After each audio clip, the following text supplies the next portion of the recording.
That's right. Rick and Bubba's in Ohio. Welcome in another edition of the Rick and Bubba Show has started, and we thank you for being with us. Ooh, it brings me to Hey, my there's a lot out there. We'll break it all down, have a good time together. Can't start another. We got a few of us here already. The Good Time Gang settled in to get things started. Ooh, there is no 866 We Be Big is our number. If you ever want to chime in, it'll be unscreened phone calls, but always feel free to do so. We'll see that number just a flash, and if we can get over to it, we can. You might want to correct us or just email us. Seems to be the daily thing. But we got everyone here settled in. Will of Meat is back this week, ready to go. That's always a possibility for you as you kind of start your day to be thinking about. You never know when that might happen. Over to my left is Mr. Greg Burgess, and over to my right, it is Michael Helms. What's up, guys? How are y'all? Pretty good. Y'all pretty good? Yeah. Ready to go? How are you gentlemen? We are. I'm fired up, ready to go. He's fired up, he claims. Yeah, I am. Okay. Ready for the day. Let's Sitting go. on G, waiting on O. Let's go. Watch it now. What else you gonna do? You That's know, it. It's a choice for sure. let's do it. As we go into some Top Gun Maverick talk here, because Helmsley was able to go see it yesterday. I see where Top Gun Maverick has another lawsuit to Yep, to I'm battle. looking at it. Copyright lawsuit. So if I got this right, the Top Gun franchise was kind of based off an author in a 1983 article, Top Guns, and that's kind of the Top Gun lawsuit was filed by this family because they claim that the rights to this article it ended in 2020. And that the family alleged the filming for Top Gun Maverick was not completed until May of 2021, basically saying that the rights were no longer available to them. Yeah. And so the family... The deal was over. The deal was over. And so Paramount, is defending, this claim and says that they will defend the movie. But the family sent a cease and desist letter to Paramount on May 11th of this year, weeks before the release of Top Gun Maverick, according to the Hollywood Reporter. So we'll see how that plays out. But they've got a lawsuit on their hands saying that they basically exceeded the rights that they had. It ended in 2020. Yeah. So they'll get a settlement and shut up about That's it. it. That's all they wanted anyway. These are Right. some deep pockets right here. Oh Yes, boy, you kidding especially. me? Yeah. Huh? They say, how much y'all want to go away? Yeah. And they'll get it. I know. Yeah. Kind of scared me yesterday afternoon because the Marco Polo group chat that we have together, and if you don't know what Marco Polo is an app that you can send video messages back and forth. It's kind of like Snapchat, but they don't go away. They just that they're in your group. And I saw Helmsley live on Marco Polo, and I went, "What in the world?" And I noticed, you and I have been going back and forth some, but I saw, wow, he brought Greg in. I thought he might care about this. And I had a good idea. Yeah, you did. did. You You did. You did. sure did. So when I clicked on it, I saw, oh my goodness, Yeah. Helmsley's Spur of the moment. walking in the theater. Spur of the What's moment. up? So, things have to happen for our schedules to line up. And I was actually, Mondays are one of my tennis teaching days where. Ooh, tennis teacher. Look at me, know, I got Yeah, arms. I got my knee socks on. Yeah, come on with it.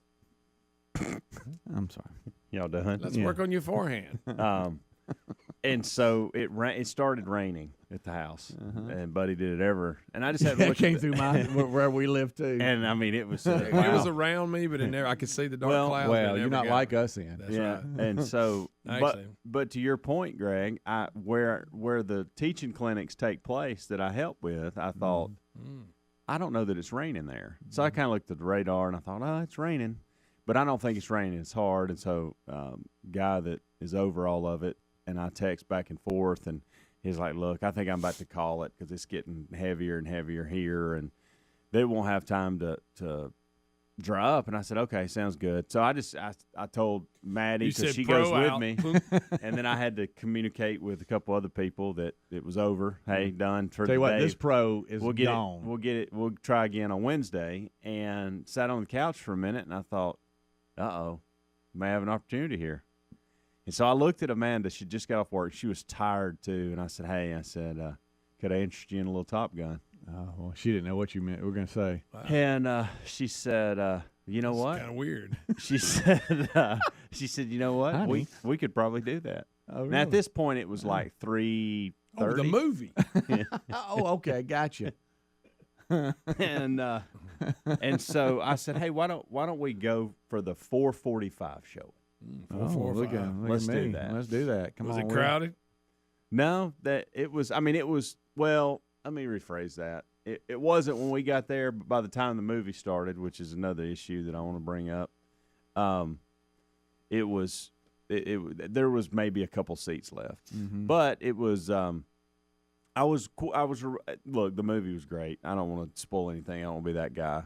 It lived up to the hype. It was. There was a couple things in there I was not expecting, so that was even better for me. You mean Bubba hadn't told us everything yet? No, I'm not watching until they get this copyright thing straightened out. I mean, you're done. but it Right. was really good. Amanda enjoyed it. She was all about it. She was like, that was good. She said it was intense, too intense for me at times because she don't like intense movies like that. But it was good. It was good. We had a good time. It's a really good movie. Okay. No. Well, good. How about that? Worth.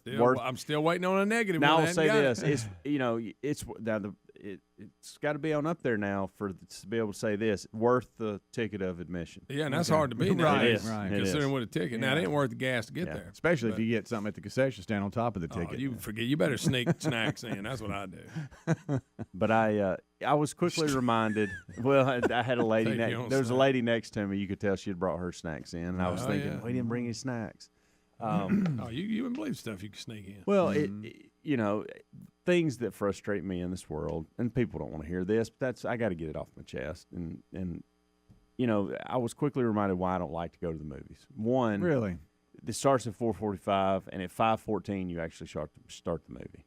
That's a I long like time. some of the previews, It's a long time. but So you do like that? I kind of like the previews. I like a couple of them. Well, I don't. that's good. I don't like 8 or 9. That's that's Of course, there's other people there, so that's part of it. The fact that there's just people all around you, and And you don't like people. correct. And so, It's gonna be tough being a tennis pro and not like people. well, I enjoy being around you're going kids. to actually deal You with got to deal with parents, and that's the bad part. Kids, not so much. Right. They're If okay. you ever watch the people in the movies during the previews, it'll show it and it'll end. They'll look. They go, "Ooh, that'd be good." I know. Yeah, I'll turn back around. I was that person at times. That'd be good. Hey, we're gonna come see that one. Yeah, and you don't. But yeah. That's dumb. Who would see that? You see her that too. Well, So that was the thing, and then the whole thing, you can't pause it and go to the bathroom when you want no, to. you can't. That's that's a big Yeah. deal for me. We got If a you little, get that big little drink, bladder. So I strategically used the restroom before I went in, or you can pee in a cup. and not Greg. with people around you, Greg. Yeah. Just spread out. And I strategically didn't drink anything throughout the movie because I didn't want to have to go to the bathroom. Mm-hmm. So of course Amanda got up during a key moment. She probably shouldn't have, and I didn't know it was going to be a key moment because I didn't know anything about the movie. And so I was like, well, she goes, "Did I miss anything?" I said, "Yeah, you missed a lot." You missed a lot. Then you're trying to Right. whisper and tell her. Right. And then, Yeah. and then now you're You- missing you- something. yeah. Pretty that's much missed the happening. key point of the movie. Right. Pivotal moment there you missed. Yeah. Sorry. You have to understand if I've got to get up and use the bathroom, you're willingly going, okay, I might I miss whatever's going to happen.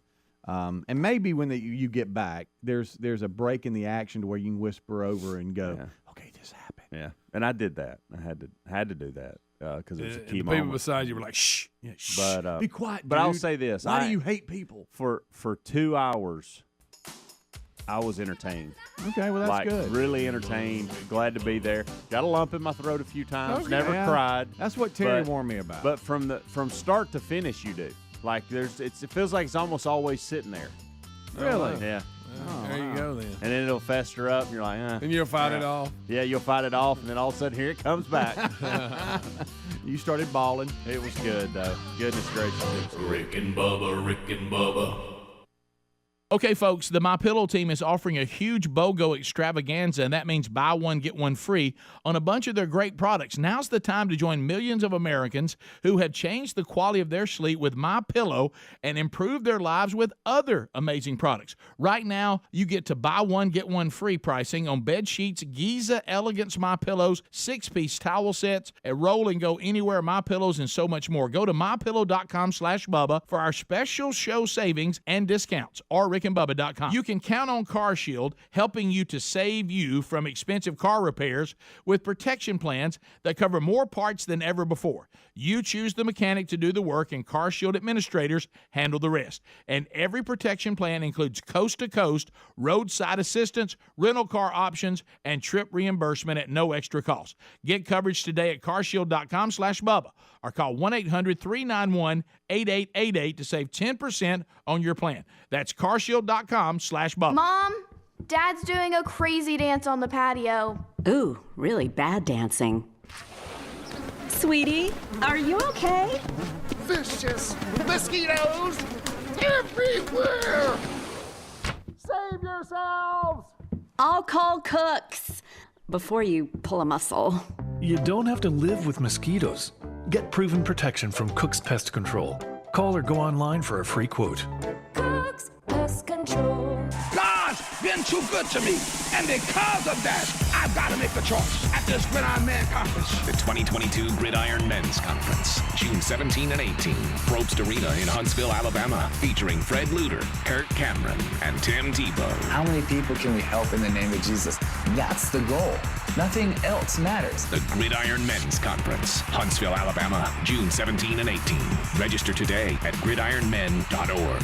Presented by Phil Waldrop Ministries. While you can't avoid allergy season, you can at least save on your prescription medications. With GoodRx, you can compare prescription prices at over 70,000 pharmacies, and you can find discounts of up to 80%. Even with insurance, GoodRx may beat your prescription copay. For simple, smart savings on prescriptions, go to goodrx.com/Bubba. That's goodrx.com/Bubba. GoodRx is not insurance, but can be used instead of insurance, Medicare, and Medicaid. In 2021, GoodRx users saved 81% on retail prescriptions. Terry was at her daughter's wedding for the weekend when she got a call from Simply Safe. Simply Safe had detected water in her basement just moments after the leak started. Protecting against floods is one of the reasons more than 4 million people trust their home protection to Simply Safe. With Simply Safe's 24/7 professional monitoring, you always have someone looking out for you. Go to simplysafebubba.com and claim a free indoor security camera, plus get $20 off with interactive monitoring. simplysafebubba.com or visit rickandbubba.com. Have you tried the innovative Helix Sleep mattress yet? Well, we love it. If you need a new mattress, go to helixsleep.com/Bubba. Take the quiz, you order the mattress that you're matched to, and the mattress comes right to your door shipped for free. For a limited time, Helix is offering up to $350 off all mattress orders for our listeners at helixsleep.com/Bubba. That's helixsleep.com/Bubba for $350 off your mattress order. Or you can visit rickandbubba.com. Our secret to a stress-free summer? HelloFresh. HelloFresh delivers chef-crafted, foolproof recipes featuring the season's ripest fruits and veggies straight to your door with 30 recipe options every single week. Like quick and easy and family friendly. There's something to please everyone. Hey, the best part, we get to spend less time at the grocery store and more time relaxing.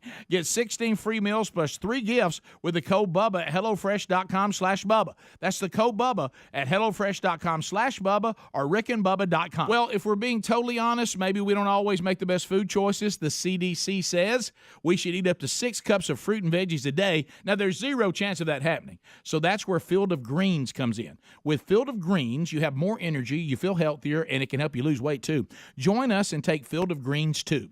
To get you started, we got you a 15% discount on your first order and another 10% off when you subscribe for recurring orders at fieldofgreens.com with promo code BUBBA. Fieldofgreens.com or go to rickandbubba.com. Inflation is rising and some say a recession may be coming. Remember what the last recession did to your retirement in 2008? Our friends at Lear Capital know that investing in physical gold and precious metals can be a brilliant strategy against what's coming. Smart investors are doing this, so talk with the team at Lear Capital about owning precious metals for your savings and retirement accounts. Right now, you'll receive up to $10,000 in free bonus coins based on the value of gold coins you purchase. Visit LearBubba.com. That's LearBubba.com or RickandBubba.com under the sponsors.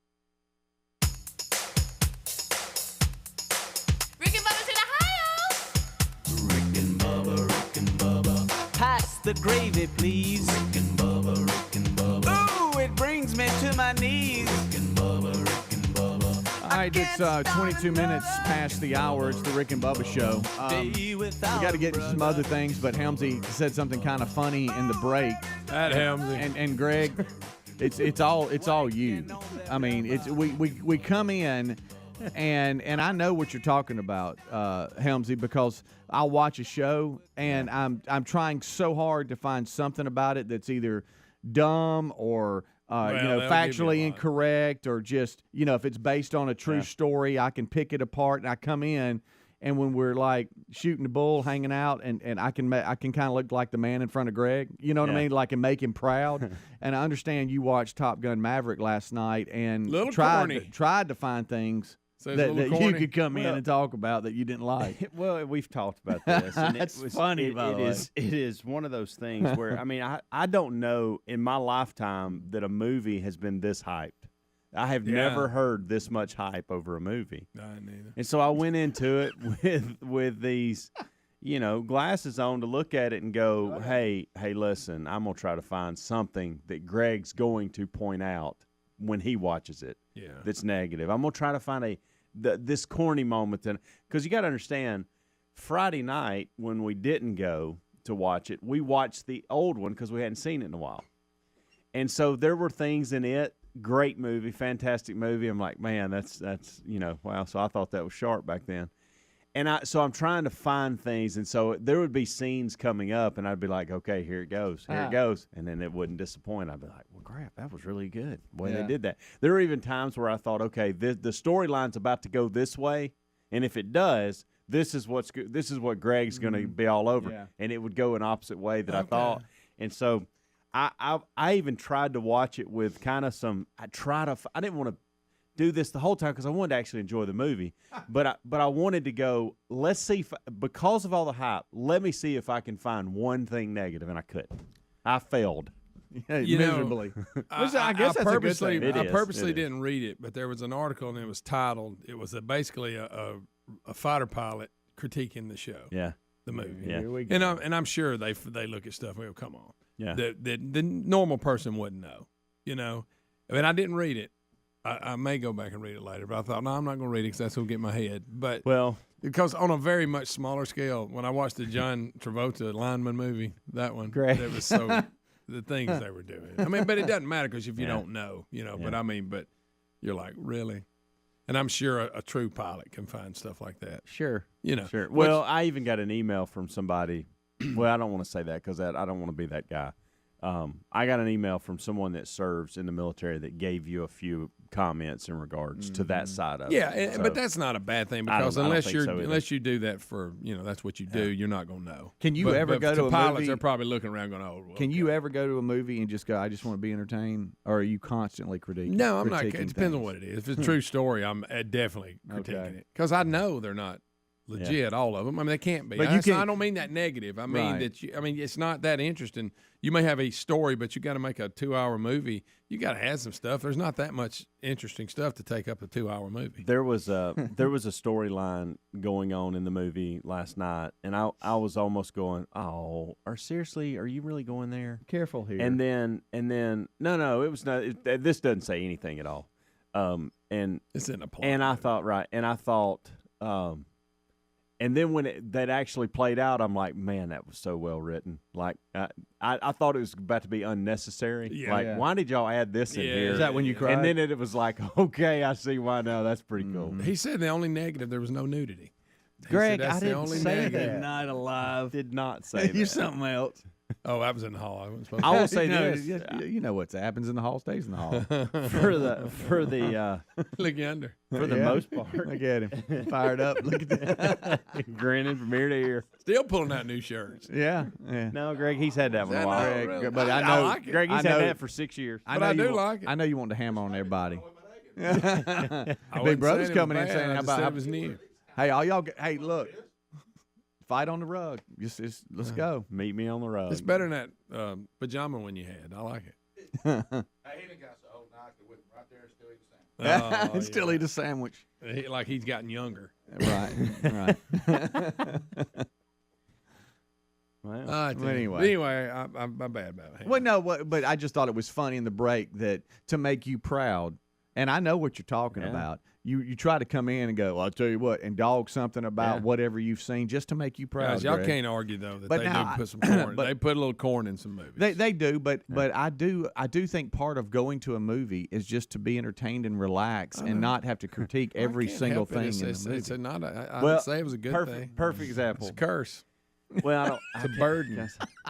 There was a scene last night where I thought it was about to get corny, and I'm like, well, that ain't corny at all. It's just somebody doing something. See, it's not based on a true story, so it's not as big a deal to me. But after y'all seen, I don't want to say after y'all seen it, I'm gonna pinpoint certain. We can pinpoint certain things that because of you, Greg Burgess, I see it taking shape, and I'm like, here we go. And then all of a sudden, last night though, it took a completely different direction than I would thought love it to was sit going back to be. and enjoy like on Blindside when he blocked the kid 100 yards and threw him over the fence. He always goes to You know, Blindside. I mean, I'd like to sit back and go, man, that was sharp like y'all did. Yeah. But, you know, Hey, but I'd love I to believe in Megalodon and all that, but I don't. Those are his two. You have to come up with something else. Well, that's monumental though.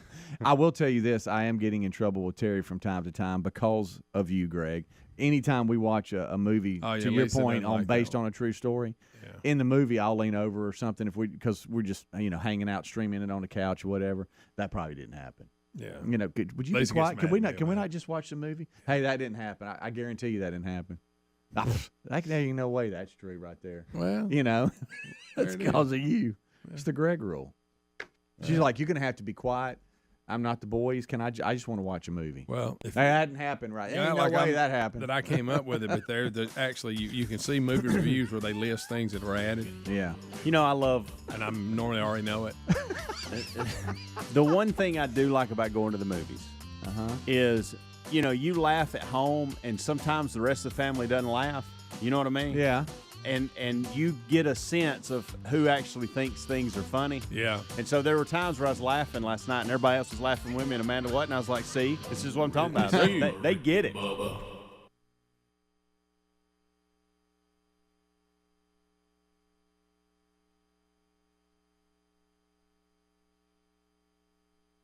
In life, you can count on three things: death, taxes, and your car breaking down. We can't do anything about the first two. Now, as for your car breaking down, well, that's why there's CarShield. CarShield offers protection plans for around $100 a month that cover more parts than ever before. Whether your car has 5,000 or 150,000 miles, when you need a repair, you don't have to deal with the paperwork or the headaches. All you got to do is choose the mechanic to do the work, and CarShield administrators handle the rest. You can also count on CarShield to help take care of you when your car breaks down and you're stuck maybe on the side of the road. Every protection plan includes coast-to-coast roadside assistance, rental car options, and trip reimbursement at no extra cost. Get coverage today. Lock in your price, and it'll never go up at carshield.com/Bubba or call 1-800-391-8888. You'll save 10% on your plan. That's carshield.com/Bubba. Our secret to a stress-free summer? HelloFresh. HelloFresh delivers chef-crafted, foolproof recipes featuring the season's ripest fruits and veggies straight to your door with 30 recipe options every single week.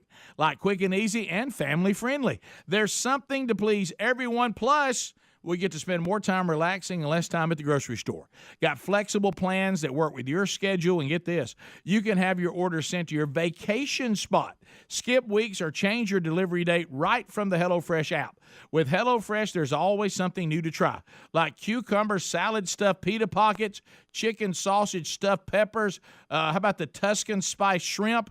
What's more, we like to customize our meal by swapping proteins and sides so we're able to enjoy our favorite summer dishes just the way we like them. Sign up today for 16 free meals, plus get 3 gifts with the code BUBBA at HelloFresh.com/Bubba. That's the code BUBBA at HelloFresh.com/Bubba or RickandBubba.com. Oh, look, honey, the ants are back.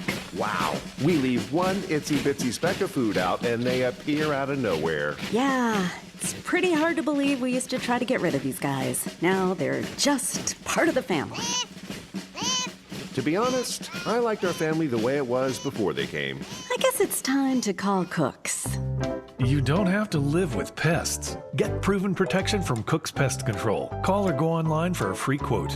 Cook's Pest Control. With spring in the air, it's time of renewal and growth personally and professionally. As your small business grows, LinkedIn Jobs is here to make it easier to find people you want to talk to faster and for free. Create a free job post in minutes on linkedin.com/Bubba to reach your network and beyond. Every week, nearly 40 million job seekers visit LinkedIn. Post your job for free at linkedin.com/Bubba. That's linkedin.com/Bubba. Or head to rickandbubba.com under the sponsors for a link. Terms and conditions apply. Have you tried Helix mattress yet? Everybody's unique, and Helix knows that. So they have several different mattress models to choose from. They have soft, medium, firm mattresses. They've got mattresses great for cooling you down if you sleep hot, and mattresses great for spinal alignment to prevent morning aches and pains. They even have a Helix mattress for the plus-size sleepers. The Helix mattress is a major upgrade, and we love them. Plus, they come in a box that comes right to your front door, and you can try it in your home for 100 nights risk-free. They even have a 10-year warranty, and Helix was awarded the #1 best overall mattress pick of 2021 by GQ and Wired Magazine. Go to helixsleep.com/Bubba. Take the quiz, order the mattress that's matched to you, and the mattress comes right to your door, shipped for free. For a limited time, Helix is offering up to $350 off all mattress orders at helixsleep.com/Bubba. helixsleep.com/Bubba. Visit rickandbubba.com under the sponsor. Are you ready to win an out-of-this-world family road trip? Our friends at Visit North Alabama have created another amazing chance for you and your family to have an out-of-this-world experience at the U.S. Space and Rocket Center in Huntsville, Alabama. Folks, this is the perfect weekend for the adventurous family. Parents and children ages 7 and up will launch into a mission to space or into an aerial combat scenario in authentic training simulators. Your family will even get to dress the part in your own aviation flight suits. Here's what's included. The winner's lodging and meals are all included, and you'll also get $1,500 spending money for you to use toward your out-of-this-world family road trip package. Someone's going to win. Maybe it'll be you. The winner will be announced on July the 1st. Sign up today and get entered to win at alabamaroadtrips.com. That's alabamaroadtrips.com. Or go to rickandbubba.com for a link under the contest tab or the sponsors. Rick and Bubba's in Ohio. Rick and Bubba. Pass the gravy, please. Rick and Bubba. Ooh, it brings me to my knees. Rick and Bubba. 25 minutes till top of the hour. Thank you so much for tuning in to the Rick and Bubba Show. The number 866 We Be Big.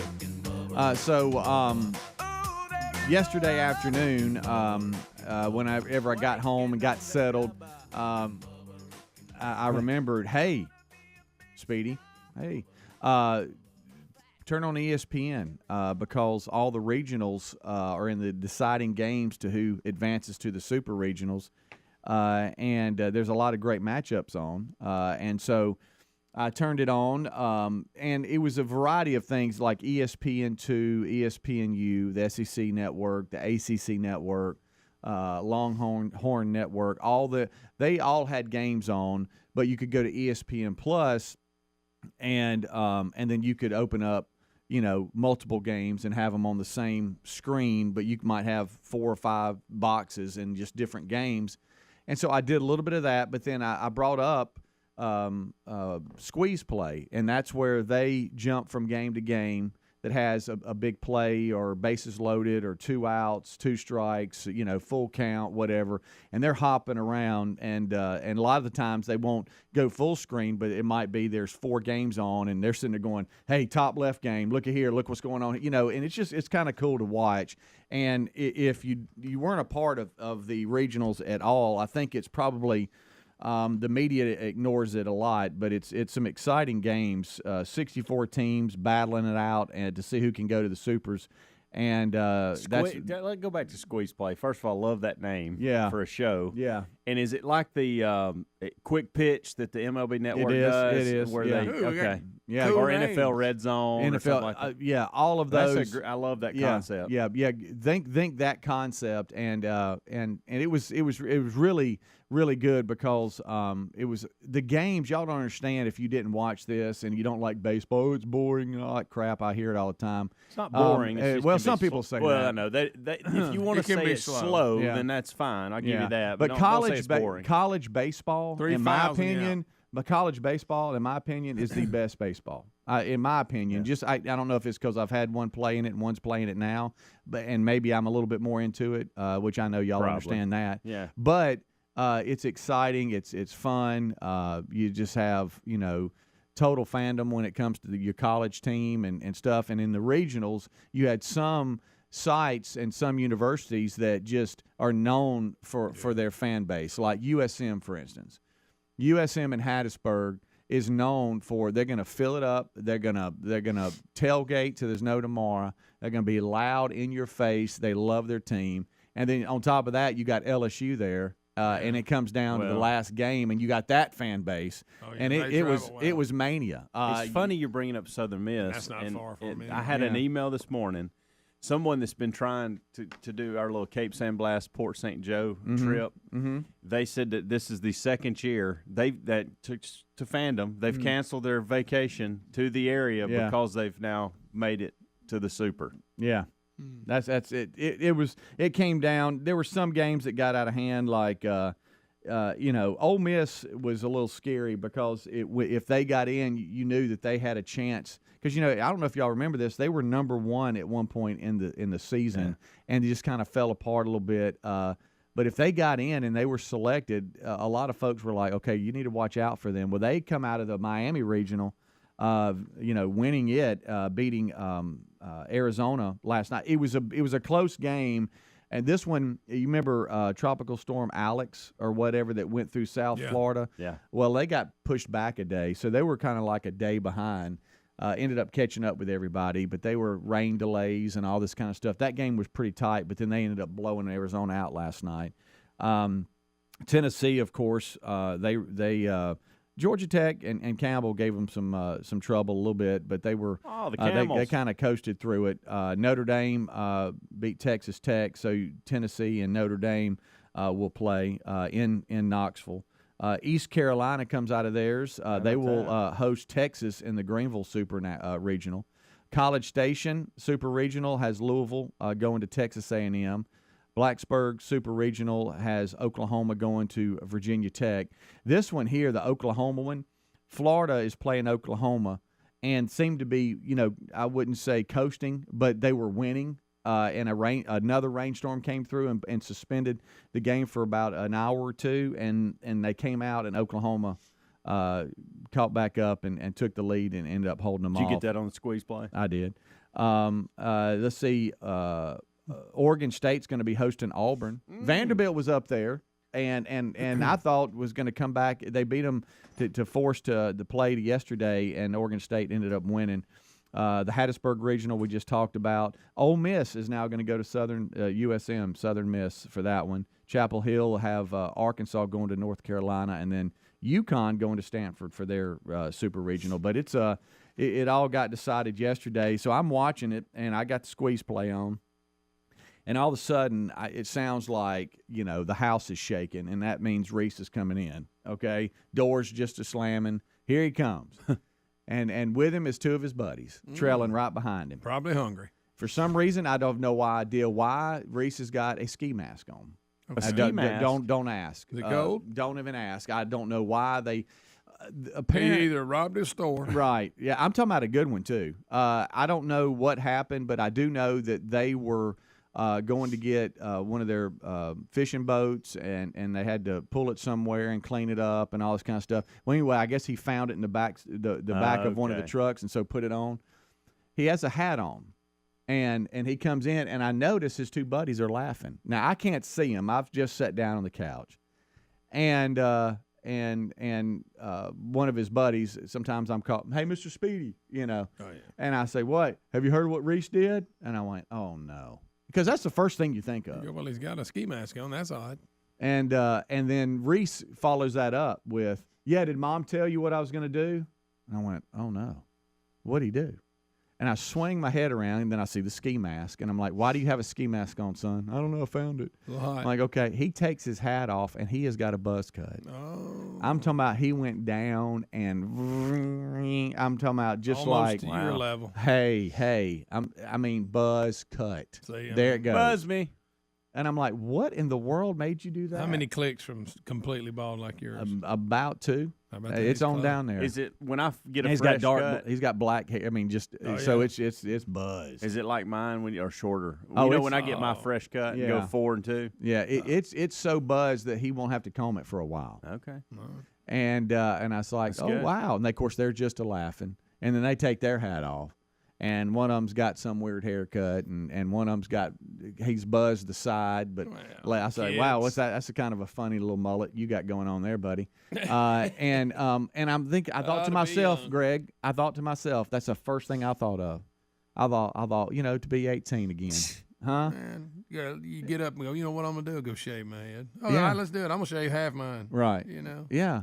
And I just once you get our age, you can't do that. Yeah. First, I remembered having hair. And then I was like, well, that was fun. Me too. But then I said, where did you get that done? And he said, we just pulled up to some haircut place, walked in and said, walk-ins are welcome. Buzz me. Yeah. And Buzz me. I was not prepared for that. I wish Terry would have given me a little bit more heads up. I'm sure I looked a little shocked. I got to laughing pretty hard, though. Could have been a mohawk. And I'm like, well, it's the time to do it during the summer. Yeah. I mean, good old Buzz haircut. I don't know what made them do it, though. I'm like, what made y'all go from I'm going to get they got great hair and it'll grow back. I guess so. I guess so. About it. I got to get me a haircut probably today or tomorrow. Yeah. Oh, I'm right there with you. Yeah. We're going to carpool again. We can. You go to the same place, sit beside each other. We can probably find something for them to do to your head while we're over there. Yeah, buff it. Yeah, draw on it is about it. I'm going to give them spray paint mine. Now, do y'all fight over the same hairstylist? No, they both do a good job. It don't matter. I think you could probably bring somebody off the street to do what I asked for. I can't even remember who cut mine. So y'all aren't the type of people that like ask for one certain person and sit there and wait on them. No. Don't you feel bad for the other one that goes, I got an open chair, and they go, I'm waiting on. Yeah. And they're available now. They go sit down in their chair and just sit there and wait. Right, and you're just waiting on them. Basically telling them you're no good. Yeah, basically, I don't want you to cut my hair. I want the other one because I don't like the way you cut it. That's really what you're doing. I don't want you ruining my hair. Or hey, the person I want cuts it well, and I can't gamble with you. Because I'm like Helms. A student could do mine. Yeah. Somebody in cosmetology. You can't mess mine up. I may start going to a school, maybe get it for free, or let students do it. You can't mess mine up, and if you do, it'll grow back in a couple weeks. So. Well, y'all go get your haircut together today. I don't know. Right after the show. Rick and Bubba, Rick and Bubba.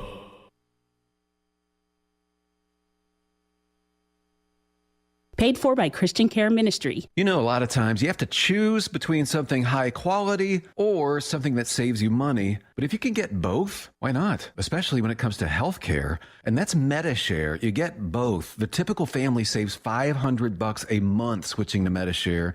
And that's huge, but it's also true that people are way more satisfied after making the switch, too. The customer satisfaction rate for MediShare is double that of the typical health insurance plan.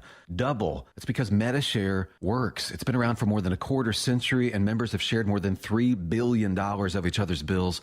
People love having telehealth and a huge PPO network, so yeah, really, you could save a ton and like it better. Imagine being happy with how you're taking care of your health care. If you're self-employed or part of the gig economy, or you just want a plan you're happy with, you can call right now and get a price within 2 minutes. Here is the number you need. Call 855-51-BIBLE. That's 855-51-BIBLE. 855-51-BIBLE. This halftime report was brought to you by Taco Bell's new Toasted Cheddar Chalupa. And now back to the... Hey, any of you guys had the Toasted Cheddar Chalupa? Ken, we're live. Has these crispy bits of cheddar cheese toasted right into its flaky shell. Rein it in, Ken. And you know they aged the cheddar cheese for 6 months. Ken, seriously, the second half has started. And now back to the game. The Toasted Cheddar Chalupa is back, only at Taco Bell. At participating Taco Bell locations for a limited time only. Contact store for hours and participation may vary. Blue Star Medicated Ointment gets 5-star reviews from our loyal users for fast relief of the pain and itch of almost any skin irritation. Blue Star soothes insect bites and fungal infections. It really works on the summer rashes I get every year. I had psoriasis on my elbows. Blue Star worked wonders. Amazing stuff. Smear a bit on and the itch is gone. Look for the white box with the blue star in the first aid section. Feel Blue Star work fast, or your money back. And now an update on what some analysts and reporters are calling the Great Resignation and the upside of it all. As many as 44% of workers are leaving their 9-to-5s behind and looking for life hacks to make up the difference in income as they pursue other jobs. And as that number grows, so have downloads of an app called Upside. It's a free app for cash back on gas, groceries, and at restaurants. Can an app like Upside really make a difference? You bet. With Upside, users can earn an average of $96 a year. And it works at all the big gas brands like Shell, BP, Valero, Phillips 66, Circle K, etc. And at favorite local grocers and restaurants. Everyone's got to drive and eat, right? If you want to get in on this life hack, we have a promo code for you. Head to the App Store or Google Play and download Upside. Enter code HACK to get 25 cents per gallon or more cash back on your first fill-up. You can cash out anytime right to your bank account, to PayPal, or an e-gift card for Amazon and other brands. Just download the free Upside app and use code HACK.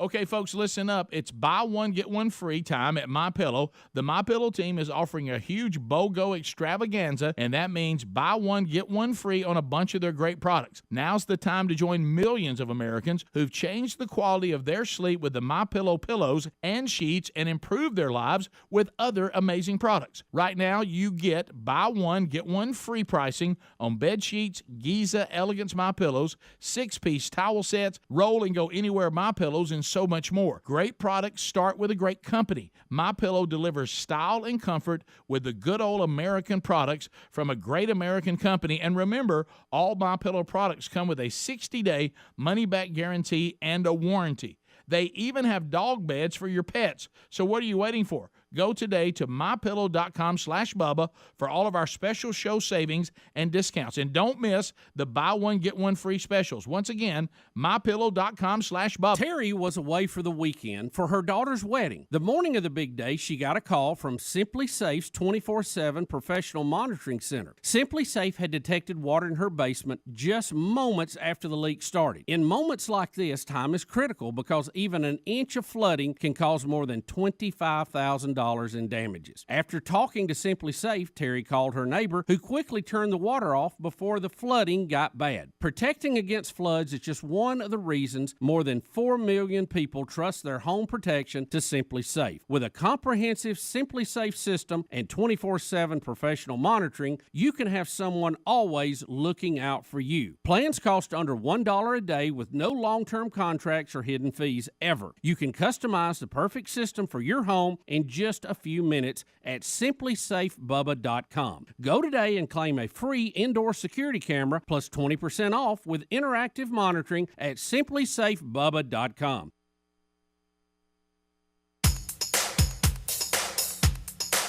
Rick and Bubba's in Ohio! Rick and Bubba, pass the gravy, please. Rick and Bubba, ooh, it brings me to my knees. Rick and Bubba, I can't start another Rick and Bubba, day without him, brother. Rick and Bubba, ooh, there is no other Rick and Bubba, waking on their blubber. Rick and Bubba, 10 minutes until top of the hour. Thank you so much for tuning in to the Rick and Bubba Show. The number 866-WE-BE-BIG is our number. As we roll on, there's a lot of things to get to today. Do y'all remember yesterday looking up, and I think it was Good Morning America, Adam Sandler was on there, and he had a black eye? We couldn't figure out. Somebody punched him in the head. I'm like, what in the world's going on? I thought he got an elbow in a basketball game. Yeah, possible. Because he does play a lot of hoops. Right. Let me ask Adler something. Adler, if I play audio from Adam Sandler being on the Tonight Show, but it's just him talking, is that going to get us in trouble? No? Go ahead? Okay. This is him explaining his black eye. I don't know. Let's take a listen. All right, that's not good. Where'd it go? Why is it not? So I'm an accident, everybody. Everything's all right. But, you know, when they make the bed and they tuck in the bottom part of the bed? So I'm in the bed, and I'm kind of like, it's 4 a.m. I forgot to untuck it. I'm going, why is it so uncomfortable here? And I'm feeling squished in it. And I have my phone is here next to me in the bed. I always, before I go to sleep, check out my net worth on the phone. You know? As one does. For real. I started getting panicky, and I kicked my legs. It's like, and boom, and the phone flies in the air and hits me in the face. That sounds made up. It does sound made up. Funny. Anyways, I was bleeding, so I didn't want to get up, you know, because I was tired, and I was like, we'll fix that later. So I slept. Then I think I took a pillow and put it on it to stop the bleeding. And then when I woke up, it was horrible. It was bleeding all over. It was gushing and still, and I said, I got to get this fixed. So I went to the Apple store. Fixed his phone. So that's what he says. Of course, we don't believe that. You know, we've had weird things where we like the headphones will slap back on us, or it hurts, by the way. Yeah, or we'll hit the corner of this and it'll puff our eye up a little bit. Now it won't look like that, but he was on with Jimmy Fallon on the Tonight Show last night, and that was his explanation on why he had a black eye. Interesting. How about that? But I can tell Greg Burgess doesn't believe it. No, I mean, why would you make that up though? That's a good. Well, that's how the good ones get you. So. Yeah, I mean, but that's boy, you're really having to come up with something if you're coming up with. I got cell phone flew up there. I got tight sheets at my feet, and I guess he's got his phone here, and he's trying to pull up and release some of the tension at his feet, and it slings his phone back up and hits his eye. I don't know. I got a question for you. Yeah. You said something to break that kind of disturbed me a little bit. And wow. I'll be honest. It disturbs you? Yeah, because you said, hey, Amanda sent me something last night, a picture of you. Yeah. And she will take pictures of me, and I will ask, hey, are you about to send that to the guys? And she will say, no, I just wanted to capture this moment.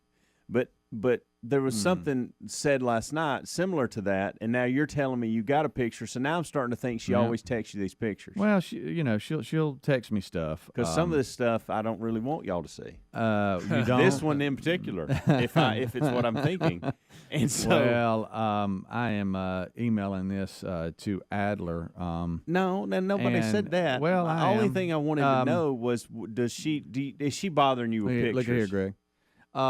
She sent me a picture of you in bed snuggling with your dog, Coco. My gracious. And she says he's a big softy, although he won't let me get another puppy. And she has a frowny face because she wants Coco to have a running mate. Have another dog? I'm getting a lot of pressure right now. It went as far last night to go, we're going to get because they're wanting a boy because we got a girl. They're wanting a boy, and they're wanting to go. And this is what I heard last night. We could name it Maverick. Oh, here we go. They know how to pull, on the heartstrings a little bit. Yeah. Well, I did say, big bad daddy, here he is. He's all talk though, and she agreed. That you have a softer side when Coco starts snuggling with you. But yeah, she sent me a nice little picture of the two of you. Kind of just cheek to cheek. I saw her taking that picture last night, and I thought, well, I guess she's just looking at her hubby and her puppy, and she's going, look at this. Yeah, I didn't know she was sending it to you, but I've seen her do this before, and I thought, I wonder if she sends this to anybody. Well, it turns out she does. Yeah, and I can tell too because you're really putting on the brakes with another dog that she needs help. Convincing you, and she knows that if I can get on board, it'll really help maybe turn things. Here's where I messed up. I started getting pressure around Christmas for another dog. Then it got into January. Then it got into February around my birthday. Yeah, where they were going, oh, Dad, you want a new puppy for your birthday? And I'm like, no, it's my birthday, not y'all's. Right. And so I made the comment at that point, hey, we got to get out of school and get to the summer, and then we'll discuss it. Right. So now they realize, well, he said we could discuss it in the summer, and so it is summer, and we're discussing it. Right.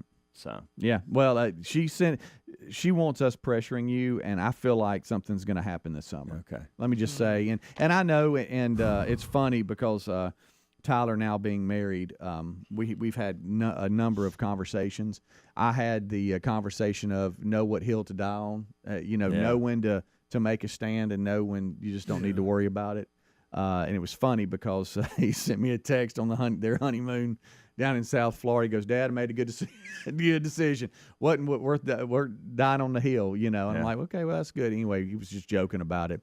With this puppy, is that worth the fight, or do you just give in? You know, I just think about things like this. Like, we are about to go on vacation next week, and it'll be 8 days with the entire family and a dog. Yeah. And the setup we have and the place we go, it's pet friendly and perfect for that. I don't mind a dog traveling with us. You know, I'm going to stop and pee more than the dog. So it's like, you know, my bladder, dog can hold it nearly the whole trip. Right.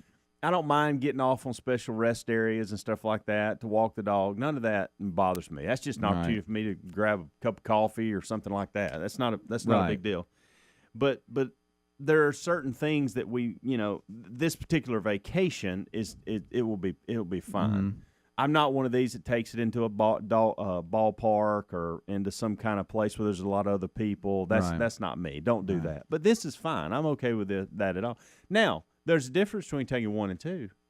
Yeah. Oh, for sure. And so what I'm trying to explain to Amanda is we're about to have a really good trip and with one dog. I don't know that we can do this 1 car, everybody, 3 kids, and 2 dogs. I just don't think that's possible. Yeah. So if y'all want to, the dog at home is fine because we have the fence. Yeah. We have the electric fence deal, and you know the kids are good with the dogs. They actually take care of them, all that.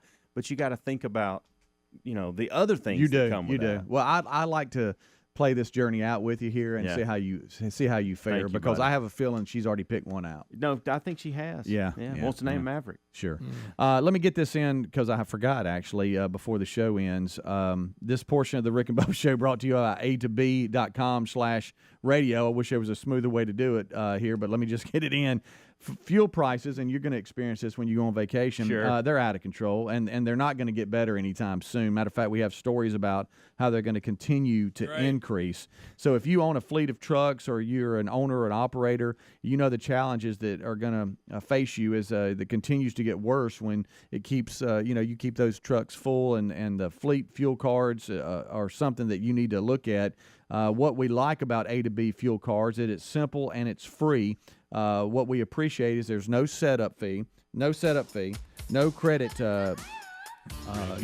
check required, and it's super simple to use. A2B can be you can get discounts on every drop of fuel at any gas station or truck stop that accepts Visa. So if you're paying too much for gas and you want a better way out, check this out right now. A2B, that's a2b.com/Bubba. Or check it out at rickandbubba.com under the sponsors button. We'll be right back. Rick and Bubba, Rick and Bubba.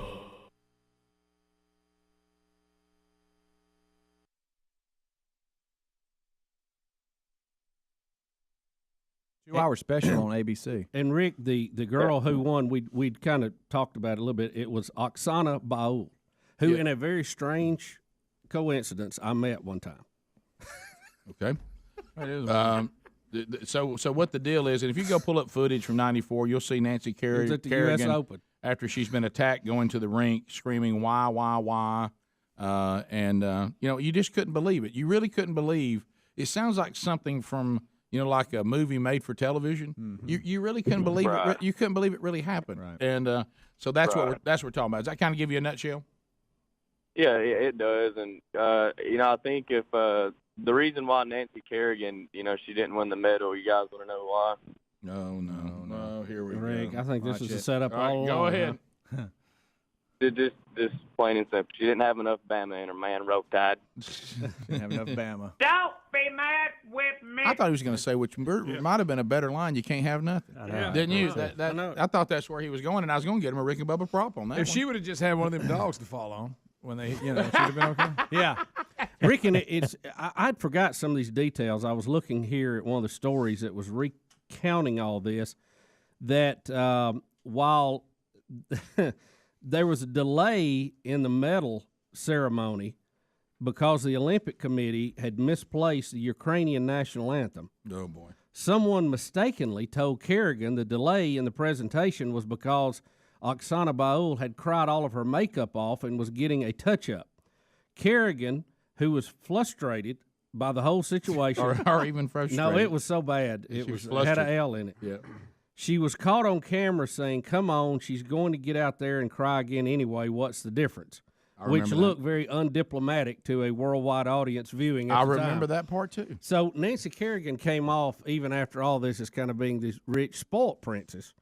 And then you had the rough and tumble Tanya Harding, who, and you were right, in one of her performances, she broke a lace and couldn't, and had to ask for a redo. Yeah. Guys, the 30 for 30 is called The Price of Gold, and it is worth the watch. So really I'm telling you, it is really, really good. I'm in. The Price of Gold. I'm in.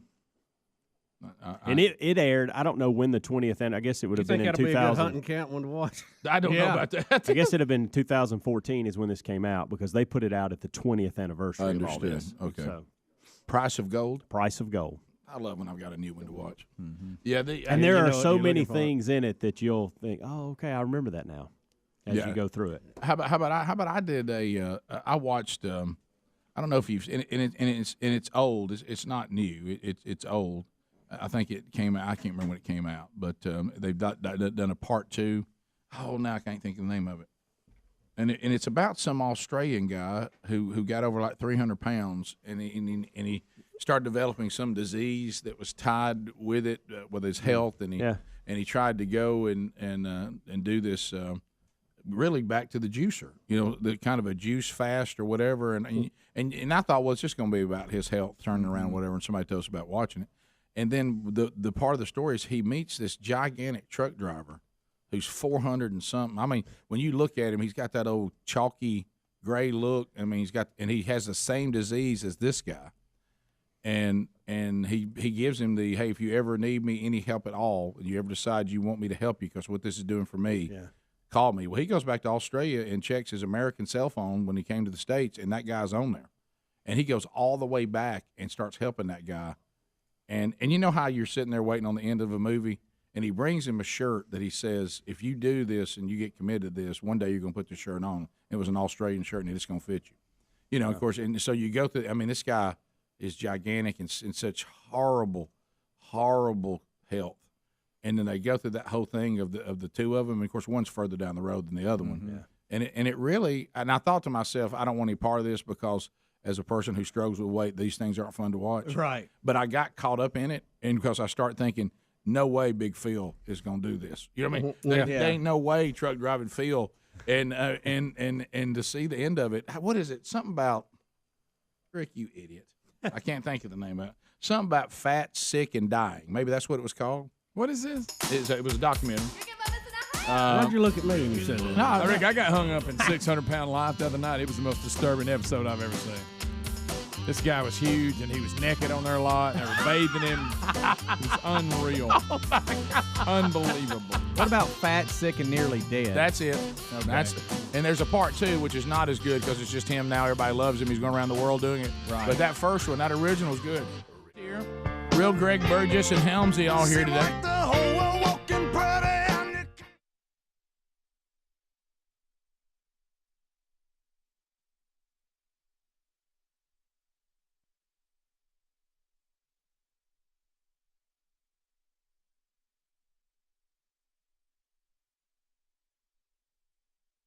Said that she is having weird dreams. She said, I don't have all these weird dreams like you always talk about. She goes, I have a weird dream every night. And of course, some of them I had to say, you can't get mad at me about what you dreamed. Yeah. Okay, because that didn't really happen. Okay, that didn't happen. I think you should have a pass on your dreams. I mean, not daydreams, but she said she had one where she woke herself up crying, and it was involved that she'd been involved in some automobile accident. And she kept telling everybody it really wasn't her fault, and everybody thought it was, and started crying about it. And she said, I woke myself up crying.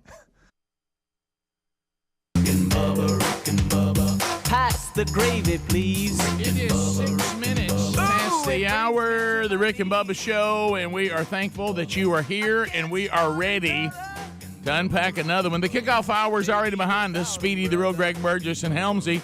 Eddie Van Adler settles in to get the YouTube action happening for you, both live and archived.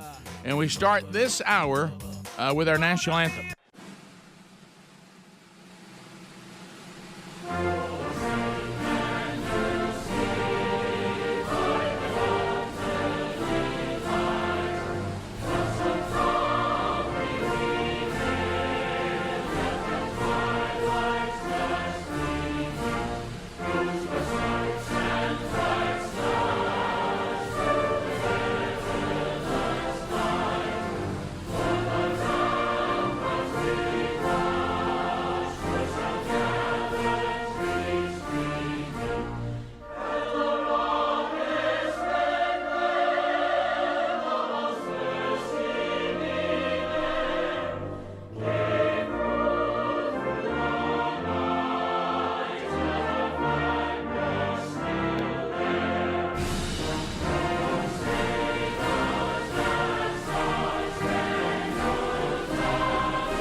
8.5 minutes past the hour. Rick and Bubba from the No Name Studio. A brand new hour starts now. We'll take the phone calls at 866-WE-BE-BIG. Let's bring them out of the tunnel. Calvin Speedy Wilburn, the real Greg Burgess, Helmsley, Eddie Van Andler, all here and ready to go. My name is Rick Burgess. Nice to meet you. How's your mama and them?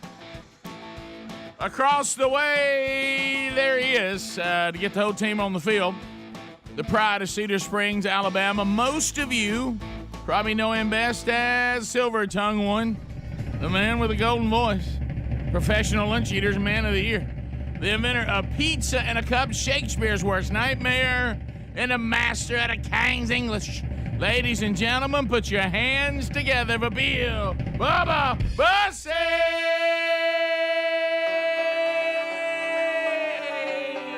Howdy, Bubba. Didn't hear that music way up under there. Good morning, Rick. Friends, neighbors, associates everywhere. Hope you're doing well. This is Rick and Bubba.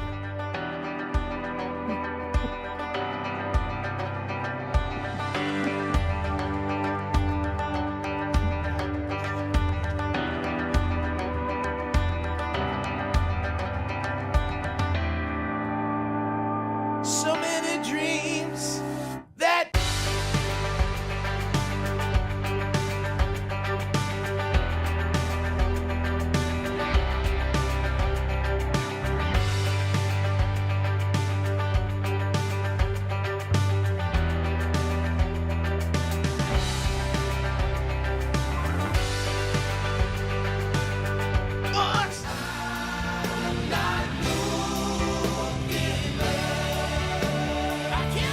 you left me here.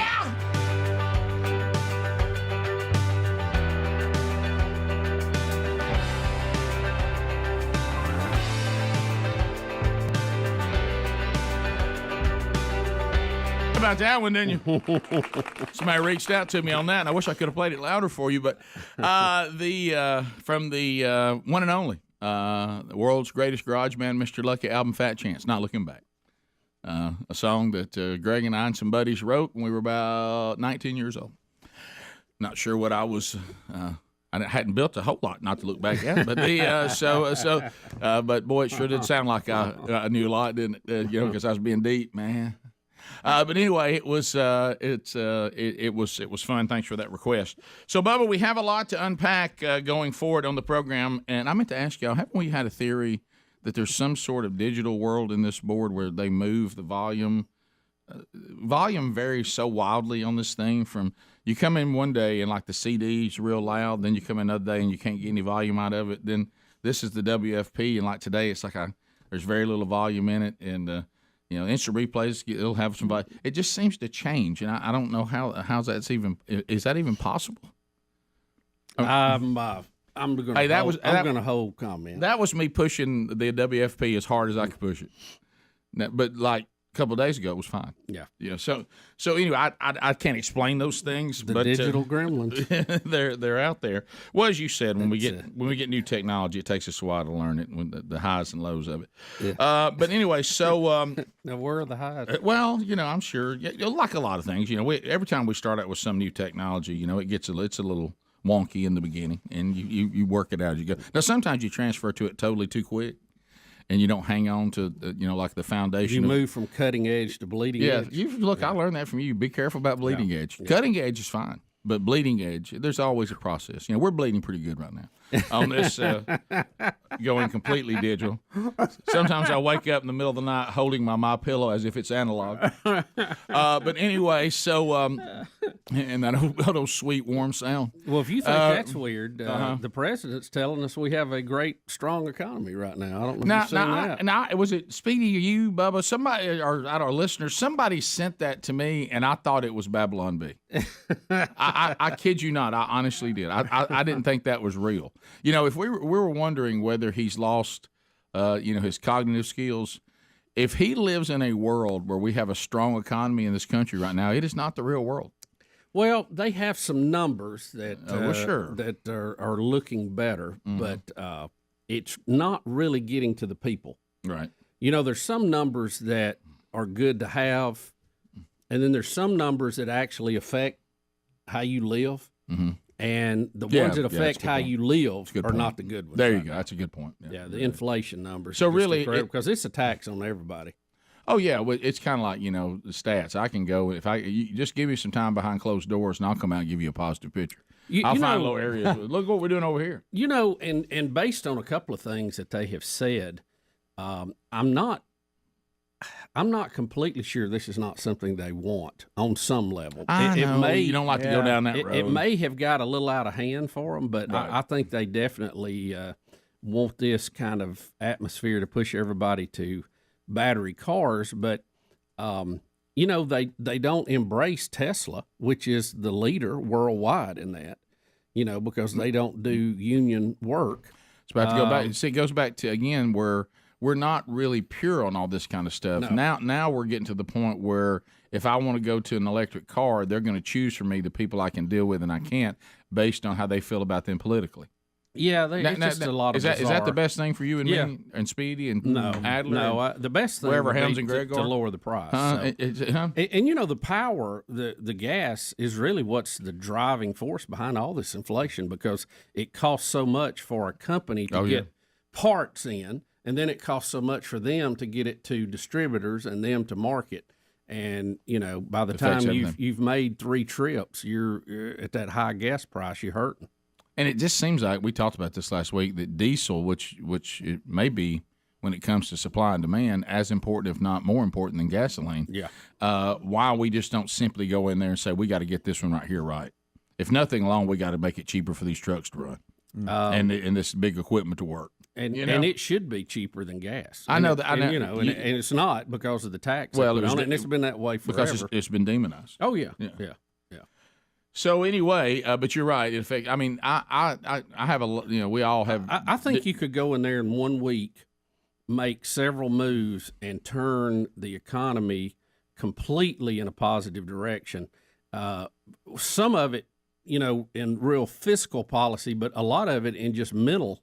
The way that people look at things, because you remember a recession is not a naturally occurring event. It's how we feel about things. So you got to battle that too. Yeah. So hey, we got some good news today too. That's what I'm excited about. Good news. I like good news. What's our good news today? You tell me I'll in a minute. tell you. Tell me in a minute. I'll tell you. I like your shirt. Thank you. Yeah. Thought about a little topaz. If all else fails, I always like to ask people, what about a little topaz? Yeah, you thought about a little topaz? Be a nice shirt for Daddy for Father's Day. If you shop rickandbubba.com under the store, Father's Day approaches. Of course, if he wants a spatula, you're out of luck. We'll be back. Rick and Bubba, Rick and Bubba. I'm like, wow. Good night. So, yeah, Tamiflu, I mean, it's a wild ride. But I've seen very little impact. I mean, I don't feel weird or anything. One day I felt a little bit strange. But, again, I feel strange here some days, and I haven't taken anything. Yeah. So I don't know if it was even tied to that or not. But what it's done, I will tell you this: as long as you don't have some weird experience like Bubba had that one time, and some people have had, this new strategy of the doctor declares, family member 1 has got it, and family member 2, 3, 4, and 5 all going on Tamiflu. We all going together. Because it's an early thing. You got to get it early with Tamiflu. It doesn't matter. So it will not. It has not spread through the house. Nobody else has gotten it.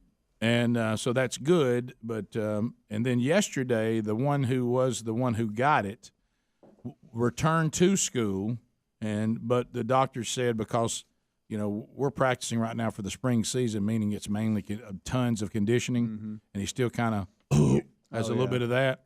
Doc's like, let's ride that out till Monday. You know what I mean? They don't need to go back and get around getting hot. Now let's run that back to Monday. Yeah. And our team has about 23, 25 players. We've had 11. Goodness gracious. You ever try to have practice and there's nobody there? And you know what you feel bad about? You don't think about it in the drills. The people who are doing the drills, they don't get to stand in line very long. No, they don't. They get a lot of reps. Everybody's up. Let's go. So it's been a weird thing. And so Adler is gone. We were talking to his brother that was and I feel like he's drug his brother into a handle. Yeah. They've got a cousin or something getting married. And they're doing video and audio? Or pictures, I mean? In Minneapolis, and his brothers were standing back there saying, you realize we're headed to where it's 14. Yeah, well, Luke is they're like... headed into an NFL playoff game. Mm-hmm. He said, we'll never land. he said, there's no way. And, Mom and Dad are going too. It's Mom, Dad, Luke, Adeline, and Chris. Yeah. Oh, yeah, they're flying. And it's I think they have one layover, he said. I can't remember. But, yeah, they're going into – he gave us the temperatures today. Guys, wasn't it -4 and the high was 4? Yes. Or something like that? Yeah. Something bad. Yeah. All right, now and Bubba was airplane wings love that. And Bubba was telling me that earlier on the kickoff hour, I heard him talking about this item that his wife has. Is this thing that takes video of your pet all the time and then he showed us that and then throws it treats. He showed us that. Correct. Yes, but it also takes pictures whenever there's what's it called? Burpo. Furbo. Furbo, and whenever somebody comes to the room, it'll take like a picture or something. And where are we sending that? Why would we want that? Well, we asked him. Jody called in on the phone, and that's whoever. Jody said he'd be checking in on his wife. That's who we called. That's funny. Yeah. And so that kind of stirred up that conversation, and he said, "Well, the camera is going to be on, so I'll see Jody." And he kind of told a story of when he was out working with an axe, and it was a little too heavy. What was it, an 8.5 or something like that? Anyway, he got real hot, and he took his shirt off, and he was laying there, and his wife was at school teaching, seeing the pictures sent to him. All right. And so that was that whole discussion. Well, it just seems to me, though, if somebody's at home, cut the camera off. I mean, you would think. Because the pet's being watched by the person that's there. Right. It's like Moultrie Mobile for house dogs. Right. They need to remember to turn it off. Yeah, unless you want to throw them a treat, I would turn it off. There's no telling what you catch on that thing. That has brought Sergeant Pepper to work. Yes. Former Rick and Bubba intern. Yes. To do the TV for the next couple hours. Who works in TV now. And works in TV. I got a real job. Yeah. And then kind of a big deal. You were telling me, Adler told me, and then you confirmed that getting Pep set up for today, that he's had some major surgery. Yeah, during the Christmas break. Is it okay, Pep? Pep, can we talk about this? During the Christmas time, the break between Christmas and New Year, that time frame, he had a hernia surgery. And I've had hernia surgery, so us hernia guys, we talk about it. He said he has too. He said his was so big he actually had to get cut. One, did he? I had gallbladder and appendicitis in two separate occasions. So they go in the same area. Yeah, watch that it. helps. I knew it was something. Pep said his was major. Yeah, they couldn't do it laparoscopically. I'm sorry. Please say that again. So did I say it? You did say it, but I want to see you say it again. So they had to cut him, huh? He had the big cut. Yeah. Wow. Boy. Hey, he can't come in here. Yeah, he can. Put it on a wide shot. Go wide shot, Pep. We got I all can the go backups in there if I need to. We got the backups. We got the backups. Yeah, they're sitting in the floor playing cards. Looks like they're playing rock, paper, scissors. Greg, focus in when he walks in. Okay. Oh, my goodness. All right. So no. Pep, you got a little limp still, I see. I do have a little bit of a limp still, So yes. Pep, like you're carrying something. You use the term like it was a major ordeal, right? It was a pretty serious ordeal, yeah. So how long have you had the hernia? I've had it several months. How did you know you had one? Because I've never had one. I don't know what it.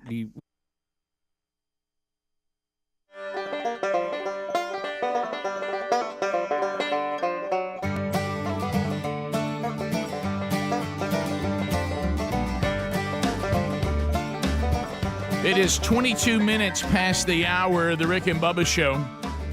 866 We Be Big is our number. We got a lot to do on the program today, and we'll unpack it as we go. And Bubba, going to the break, you said that there is good news today. Well, it's early, but in this test, but I think this is great news. I always like being able to report good news, and we have a lot to cover today too. But I wanted to get a little good news in early.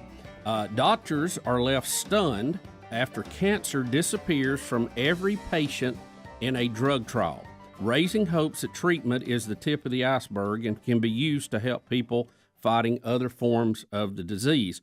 And this was dealing with colorectal cancer. The clinical trials of this drug, and I can't pronounce it. They're so complicated now to say. They are. Cured all 18 patients in the U.S. study.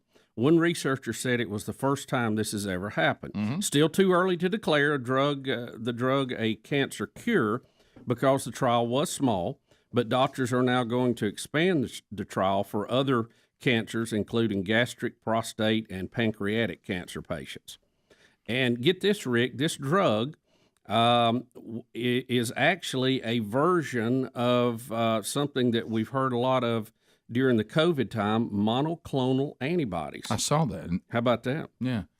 So anytime you see something go into testing involving cancer that exceeds expectations, in the story you sent us yesterday, it for all practical purposes cured everybody they used it on. That's a pretty big deal, and that's a positive, at least early news. It says the way that the drug works, it's a type of immunotherapy, monoclonal antibody, which we heard a lot during the COVID time. It works by attaching a protein called PD-1 to the surface of the cancer cells. This helps the immune system to recognize and attack the cancer. From what I understand, that's one of the biggest problems with cancer in our immune system is because it's our own cells. It's our own DNA that has got off the track and has multiplied a false cell and is growing something it's not supposed to, but it's close. Yeah. So our body has a problem recognizing that at times. So this marker attaches to it and lets our own immune system see this and attack it, which is the way that we're cured really from anything. Our own immune system has to become active. Absolutely. So while it is very early, I thought that was pretty good news today. And colorectal cancer and a lot of these cancers of the digestive system and lower tract, one of the main ways they treat it now is with surgery. So it's a very tough thing to come back from because it's intrusive and the surgery itself can give you as much pain a lot of times as the actual cancer. So, Sure. So that's good news today. Yeah, and we can all use a little bit of that. And that was kind of the hope out of a lot of this. We talked about it earlier, even with the mRNA technology and all of that coming out of the COVID money and research that went into all that it could spill over into other things. So hopefully you're going to see that, the monoclonal antibodies, a lot of these things that were pretty common discussion during the COVID years are now going to be a lot of testing going on now with other things, and hopefully it will produce some good things. So that's exciting news, early but exciting. Yeah, so that's something that we can hang our hat on. I do. Any way you can say that drug? No, I'm not going to try that, buddy.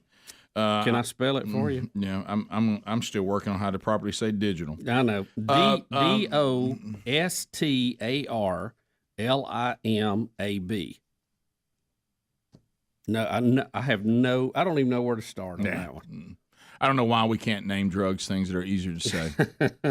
It'd help us all, know what to ask for. Right. When somebody you're at, maybe you're with somebody having lunch, they go, "Now, what's that drug your doctor's got you on?" I can't pronounce it. I have no idea. Can't help anybody. It's DO, and then you have STAR, so Dostar or Dostar, something. That's all I can. I even talked to a guy, and then some other letters. I talked to a guy one time that claimed that they'd found a medicine that actually cured him of Parkinson's. He couldn't even think of the name. Right. Yeah. So anyway, but I know that for a while, and just be accustomed to this, continuing with good news. This is what we call our good news segment. Yes. Early good news. It's going to be a while, audience, that you're going to hear Rick and Bubba's show that won't reference Maverick. Top Gun. That's right. But I want to go back to this thing that this guy's team, Rick and Bubba, we've been studying for years, and we know the answer. But I think it's this gives us an opportunity to do it again. Mm-hmm. If what we hear every time we're complaining about the state of entertainment, we're always told, which is not true. Well, we're just giving people what they want. Yeah. We're just giving people what they want. If you want to say it's my artistic freedom and I have an agenda and this is what I want to say, that's really a little more accurate. So isn't it true right now, could we say, and I saw some articles that are trying to go there right now. Now, you're not going to see some of the mainstream media go there. But isn't it true that right now we have a movie that is rolling through theaters? Now, again, it's not officially passed the test until Greg likes it. But, meaning that it's bulletproof at that point, pun intended. So is it not true that a movie is on the screen right now in theaters that does not have a woke agenda in it at all? That's what y'all say. Has a tiny bit of language in it. Yeah. No soft porn or any of that nasty crap in it. And really, it doesn't really make any, like I said, any statement, of any kind that, other than here's a really good action movie. And the numbers are just continuing to come in.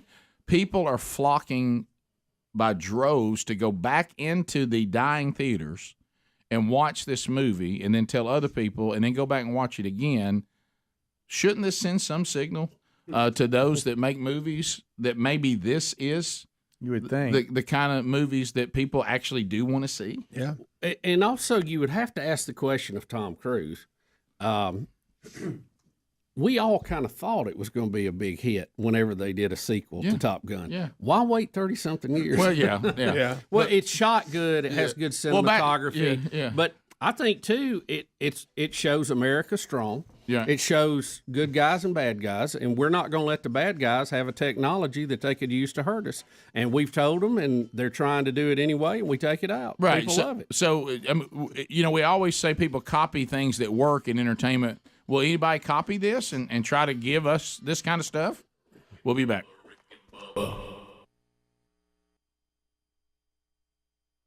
What are the symptoms? Well, it was in my my groin area, and so What? you just kind of Excuse me? Very personal conversation here, but Wow, so we're just going right. Well, this is not a personal conversation if we're doing it on the air. That's my point. That's what I was saying. Right. Good to have Donald Trump with us today. But what I'm saying, I don't like the knife and growing area. when I think of hernias, there is the hiatal hernia. Yeah. That's high, and my mom has a terrible That's one of in your those. And diaphragm. Except when you die, but most hernias, it is going to be there in that lower tract. Right. Yeah. And it's your so- intestines. Did you have? Was it tender? Did you have a bulge or what? It was tender. Yeah. That's when it happens. So can you go back to the incident and go, this is when it happened, or? No, I do a lot of lifting with equipment and stuff, so There you you go. never know. But So what do they There put you the go. screen wire in there? Yeah, body sure mesh. is. How was the recovery? It's been a ride.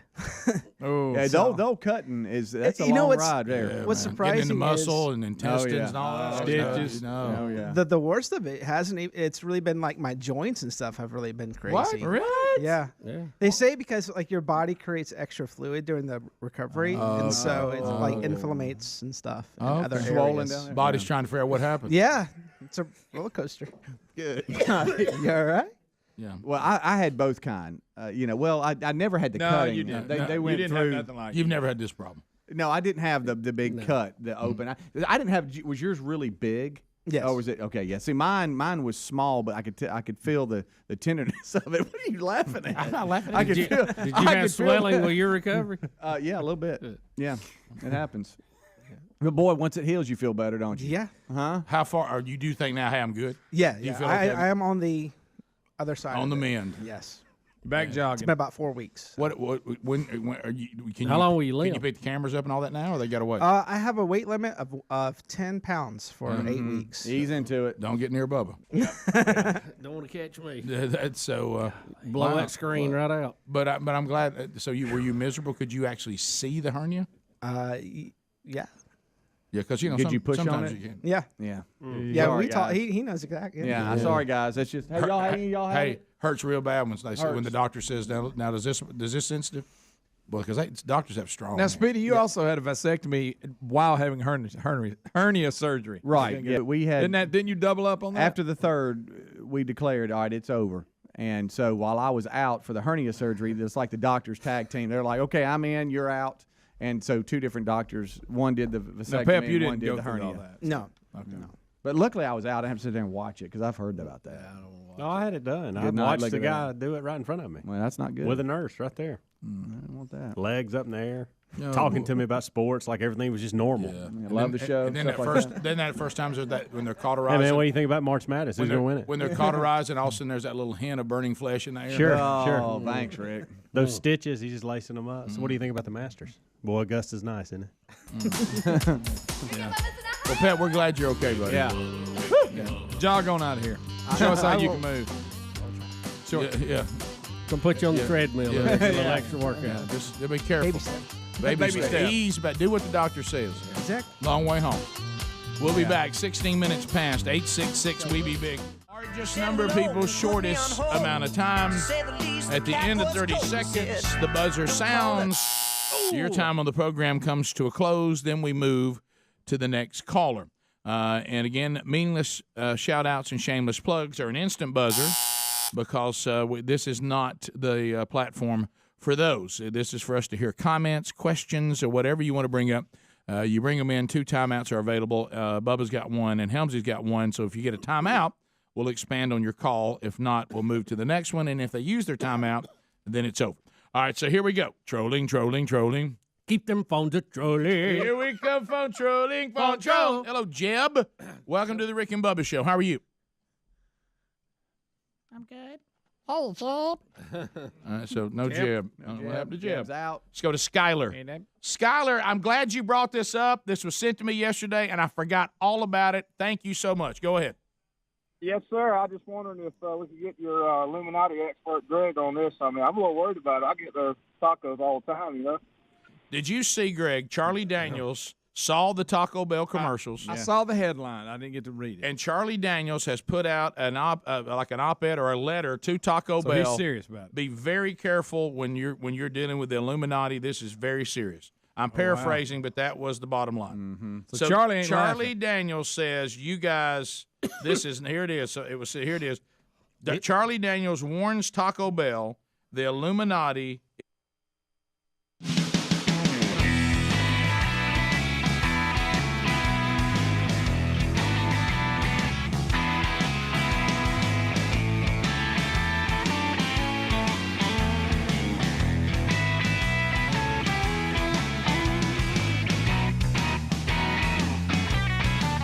It is 35 minutes past the hour, and you got the Rick and Bubba Show. Thanks for being with us. HelloFresh, HelloFresh.com/Bubba. Man, this makes meal planning so easy, and it really is a turnkey. Hey, I love a turnkey. So here's the situation. Rick, what do you mean it's a turnkey? Well, because it's not just meal planning. They also send you the ingredients and the recipes for the meals. So this is I'm not in the line at the grocery store with a list of things I've got to buy. I already have it. It's all sent to me. Now I do prepare the meals, which is great. And but man, those chefs at HelloFresh, they're cranking out some great ideas every single week. 30 recipe options a week. Some quick and easy if you want that. Family friendly, they got that. And if you want to do a little better, and you're like, well, I've talked to this nutritionist, or I've got a trainer, and I'm filling out my food journals, and he or she says that I need more of this and less of that. But man, what a nightmare! We'll just go to HelloFresh.com/Bubba and say, here's the kind of meals I need, and they go, well, here's our selection, grab them. And then it comes to you. You know it's right. You know it's measured out right, and then you just prepare it. But if you just want to eat great food, boy, they got that too. They've got some kind of cool. These are cucumber salad stuffed pita pockets. Now, the guys here, all of us are kind of like, now what? But let me tell you something. As far as a snack, especially ladies, and trying to do a little better, but we're probably more over here. Chicken sausage stuffed peppers. And the Tuscan spice shrimp. That sounds a little more like us. Now, if you go there and say, now I like that protein, but I don't like that side. Well, you can mix and match if you want to do that. You can move the sides around, move the proteins around, and customize the meals if you'd like. All you got to do is go to HelloFresh.com/Bubba. When you do, we're going to get you 16 meals for free, and we're going to get you 3 free gifts. All you have to do is grab that promo code Bubba. Find the link at rickandbubba.com under the sponsors. That is 16 meals for free, plus 3 free gifts from HelloFresh.com/Bubba. All right, so Bubba, more on Top Gun. I gave the good news. I don't know whether this is bad news or not, but how it's going to go. But now Paramount has been hit with a Top Gun Maverick copyright lawsuit. Now, how can that be Watch at this it. point? Easy. Somebody's shooting at Maverick again. So they're saying that there was that they had the rights to it, but the rights to the 1983 Top Gun and the sequel ran out in 2020. All right, so these Or the 2021, people I who can't are claiming remember. No, this is 2020. actually, and they have a hard name to pronounce. That's why we're not lot saying of it. lot of tough pronunciation. They are No, the no. heirs, yes, to the person who wrote the original story that the movie was based on. and this was in 1983, Right. And it was called Top Guns, and it was a article about the Top Gun program in the Navy. Okay, naval aviators, and so the original script was based over that. So if the way I'm reading this, they must have sold the rights to that to Paramount, or leased it, or however whatever the deal is, through 2020. But the movie did not get out because of the delays. But it was already made. Well, yeah, it wasn't produced till May of 2021. So they're saying that that they exceeded the I guess the agreement. The copyrights back to them. Correct. Right. So they want royalties now. So they sent a cease and desist letter to Paramount. Yeah. But Paramount says they're going to defend themselves, of course. But yeah, that's the lawsuit. So basically, they paid to have the rights to this, but Paramount is saying the movie was sufficiently completed before the rights to the original article were terminated. That's what I mean, I'm not a lawyer, but I'm sure Paramount is kind of what they're saying. Look, y'all know that COVID hit, and we had this thing finished inside the copyright, and we've been holding it because of a worldwide pandemic. And so we didn't violate anything because we got it done inside when we still had the rights to it. That's what they're countering back to say. We've had it produced, we've had it finished, we just been holding it. But they're coming back saying, well, you didn't release it though till after the copyright was over. Now I don't see in the story how much Paramount paid for that initially. Do you? I did not know. But now that this thing is crushing all kind of records at the box office, this has come to the front page. And I think what they're probably doing, I don't think they really think they can win it, these heirs.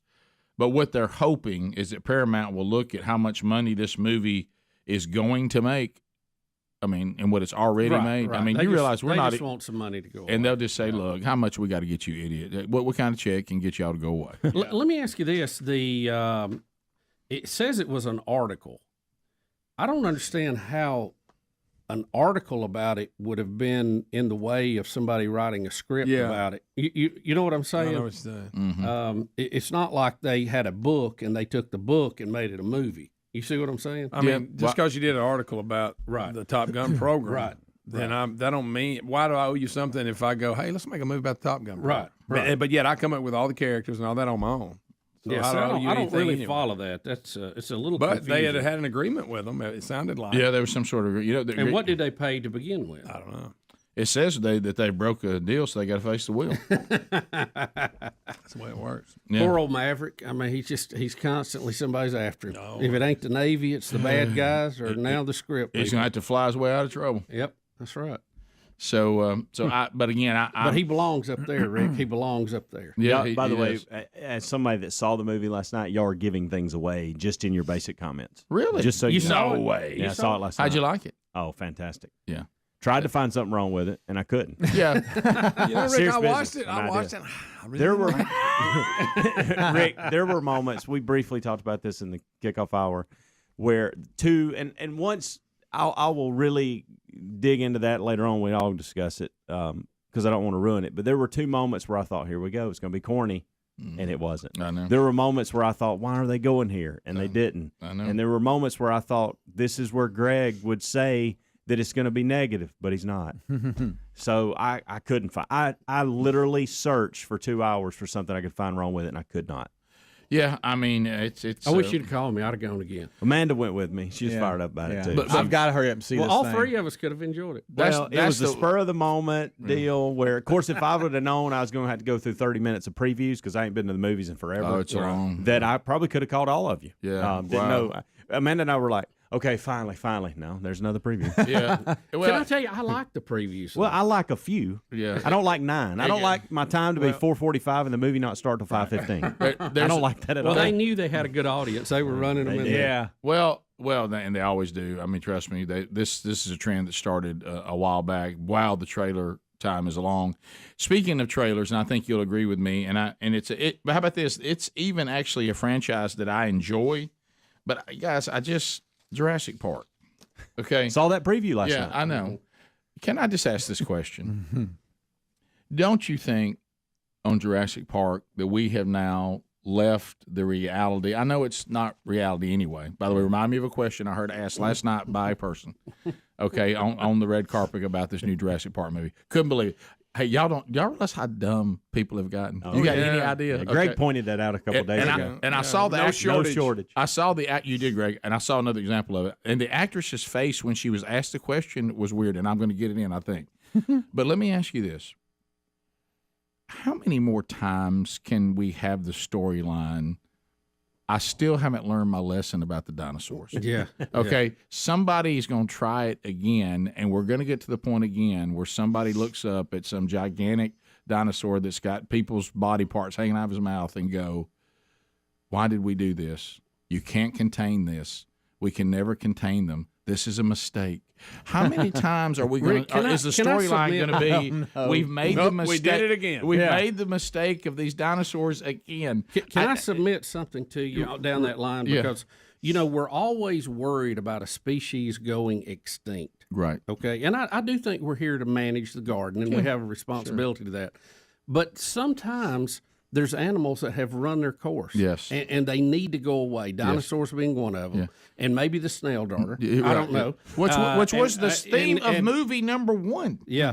And we're still saying that? I mean, sometimes animals just run their course. They need to be done. And something else will take their place. And we don't need to be tampering with that. Yeah. This kind of goes back to that thing about how we have a sign, a rule, how we baby people too much, and we let people that should remove themselves from the gene pool, and we keep them in the gene pool artificially. Right. Same thing with animals. Yeah, but Bubba, you realize how many times we're doing a movie, and it's going to end the same way. They're going to look up after mass destruction and death and go, "Uh-oh, we can't allow this. We should have never done this." Y'all didn't see us coming. How do we keep finding new people that think they can get these dinosaurs and get a different end? But anyway, here was the question. And there's always a new breed that was a little bit meaner than that worse. We're still tampering with the genetics. And don't we have some of the original people back? Oh yeah. More they should know before anybody. Yeah, they're bringing. They should know better than anybody. Well, they always find some way, Greg. They get forced into coming back. Guys, they got to help. All right, so listen to this, okay? And this one even gets more corny because this thing that somehow Chris Pratt's character has a raptor as a pet, I just can't get past it. Yeah. And now this time we're going to have a baby he's trying to protect, looks like. All right, but let me say, I got to get this in, y'all. You're not going to believe this question. You're not going to believe it.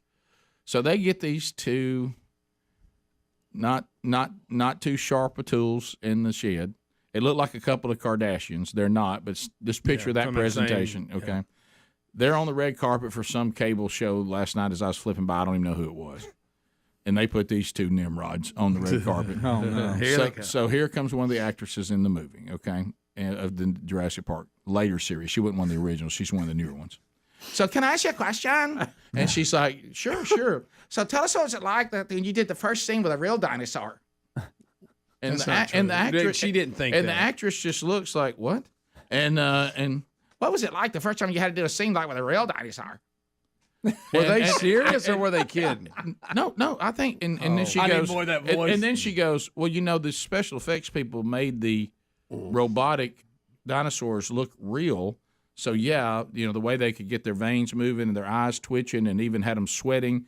It was kind of daunting to see that when you had to do a scene with one of the creations. Yeah, that's not real. But you could see she wanted to go. There's no real dinosaurs that we don't have dinosaur wranglers that of animals. These are special effects. If you want to ask me what it was like to interact with the special effects, no. This Botox can seep into your brainstem. That may be the problem. We're seeing more of that. Yeah. Be careful. What is it like when you did the first scene with a real dinosaur? And I love your dress. Oh my God. Who are you wearing? I got an idea for a movie though. Yeah. Rick and Bubba.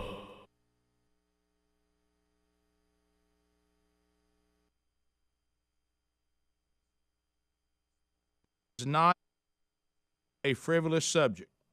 Yeah, that's Fox News now. That's not some bizarre website. So, Greg, Charlie claims you're shaking hands with danger. That's right. You know who said to I me? tell you, those were funny commercials. And the minute I saw them, I thought of Greg. Yeah, because Greg is our ranking Illuminati expert. No, here on the Bubba. show. Which led to anything from Freemason up. That's Greg. This all the one way to Bohemian Grove.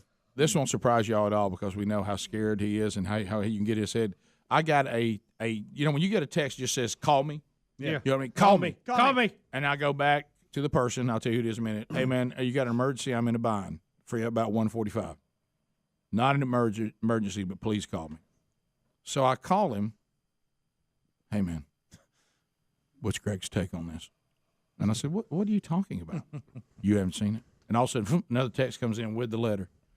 Charlie Daniels, Illuminati. Guess who it was? JT. Oh, yeah. Rick, you realize you and Charlie are speaking at an event together this year. Gridiron? Yes. That's right. He is speaking at Gridiron. Oh, I'll ask him. Talk to him about it. Rick, in the commercial, they refer to it as the Bellinami. Bellinami. I can't say it now. I was ready, and then it got away from me while I was on deck. God love you. Hey, what? Bell Illuminati. Greg, do you agree? To be honest, I haven't paid that much attention to the commercial. Get your look. And, they go in there like it's one of these secret meetings of the Illuminati. Oh, there's the all-seeing. They're talking about Taco Bell. Here, Greg, there's the all-seeing. Illuminati. Illuminati. They are throwing some Bell symbols Illuminati. in Do there. you agree? Don't be dabbling with this. You know, I'm going to have to go with Charlie on this now that I'm looking at it. You've seen it. Yeah. You've seen the commercial, right? No, I've never paid no attention. I usually. It's Greg. It is everything you talk about. There's I'm just now. They were pyramids, just now there's- praying it. That's what I'm Yeah. saying. We're just now playing it. I'm like, I may have to go on Charlie's side here. You did see the all-seeing. Look, eye. it's all fun and games, Rick, but don't get carried away now. Yeah, Greg, what's the thing about the Illuminati? And now are the Masons tied to all this? Rick, if don't you- start controversy. You work on your that. way up. All right, I'm gonna stay out. But you're just saying in general, I agree with what Charlie's saying. Yes. Taco Bell, you dancing with danger. Shaking hands with danger, 4 fingers and a thumb. And that's a signal. And you all know what that means. Everybody knows it. We continue. Greg, how come that bunch that's so secretive they don't have windows in their meeting place? That's what I know. don't get. I'll tell you why. Why? You ever been in there? Uh-uh. Yeah. Sure have. Strange paintings. Oh no. Yeah, that's. We continue. Let's go. You know what's funny though? I have this place and I have all these strange secret paintings, but I rent it out to high school reunions. Have you ever noticed that? I mean, I'm so secretive, but yet if you pay the right price, I'll let you use the area. But there's certain rooms you can't go in. Well, yeah, but the ones you can are spooky enough. Dennis in the great state of Tennessee. Dennis, welcome to the Rick and Bubba Show. How are you today? Hey, I'm good, guys. How y'all doing? we're great. Good. Hey, that's awesome. Hey, I want to know if y'all have heard that political correctness has come to the company that owns Dixie Stampede in Dollywood and Pigeon Forge. Have y'all Oh, yes. Yeah, we covered it Yeah, we yesterday. did that story.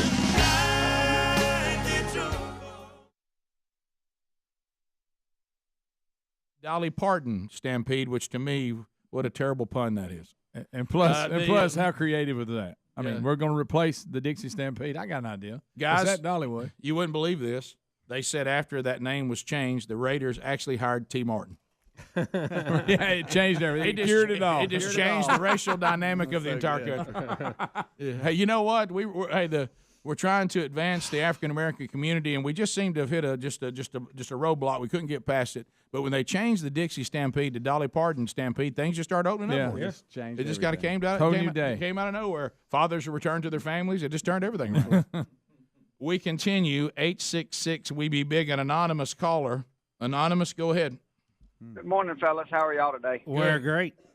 I actually just hung up when I flipped y'all back on. I heard y'all talking about it. I actually just hung up with the corporate office in Montgomery, Alabama for Taco Bell, and they transferred me to the main office, to their main corporate office, complaining about that organization of why would y'all associate yourselves with a Satan organization?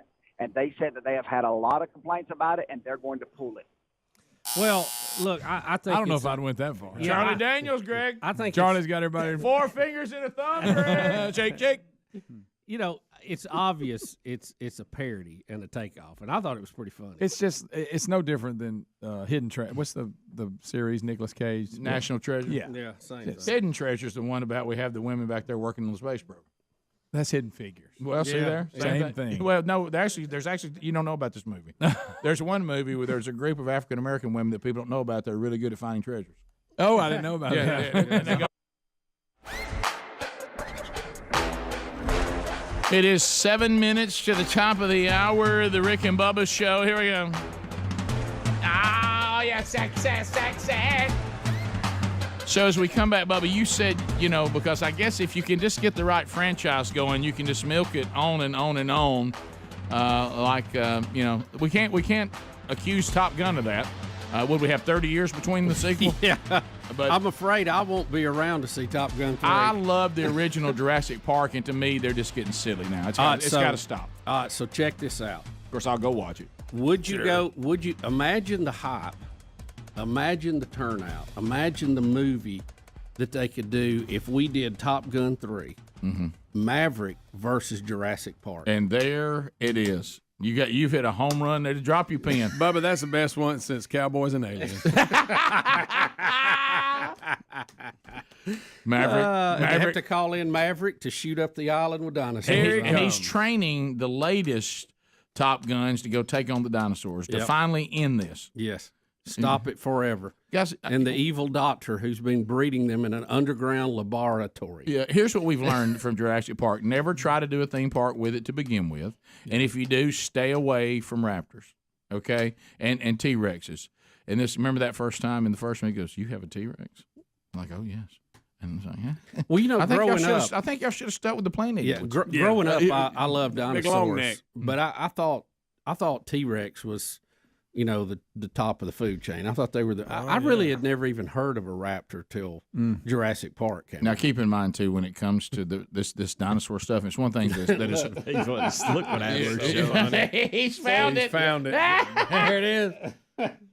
Top Gun 3. But don't y'all think there when the bad thing happened, and I know how we had Newman is let your stuff get out in the shaving sell kit. it on the black market. If Newman's in the movie, it's going to be a hit. Right, it is. You realize he's in like 6 of the top 7 movies ever. So once we get past Newman, okay, because that's an okay sequel. You know what I mean? Mm-hmm. Once we get past Newman, dropped a bunch of the sales out, and we got problems. Okay, and they're still alive, and we didn't think they were.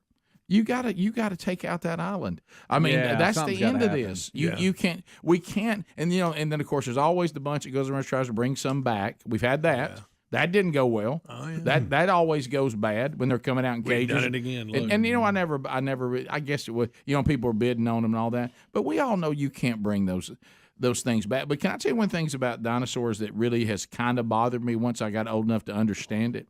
Because I loved them like you as a kid. Yeah, that we're kind of making up all this. Mm-hmm. The fossils really don't give us. That's true. I saw a thing on that. The fossils really do not give us these complete. A lot of these dinosaurs, and I'm putting quotes around, we've just made up. Yeah. I mean, this is what they would look. We think they would look like. There's no proof that the level of where we are. There were some large animals. Don't misunderstand me. Yeah. But we're kind of making up. We are. Even their characteristics. Yeah, I mean, just everything. We're really doing Bigfoot. We are. Where we start saying that this is what they did and this is how they live. They find a leg and a hip, and then they kind of fill in the rest. And also make up all these characteristics of how they operate. Right. And on that note, Prehistoric Planet, Apple TV, Apple Plus. I've heard that was really good. It is, but the entire time, the Greg in me is sitting there going, they don't know this. They're just making that up or whatever. Now, it is Rick Burgess. I mean, Rick Burgess. You would be all about this. Is it too cartoony? No, it's not. Not at all. But they'll go through each species and stuff like that, and then try to give you facts and what life was like. Because I realize they don't know that. No, they don't. I mean, Terry a number of times, they don't know that. I'm like, well, I know, honey. You know the word dinosaur has only been around about 100 years. Right. Mm-hmm. Yeah. But you'll be all about that. But I will say, the special effects of the dinosaurs in the Jurassic Park series is phenomenal. Yeah. Is it as good as Land of the Lost we should watch on Saturday? Much better. What about the movie Land of the Lost? Oh, that's so dumb. I can't even go with But Greg, I remember the first time, and this is original, so think back how far they've come.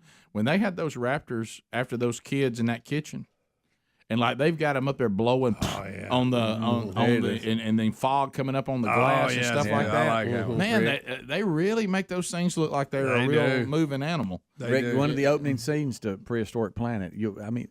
I almost texted you and said, "Have you seen it?" Just because now none of it is probably real. No, but it's all be. made up on what they think is. Well, I think real. it's a fair estimate. But I mean, we have the Gila monster to look at and some things like that. Yeah. But does anybody get eaten in this thing on Apple? No, it's it's more on the dinosaurs and just what their interaction. Do I have things killing other things? Yes. Okay. You do. All right, I'm in. I'll check it out. Doing that A horrible. lot of them, by the way, a lot of them have wings. Yeah. A lot. I will tell you when they did the deal where they tried to reopen the park again, which come on, and the pterodactyls got out and started bombing people and picking them off the ground. When they start which coming sounds from, exactly like a screech owl. Hey, look, when they come from above, you ever hear that? And you're going, the pterodactyl. What about when they come from above? Oh yeah. But I mean, how many more times did we come to the conclusion we shouldn't have done this? I know. But I mean, how many times have we all been there? Of course, it's not. I think I would learn my dinosaur lesson the first time. Yeah, I think after that first deal, there's a lot of lessons I didn't learn the first time. I think the dinosaur one I learned. Don't you think? Yes. Once T-Rex is eating a few of us, I think I'm like, all right, I'm done with that. Raptors are chasing us, and of course they're a little more savvy. Of course, we think that. Than the T-Rex. They're testing the fence. Yeah. Don't know about that. All right, we'll come back. Got some big sports stories coming up, too. And I was actually talking about one of them this weekend. We'll be right back. Rick and Bubba, Rick and Bubba.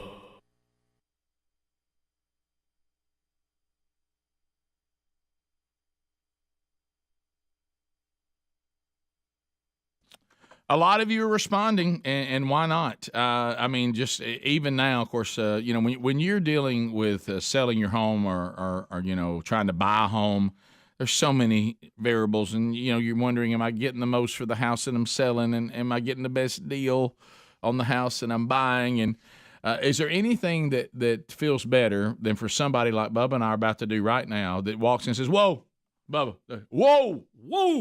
And what do we always ask you? Have you tried a little topaz? No, we don't say that.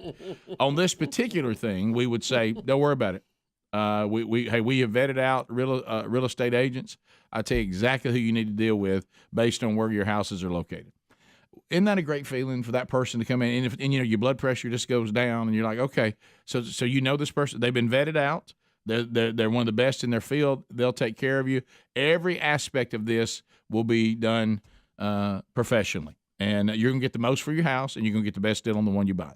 Now, Rick, where is this place? Well, I'm going to tell you. Go to realestateagentsitrust.com. Provide us with some basic information. Our team will contact you and then make an introduction to our preferred agent in your town. You won't find any part-time folks there, no multiple business card people.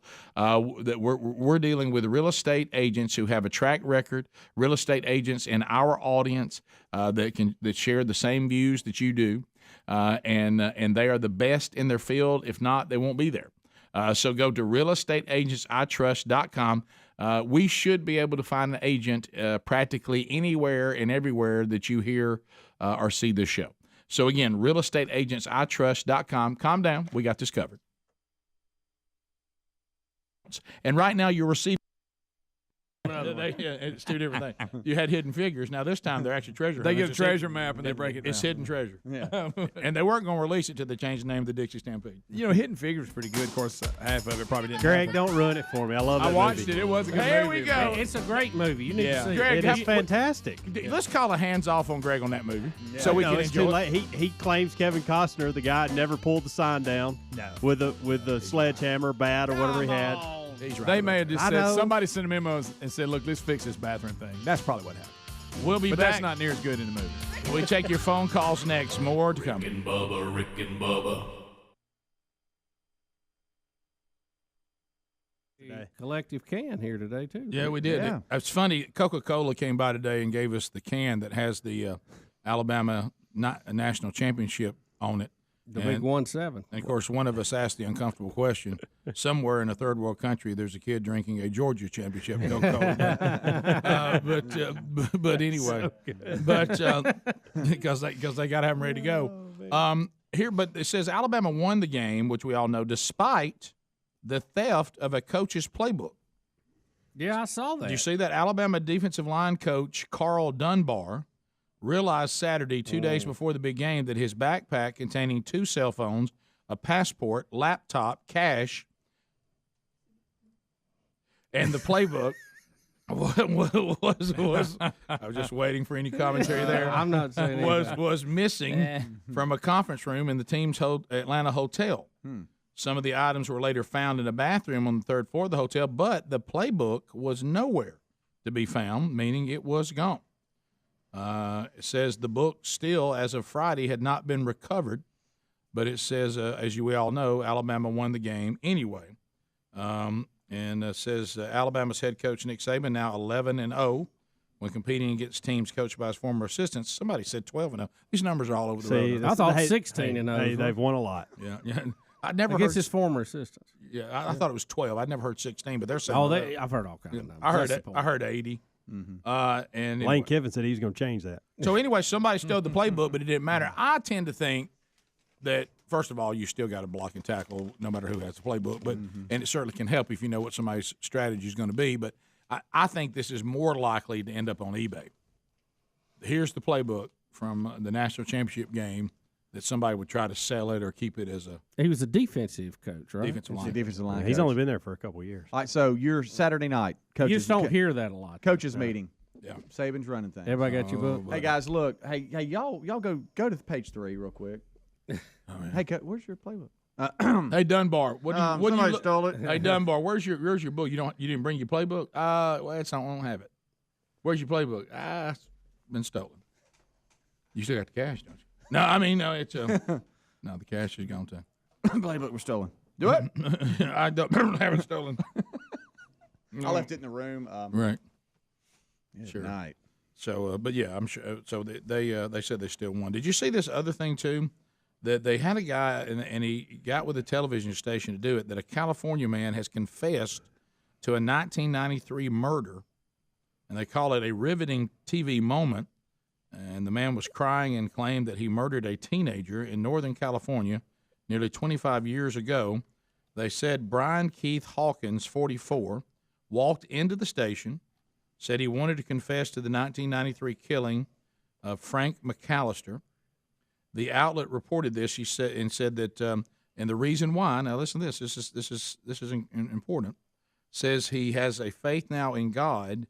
So he is seeking forgiveness and wants to repent of doing this and let everybody know that he did it. And will. Wow. It said the station agreed to the interview, but stated it would not air until after he turned himself in.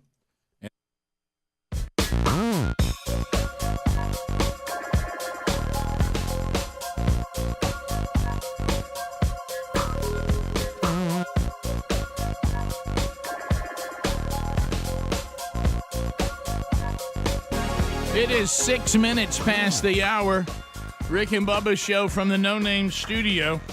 We thank you for being with us as a brand new hour begins right now. Baby, baby, why do you sit still? Well, who killed that bird upon your windowsill? Yeah. Are you the reason that it broke his back? Tell me, did I see you, baby, laugh about that? Somebody say, come on. Go, Adler. Boom, boom. If I come on like a dream, will you let me show you what I mean? Will you let me come on inside? Ooh, will you let it ride? All right, we're all looking for remedy right now as we make our way back. So, Bubba, in the sports world today, a couple of big stories. Aaron Donald just got a big raise from the L.A. Rams. The raise will make him the highest-paid non-quarterback player in the NFL. The Rams have reworked Donald's deal to give him $40 million raise over the last 3 years of his existing contract. That will make Rick him eclipsing $30 million per season. All right, I guess I am nuts. The reworked value of the deal brings his total contract to $95 million over the next 3 years. He's a game changer. Is that guaranteed money? Yeah. He's a game changer. I thought he was talking about even retiring. He was. That's called leverage. He was. Yeah. Right, yeah. But somebody puts $95 million in your face, you decide to do otherwise. They say the way the deal is structured, it includes $65 million guaranteed for the first 2 seasons of the contract. Come on. And is structured in such a way that Donald can either retire or return to the team in 2024. So it sounds like it's, and he'll make an additional $30 million for that. So it sounds like the last year is not guaranteed, but he'll get $65 million between now and then, which will be all right. Not so fast. You have to do the thing where you have to know where they play. In L.A., this deal's only worth $2 million. I tell you this, it's a lot less. It's a lot less if you played somewhere else. When you factor in gas alone to get to practice in games. Well, in California, I'm telling you, this deal in California is not worth near what it'd be worth if we played somewhere else. Yeah, state tax and all that. Cali's gonna get it. They're gonna eat it. Man, you get that in Florida or Tennessee, you get immediately a 10% more you get to hold on to. Yes, sir. So, that's a lot. Hey, at $65 million, that's $6.5 million. I've watched a lot of football, guys. Watched a lot of it. Been around it all my life.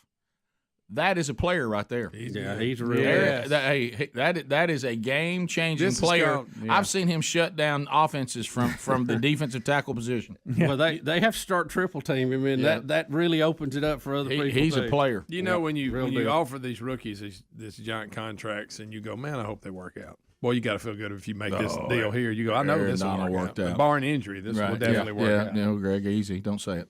Because you're right about that. In this game, there's always a little bit of a chance you're taking because it's a game that injures people. And, Rick, in a game that always seemed a little more docile, that being golf, has really heated up now, and it's getting nasty. Boy, is it ever. I had a conversation. Saudis got some cash. Over the weekend with Sherry about this. Now, it's going to make more sense to you, Greg, because Sherry and I did not discuss golf a I'm lot. trying to picture y'all sitting around with a golf discussion. Well, we were discussing. I got you holding coffee mugs and a Bible for some reason, It is. and then it veers off into this. All that is completely right because, Saturday morning, Sherry and I have our little time that is our favorite time of the week. And we sit down, we get our coffee out, we get the Word of God out, and we talk about life. And we had ventured into the return of Babylon, and a lot of people think the return of Babylon is figurative. Others say it will literally be Babylon that rises back up. Of course, you might want to keep an eye on Iraq right now, but anyway, they're excavating the ruins, and they're talking about bringing it back since it's getting a little more calm there. That they think the money that they could make if they would bring the literal Babylon back for tourists to come and see it. But we got to talking about that, and I said, well, the money that is there, because we were talking about, Nebuchadnezzar, he was so impressed with Babylon, he started thinking he was something, and God called him on that one. But anyway, spent a few years as a cow. It was one of the wonders of the world. Yep. And so anyway, I said to Sherry, I said, the money over there, I said, let me tell you what they're doing with golf.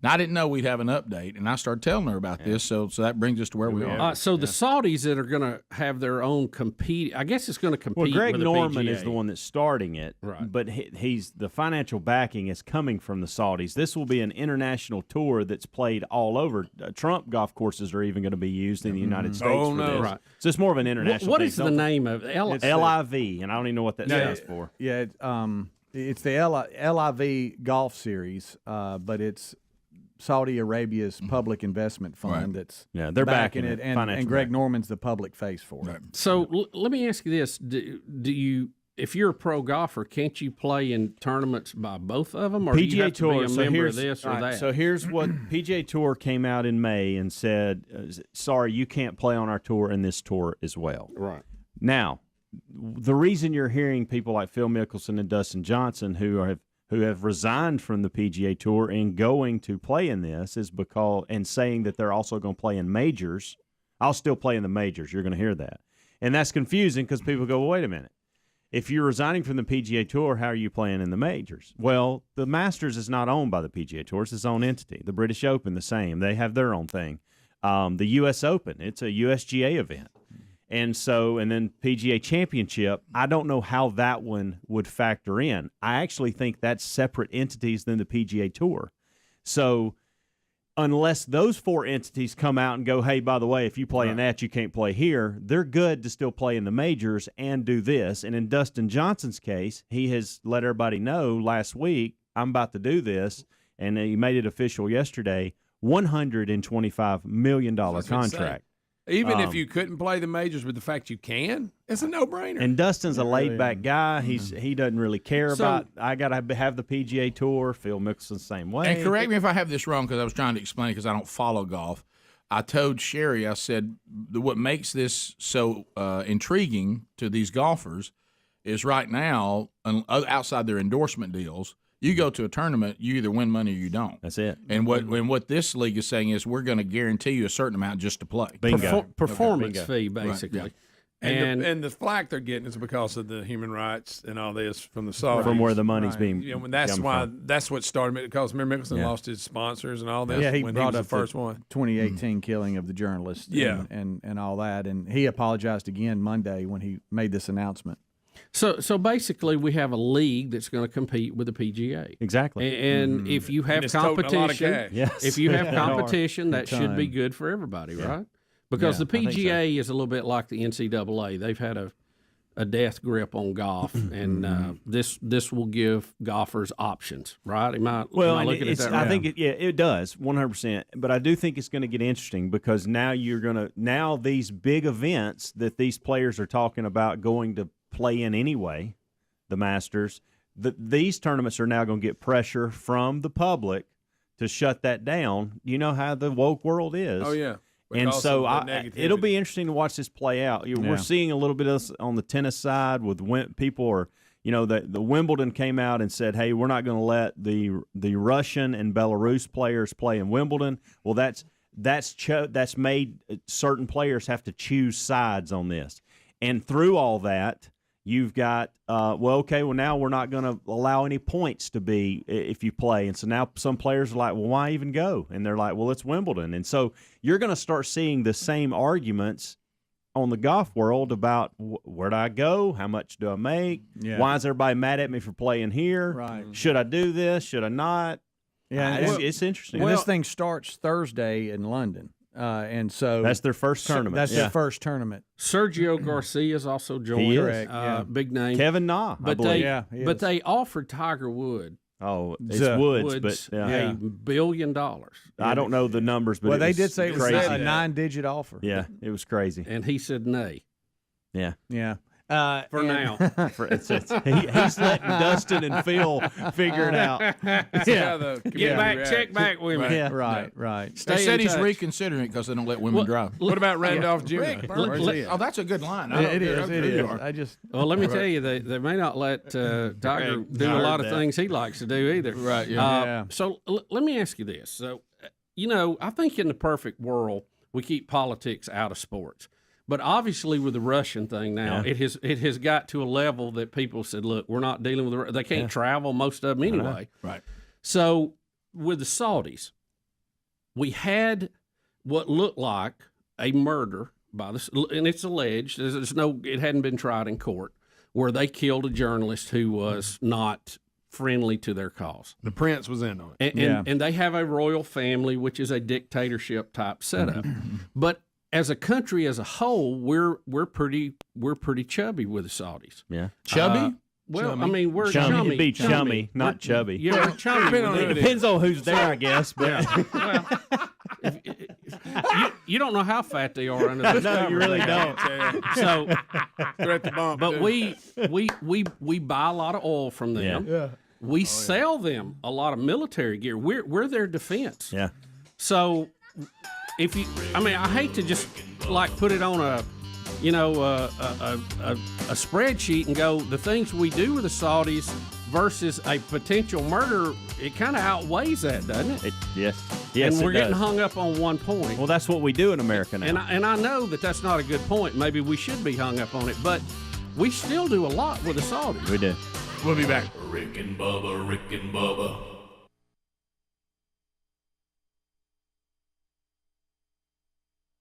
The police confirmed the confession He said, I know the wrong can't be changed, but this is the closest I can come to doing the right thing. And it says that that 25 years ago, he and someone else set up a phony drug deal to rob McAllister of money that he brought to buy meth. He said they robbed him, and he said, and he, along with this other person, stabbed him to death, leaving his body in the woods.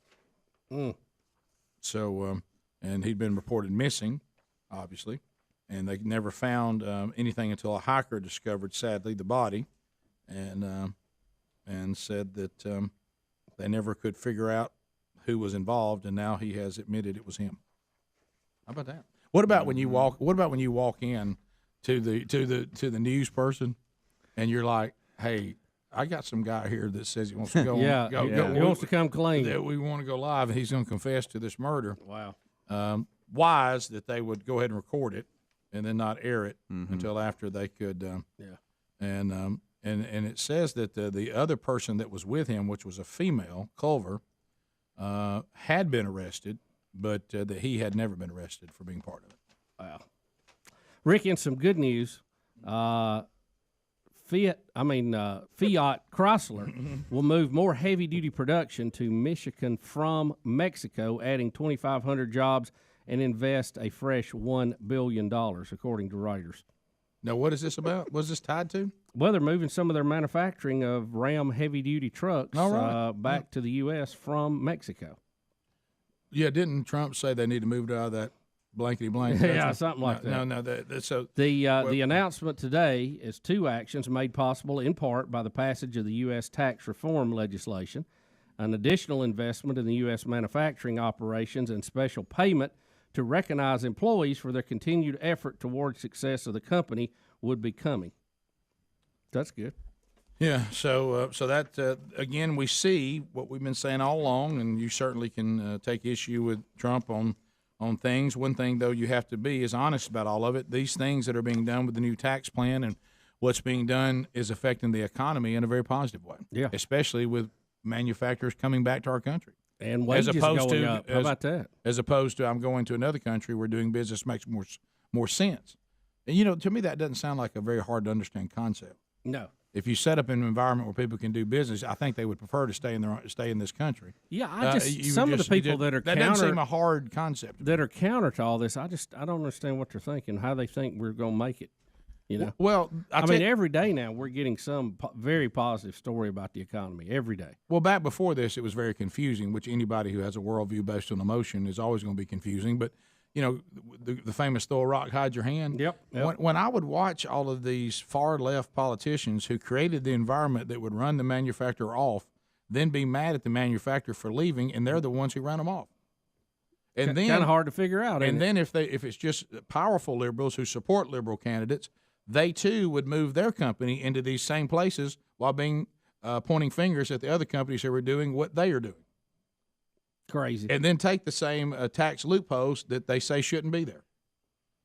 And also say that we need to pay more taxes, but yet they don't pay more. I don't, and that goes back to the great life truth. And any of you listening, if you haven't heard it, you may not live out what you say, but you always live out what you believe.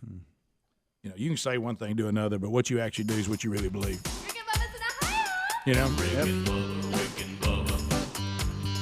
If somebody says that they're devoted to you and you look there with somebody else, they didn't mean that. No. They said it, but they didn't mean it. You know what I mean? Bottom of the hour.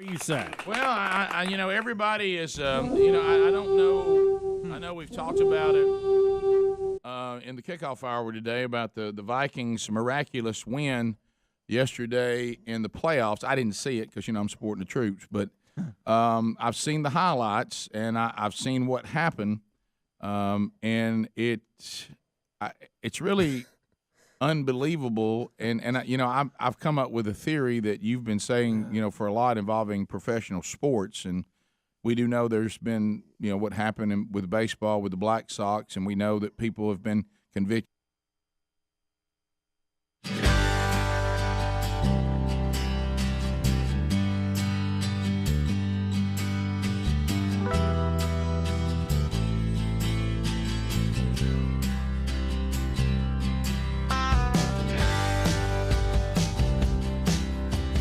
"22 minutes past the hour of the Rick and Bubba Show. 866-WE-BE-BIG is the number. And here we go. It is time for you to be given the floor. That's yours. Take the floor. Hey, take it. 866-WE-BE-BIG, 30 seconds a pop. The buzzer will sound when your time on the program comes to a close. We'll move to the next caller, unless you grab a timeout from Helmsley and or Bubba. Things that you need to know. We got some upcoming events. I'll be in Shelbyville. We were told that, by the way, had a little scare happen to me a little while ago that would have owned all of y'all.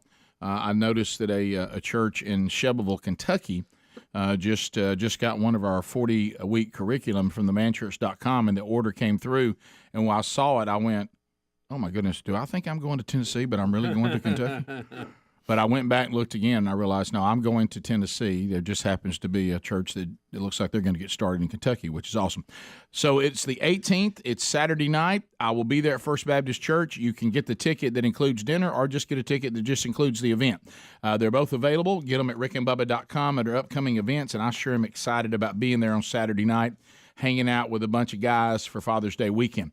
Let's go to Jeremy. He's got us in Key Largo, Bubba. And Jeremy, you got 30 seconds. Go right ahead. What's on your mind?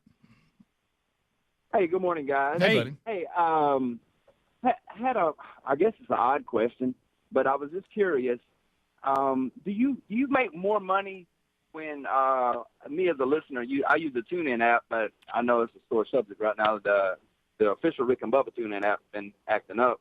So I listen to an affiliate TuneIn. Mm-hmm. But is it more beneficial to the show for a listener like myself to listen to the? It's a great question, by the way. That's somebody caring. By the way, you can go back to our TuneIn channel because we've got Control again, and it's working fine. Yeah, the problem is that we released Control to another source.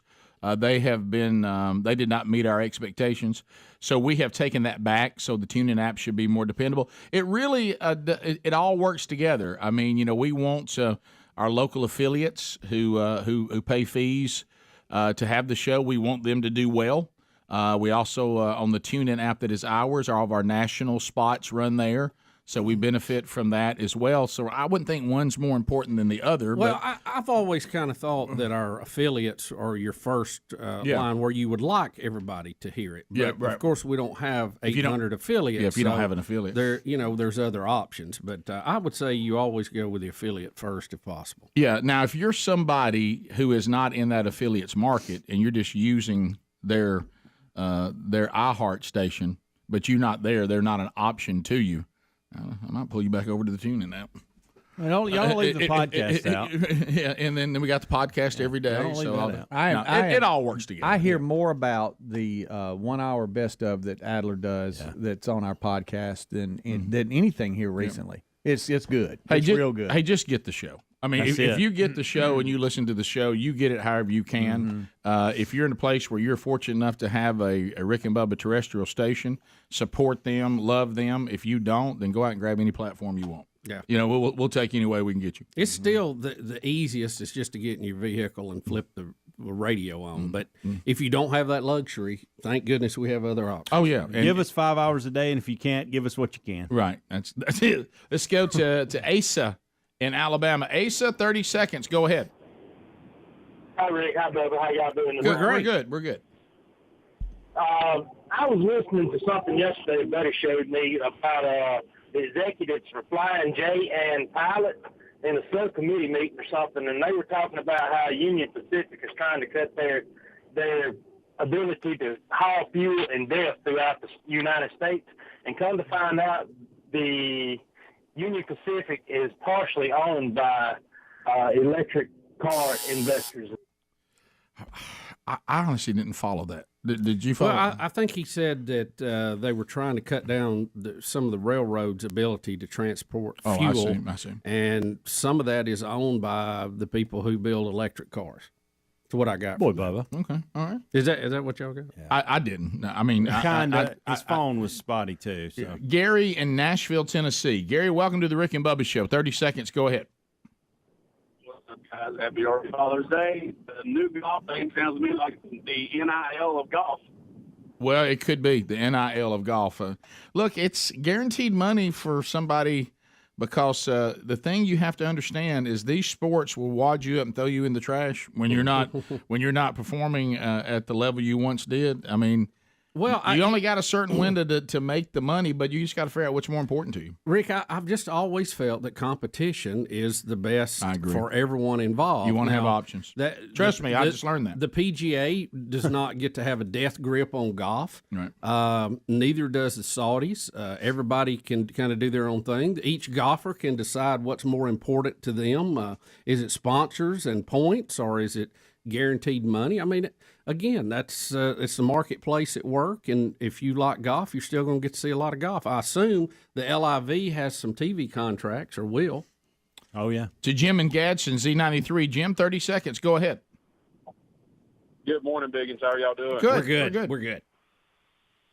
Good. Hey, so just keep this in mind. So the folks that are against this whole Saudi, golf tournament because of that one murder are probably absolute staunch supporters of the Clintons still, regardless of all the potential murders that they've committed. All right.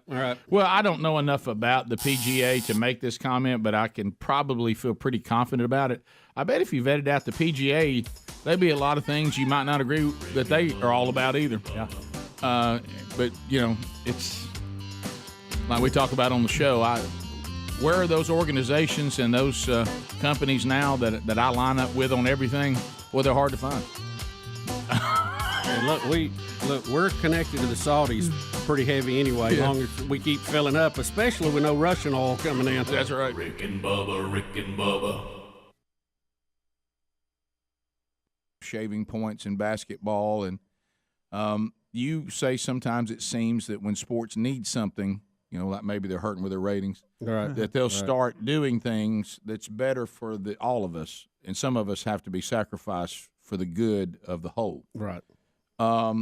There's it seems like every baseball goes to Game 7. Yeah, They're watching that defensive back for the Saints. Everybody's trying to figure out what he was doing, but I think really you've said it long ago. Now, this is good for you because it appears you're in the script for a positive. This is clearly rigged for the Vikings to be the first team ever to play the Super Bowl in their own stadium, which is brand new.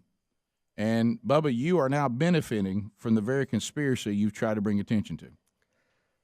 Rick, I didn't watch a whole lot of NFL this year, and everybody was on me, hey, the Vikings. And I go, well, you got to know the Vikings. It's right. And look, that's still in play.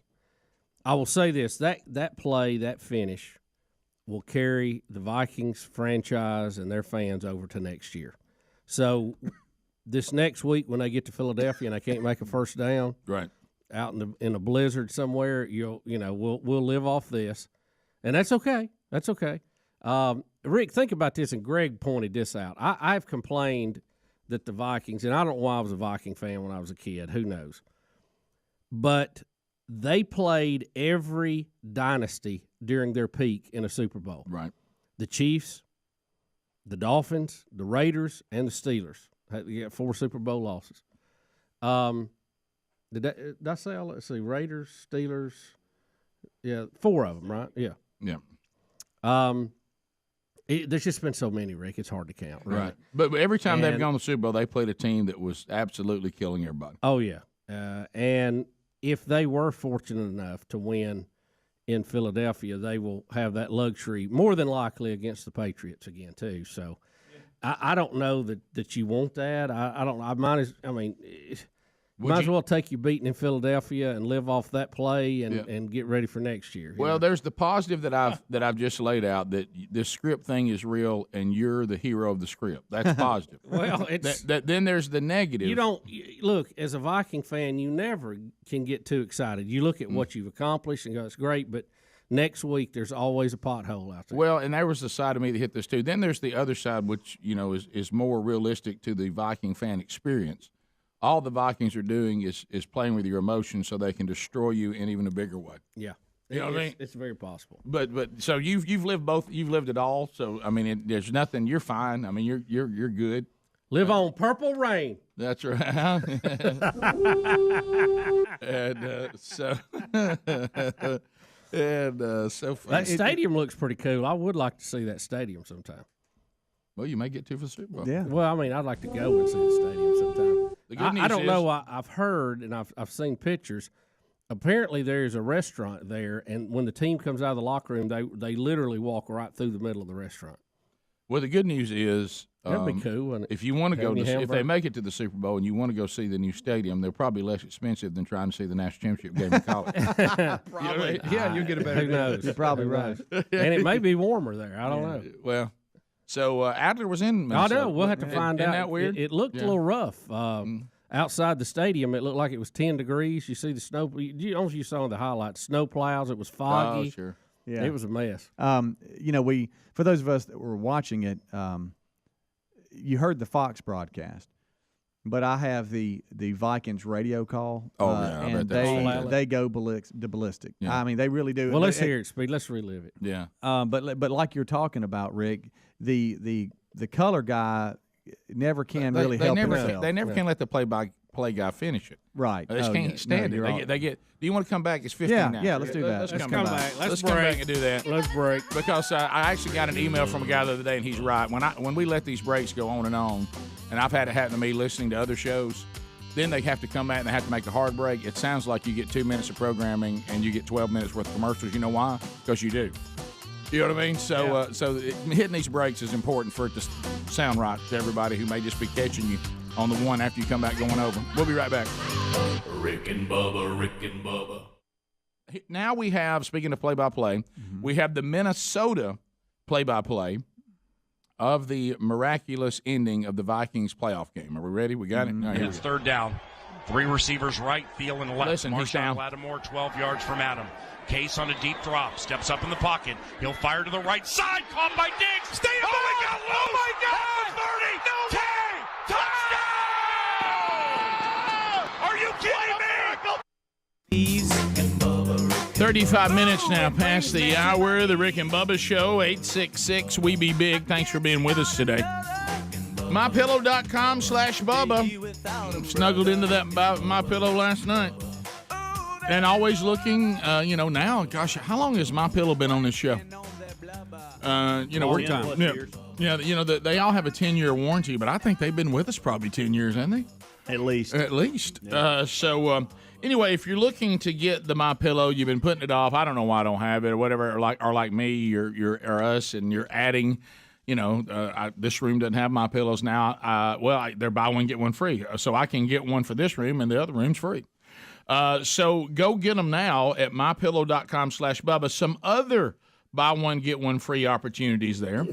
You also can get the buy one get one free on their bed sheets, which makes your sleeping experience fantastic as well. Their six-piece towel set. Their towels are so much better than the competition. I mean, they absorb. They work the way you want them to. I love them. Buy one, get one free on that 6-piece towel set. And, of course, buy one, get one free on the Roll and Go Anywhere MyPillows. These are the ones you take out on the road. It's a smaller version of the MyPillow. Fits in the suitcase a little easier. But now you got MyPillow with you. And if you're looking to get $90 off on the MyPillow slippers, which Bubba and I have those, and we love them, $90 off right now. So there's a lot there, and these are what we call Speedy level savings. MyPillow.com/Bubba. MyPillow.com/Bubba takes you right where all these deals are, or you can go to rickandbubba.com, look under the sponsors button. That link right there also gets you these same deals. So make the move and go grab those MyPillow products now. So you said, Bubba, we were developing a little more on this thing about the golfers and guaranteed money. Well, and the LIV, Speedy had brought some facts in the break about how they're going to do things a little bit different. And Speedy, I thought that was pretty interesting, other than just the money. Well, I think the question was asked, where do you watch this new series at? And at livegolf.com, they're going to be streaming live. The competition begins 2 p.m. local time there in London. It's going to be 8 a.m. Central time on Thursday. It'll be on YouTube and Facebook as well. But according to their press release, coverage of the event will include 60 on-course microphones, including ones that are going to be worn by players and caddies to kind of bring you into their conversation, as well as 50 cameras capturing the action around the course. So basically, you're going to be able to watch it streaming-wise, livegolf.com, and then it might develop more from there as far as network support and all that, but that's what you got. So will it be on any of the major things, though? I mean, no, not this yet. weekend. No. Okay. So to me, it reminds me of a little bit, and here we are again talking about spring pro football, but it reminds me a lot of the USFL. The first one. You're right. Because what happened there is the biggest names in football, I'm talking about coming out of college, started signing. Or not even out of college. See, they let them get undergrads, which the NFL was not doing at the time. Yeah, but the biggest of the big, they were choosing to go play in the USFL because the USFL was offering better deals. Yeah, bigger money. So this is this is a human nature thing. If I do something and somebody offers me a lot more money, guaranteed money, which is the key, than what I'm getting under the other plan, to what you said, Bubba, which I agree, the PGA has got some competition now, and maybe they're going to have to look at themselves. Yeah, I think it'll be good for the players and hopefully good for the folks that follow golf. Rick, in other sports, we have the Super Regionals of the NCAA baseball coming up this weekend. It'll be the best of 3 series. And we got Tennessee, which is the number 1 seed in the whole tournament, taking on Notre Dame. They'll be hosting them in Knoxville. East Carolina and Texas, Texas A&M, Louisville, Virginia Tech and Oklahoma. Oregon State will host Auburn. Mississippi, or Ole Miss, will go down to Hattiesburg to play Southern Miss, and I know that will be a rowdy crowd and game. North Carolina, Arkansas playing, and the number 2 seed, Stanford, is hosting UConn. I got to watching a little bit of the Southern Miss LSU game yesterday late, and it was an absolute battle. I mean, it was just back and forth. The atmosphere was great in Hattiesburg, and it was just fun to watch. I mean, it was one of those games where you hated to even get up and go to the bathroom because you thought you were going to miss something. It was just back and forth, and you think, well, this team has put them away, this team's put them, and they just kept coming back. It was really a good game. So I know with Ole Miss now going to Southern Miss, that will be a real battle because I know there's no love lost there. Yeah, and Ole Miss coming out of Miami winning that region was big. I mean, because they barely got into the tournament of 64 teams, and so for them to win that was really big. But for you basketball fans, basically you had 64 teams. Right. Now you've got 16, so you got the Sweet 16. That's the Super Regionals. And the winners of this will be the 8 that'll go to the College World Series. Hey, the road to Omaha. Yeah. But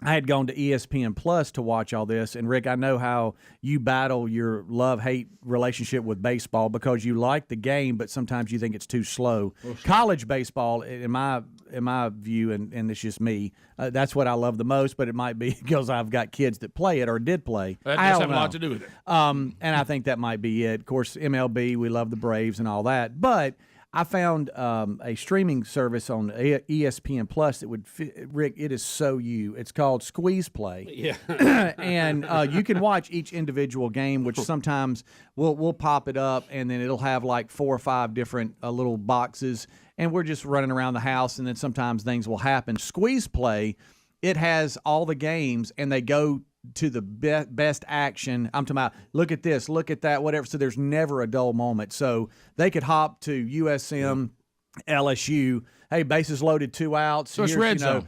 Well, it is. It is. And then they might jump down to, last night with some of the games like Oregon State and Vanderbilt. I mean, it came down to the last half inning. You had so many good games. Florida and Oklahoma. Florida's beating Oklahoma, and dang rain delay comes. messes Florida up. They come out of the rain delay. Oklahoma comes from behind, beats them, and holds the lead. So you had a number of SEC schools that lost, but some that have made it, of course. All that that's great and exciting. But I think what the world and our audience wants to know is is Bucky Beaver actually going to check in this week since they play Bubba's Auburn Tigers? I know. That's a big question. I think everybody wants to know. Speaking of Auburn, so you got Vanderbilt who beat Oregon State night before last and pushed it to yesterday. Yeah. If they win, they play at Auburn. Right. But the fact that they lost, now Auburn's got to go to Oregon State. Man, I want to hear from Bucky. Arkansas having to go to North Carolina. That's going to be a good one. Of course, Tennessee is unbelievable. Why have we not talked about the kid rounding first and flipping the outfield a bird? What was that all about? Yeah, where was that? I saw that highlight. It was in one of these games, and so why was he full-blown bird? Yeah, I mean, I've never in my life seen. Second. I think am I wrong in saying he's from Hazel Green, Alabama? Oh yeah. That's one thing about Probably gonna be a college first-round draft baseball choice, too. that you don't. The pros are playing 180 games, so you have some passion at different times, but it's a little more just, we play baseball. The college game, and especially at this point, is a lot of passion. The fans are acting crazy. The players are acting crazy. They're jumping around. You see all kind of crazy plays that you normally don't see. And it's just very exciting right now this time of year. And I know you've been to Omaha. You said it's great. It is. I'd It's love a to special go place. see it. Yeah, it is sometime. special. That is I great. never have. So what was the reasoning behind him flipping the outfield? He comes off? around. He comes around first base, and he's just putting the third. He's digging. He's got a stand up double probably, or maybe even got to slide into second. But as he's rounding first, he just. I'm talking. It's a full blown. Bird. Oh, it is. Greg even approved it. So you got, so in that Knoxville regional, you had a couple of teams. Campbell, one of them. They're known for hitting the long ball. The whatever. Camels. They gave Tennessee a little bit of a scare, but Tennessee won 12-7. But then they played Georgia Tech, and Georgia Tech has got this guy, and y'all would love him. I think, and I might have this wrong. He's 6'5", 270. Wow. And can throw upper 90s, and he is shoving it, all right? And Tennessee is having fits with him. Well, they finally get him off the mound, and they come back to beat Georgia Tech. And the ball you're talking about, he pieced one up and burnt he burnt the center fielder. He did. And I guess he was Here it is right here. I guess he was letting him have it. Well, he was. Yeah. I mean, he is just shaking that finger as he rounds first base. I've watched some of the highlights of Tennessee. That group right there. They're a little rowdy. Yeah. Mm-hmm. It seems the coach is a little rowdy and encourages it. Yeah. Some of it is I don't like. I don't either. I got to laughing yesterday. I don't like that. Watching you don't need it. Watching the Southern Miss LSU game. And LSU had a kid pitching that had kind of a unique wind up from a stretch. Speedy, did you see him? He would tap his foot up in the air, and the crowd got to counting the number of taps. And anytime he would go one longer, like 4, they just go nuts. And they were just cheering the whole. It was kind of funny how they locked into that. Georgia Tech's pitcher, Zach Maxwell, he pitched 6 innings and had 11 strikeouts. Wow. They were glad to get him off the mound. We'll be right back. Like it. Rick and Bubba, Rick and Bubba.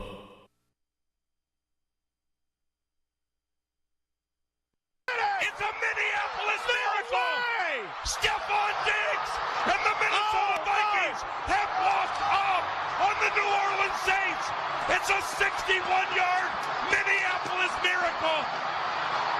I can't believe what I just saw, Paul Allen. What an unbelievable play. Of course, color guy can't just let the play guy finish. But that makes it great. At one point, if you listen, the color guy's doing nothing but screaming. He screams, "Please stay in bounds!"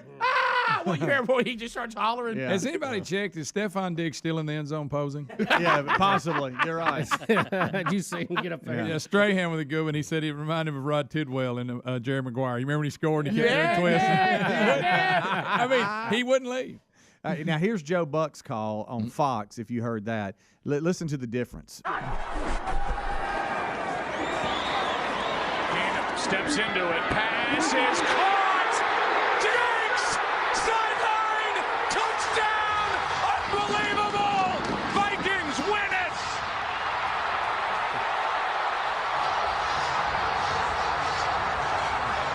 How about Troy? Didn't say anything. Sat quiet, let the play-by-play guy finish. You talking about the pro? Yeah. Yeah, but he's not a homer like the Viking guy. They were just ecstatic. They became fans, is what they became. Well, yeah, they are fans. Yeah. You know, that's their team. Yep. Homers. Troy still hasn't spoke. Drew Brees is in shock. Yeah, they're letting it breathe. Letting it breathe. Let that crowd go nuts. And it's a little different approach, TV and radio. Absolutely. No doubt. You got the pictures and You see Marcus Williams here. He has a shot. who'd already made a huge interception earlier, they said. He comes in, he's got him dialed in, and he just all he's got to do is make a play. And even if he catches it, you tackle him in bounds, the game is over. And I know Diggs, he's catching this. He's expecting somebody to hit him. And he turns around. Heck, nobody's there. And he's off to the races. Ref can't believe it. 61 brilliant yards for Stephon Diggs. And Case Keenum has just taken the Minnesota Vikings to the NFC Championship game in a game none of us will soon forget. You know, I'm happy for Keenum. Just wrap him up. What are you doing? Heads up, wrap up. Well, I was and on the ground, and time runs out. Let me tell you this, because I didn't see it when it happened. So I was when y'all started texting, I started looking for the replays. I'm gonna tell you one thing. I thoroughly, and not just a little bit, I thoroughly enjoy Deion Sanders. Him on NFL Channel is just. I mean, it's pure so, Deion. It is so fun. I mean, he is a blast. Can we play it? Well, I don't remember. It was long. Him unpacking it. I just want to live it for a while. He was. It doesn't come off. He was just saying that bottom line is, they discussed kind of what I was thinking. Because when I saw it, I said I really believe the rule changes and targeting and there's so many different ways you can't tackle now. I think it may have them all just weirded out. I mean, I think the kid was kind of like, all right, I sure don't want to get a penalty. Yeah, but in that case, just set your feet and let him land and tackle. Well, that's what the game's over. Deion said. Hold him up. Deion said. Don't even make a play on the ball. You ain't got to let him land and tackle it. Deion's point was he was trying not to make a mistake as opposed to make a play. I get. And he said, you got to go up and make that tackle and then let the chips fall where they may. What can't happen is what happened. Yeah. I mean, that's the only thing that can't happen right there. I get not going for the ball and risk interception. Yeah. I get that. Yeah. But keep him in bounds. There's no time. Let him land and get him on the ground. The game's over. I kid you not, and I told Rick this earlier. I heard a national sports show coming in, and they said this word, Greg, you'll love it. Why wasn't the Saints in prevent defense?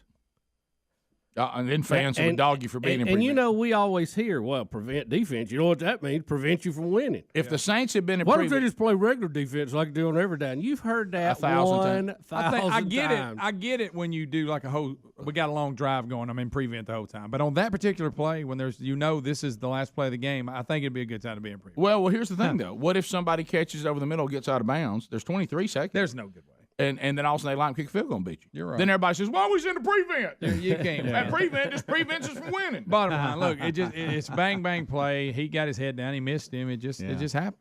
That is just, we can talk about it in freak, slow motion all day, thing. but when it's in full he don't speed, know why he did it. He don't know. He's in the dressing room going, "What am I doing?" I know. He just got his head down. Missed. I feel bad for him. He's really in the dressing room going, "What is what is that?" I feel bad for him. I really do. Because it's easy for us to talk about what should happen. We get to see it in slow motion. Rick, not only did he not heads up, wrap up, but he came in there like a bullet. And when he missed, he took out the only other Saint that is anywhere close to making a play. I know it. I mean, decleated him. Yeah.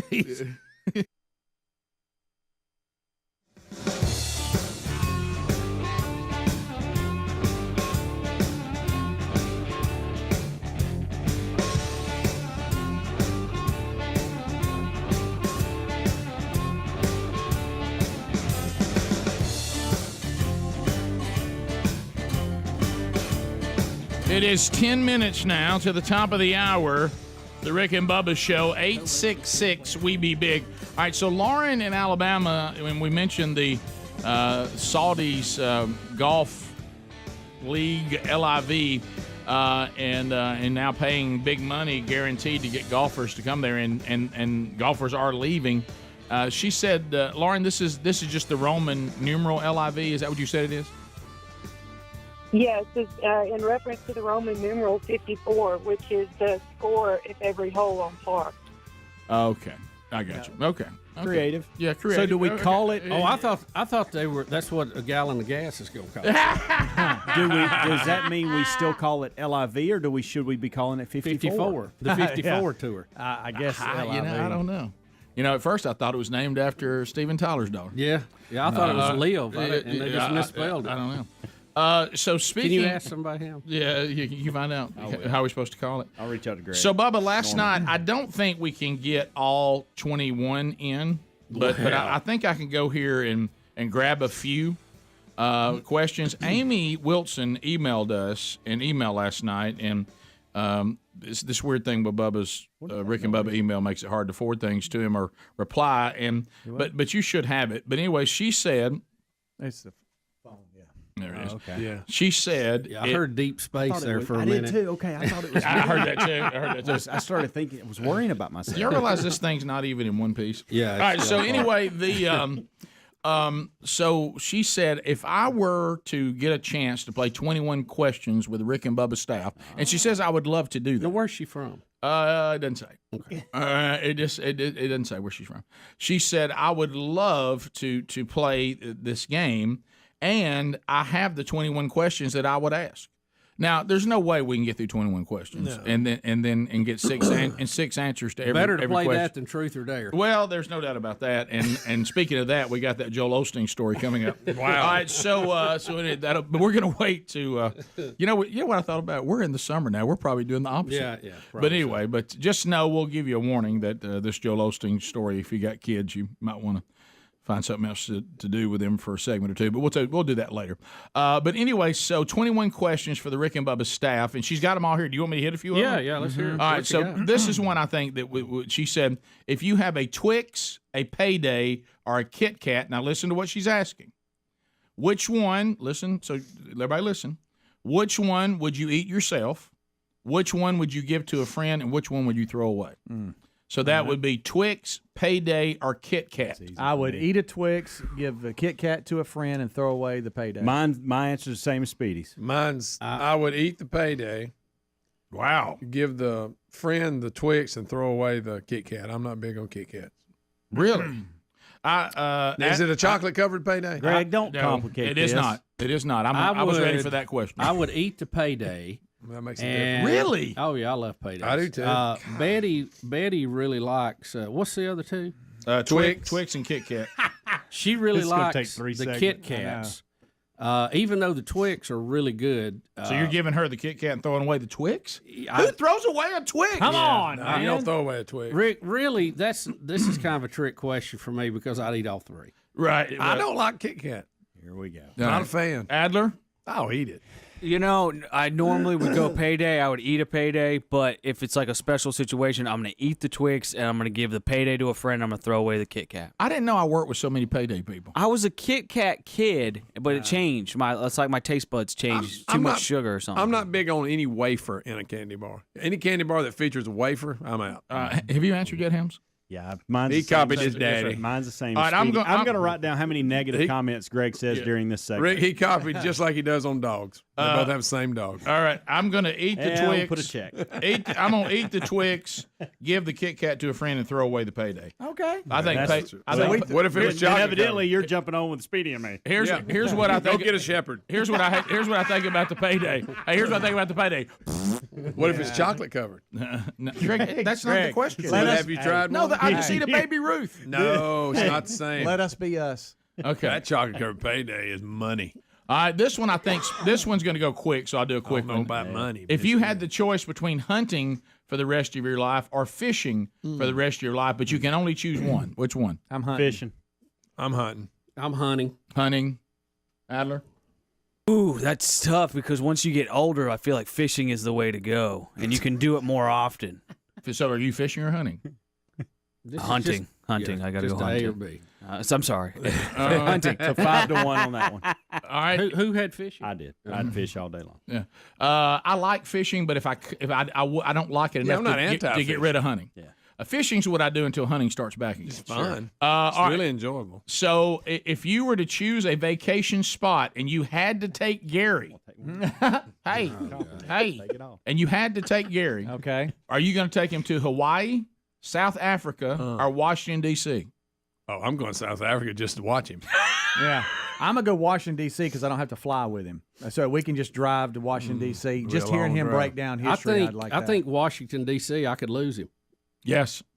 Adler? It says carry him with you. Oh, yeah. I guess South Africa to hear him not understand why white people are African. Yeah, that's a great line. Absolutely. Hey, where's the Africans? So anyway, I think I enjoy Hawaii. You and Gary in Hawaii? I'm going to Hawaii with him. I enjoy Hawaii a lot. Flight. I really enjoyed South Africa, and I don't really want Gary around the people I love there. I'm taking to Washington, D.C. because I hate those people up there anyway. They need a little Gary in their life. Yeah. That would be a punishment Yeah, for that's a Gary. good way to look at it. This one is difficult right here. This is the most difficult question we're asked so far. Okay. And it'll probably be our last one for this segment. And I'll save the rest of them. We'll bring them up periodically over time. Whew. Guys, just prepare yourself for this one. This is difficult. Which one would you give up if you had to for the rest of your life? Which one would you give up? Biscuits or sausage balls? It's easy for me. Sausage balls. I'd give up sausage balls. Sausage balls. I'm giving up biscuits. No, Rick. Rick, now think about how That many wasn't as times hard you as want you a thought. biscuit. I love sausage balls. But biscuits are in my life a lot more than sausage. I can't. I think I can make a life without biscuits. I don't think I can make a life without sausage balls. Really? Well, Even though sausage you balls don't have them as much as you have biscuits. It's a delicious holiday treat. Right. I just. Well, okay, Rick, that's your call. Now, no two sausage balls are the same. That's what I'm saying. Who's Mom's. okay? Mom. Yeah, I stopped myself. And then Sherry just makes Mom's recipe. Yeah. So I'm with you. Adler. You know, you guys bring up a good point. No two sausage balls are the same, you know? Right. A lot of times they're different, so. Thank you. But I'm going to go biscuits. I got to keep biscuits. Yes, I love a biscuit. Is everybody keeping biscuits but me? Yeah, I think so. Rick, I can't live without a biscuit. I can't. I could live without either one of them, but I love a choosing biscuit. Hey, I like a good biscuit. I love a biscuit. I want it to be real brown, though. I think you're messing up here, Rick. Now, if it's an undercooked biscuit, I'm going with sausage balls. But you don't That's understand. not option, You don't Rick. understand, Speedy. The option was I had to. Right. But Okay. think about how many things you can have a biscuit with. Right. I know it. But I You could put a sausage patty in a biscuit and practically have a giant sausage ball. Rick, you haven't thought about this. Rick, you hadn't thought about this. There ain't a drive-through nowhere you can get sausage balls, but you can get biscuits. I've even tried. Matter of fact, I tried over the weekend to eat sausage balls on the road.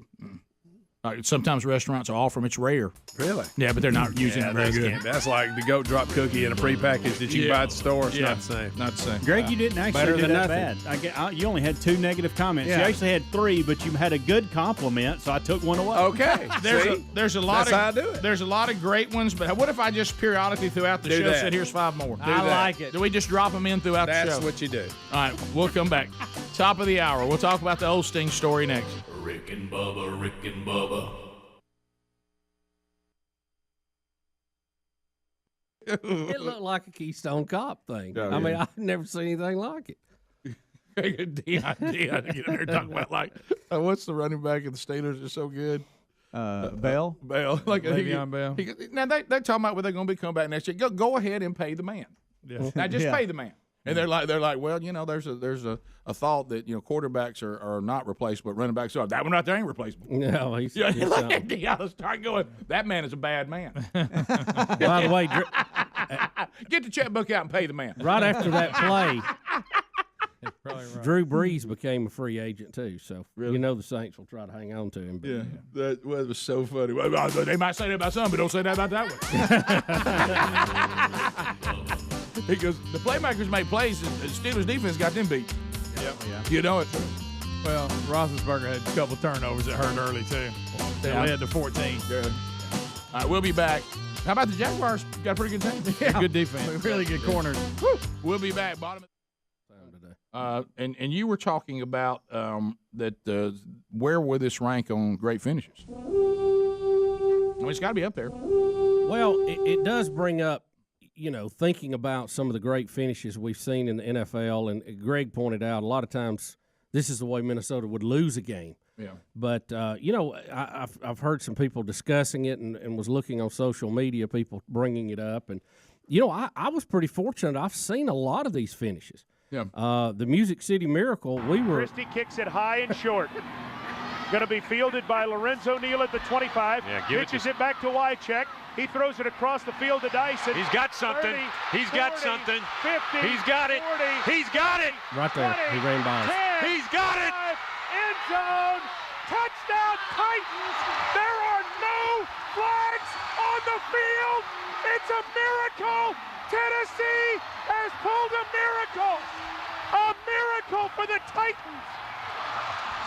And then Mike Keith gave us this, which is good. This is Mike Keith of the Tennessee Titans, and it's a miracle that Rick and Bubba are on the air. There are no flags on the field.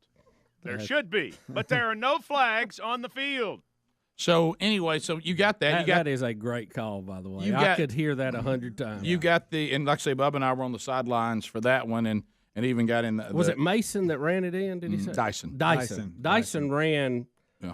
He couldn't have been more than 10 yards from us going down the sidelines. Yeah, we're even in the picture. I mean, the portrait they made of it. Yeah, you can see you. You can't see me. It was funny because when it happened, pandemonium broke out, and we all kind of just scattered.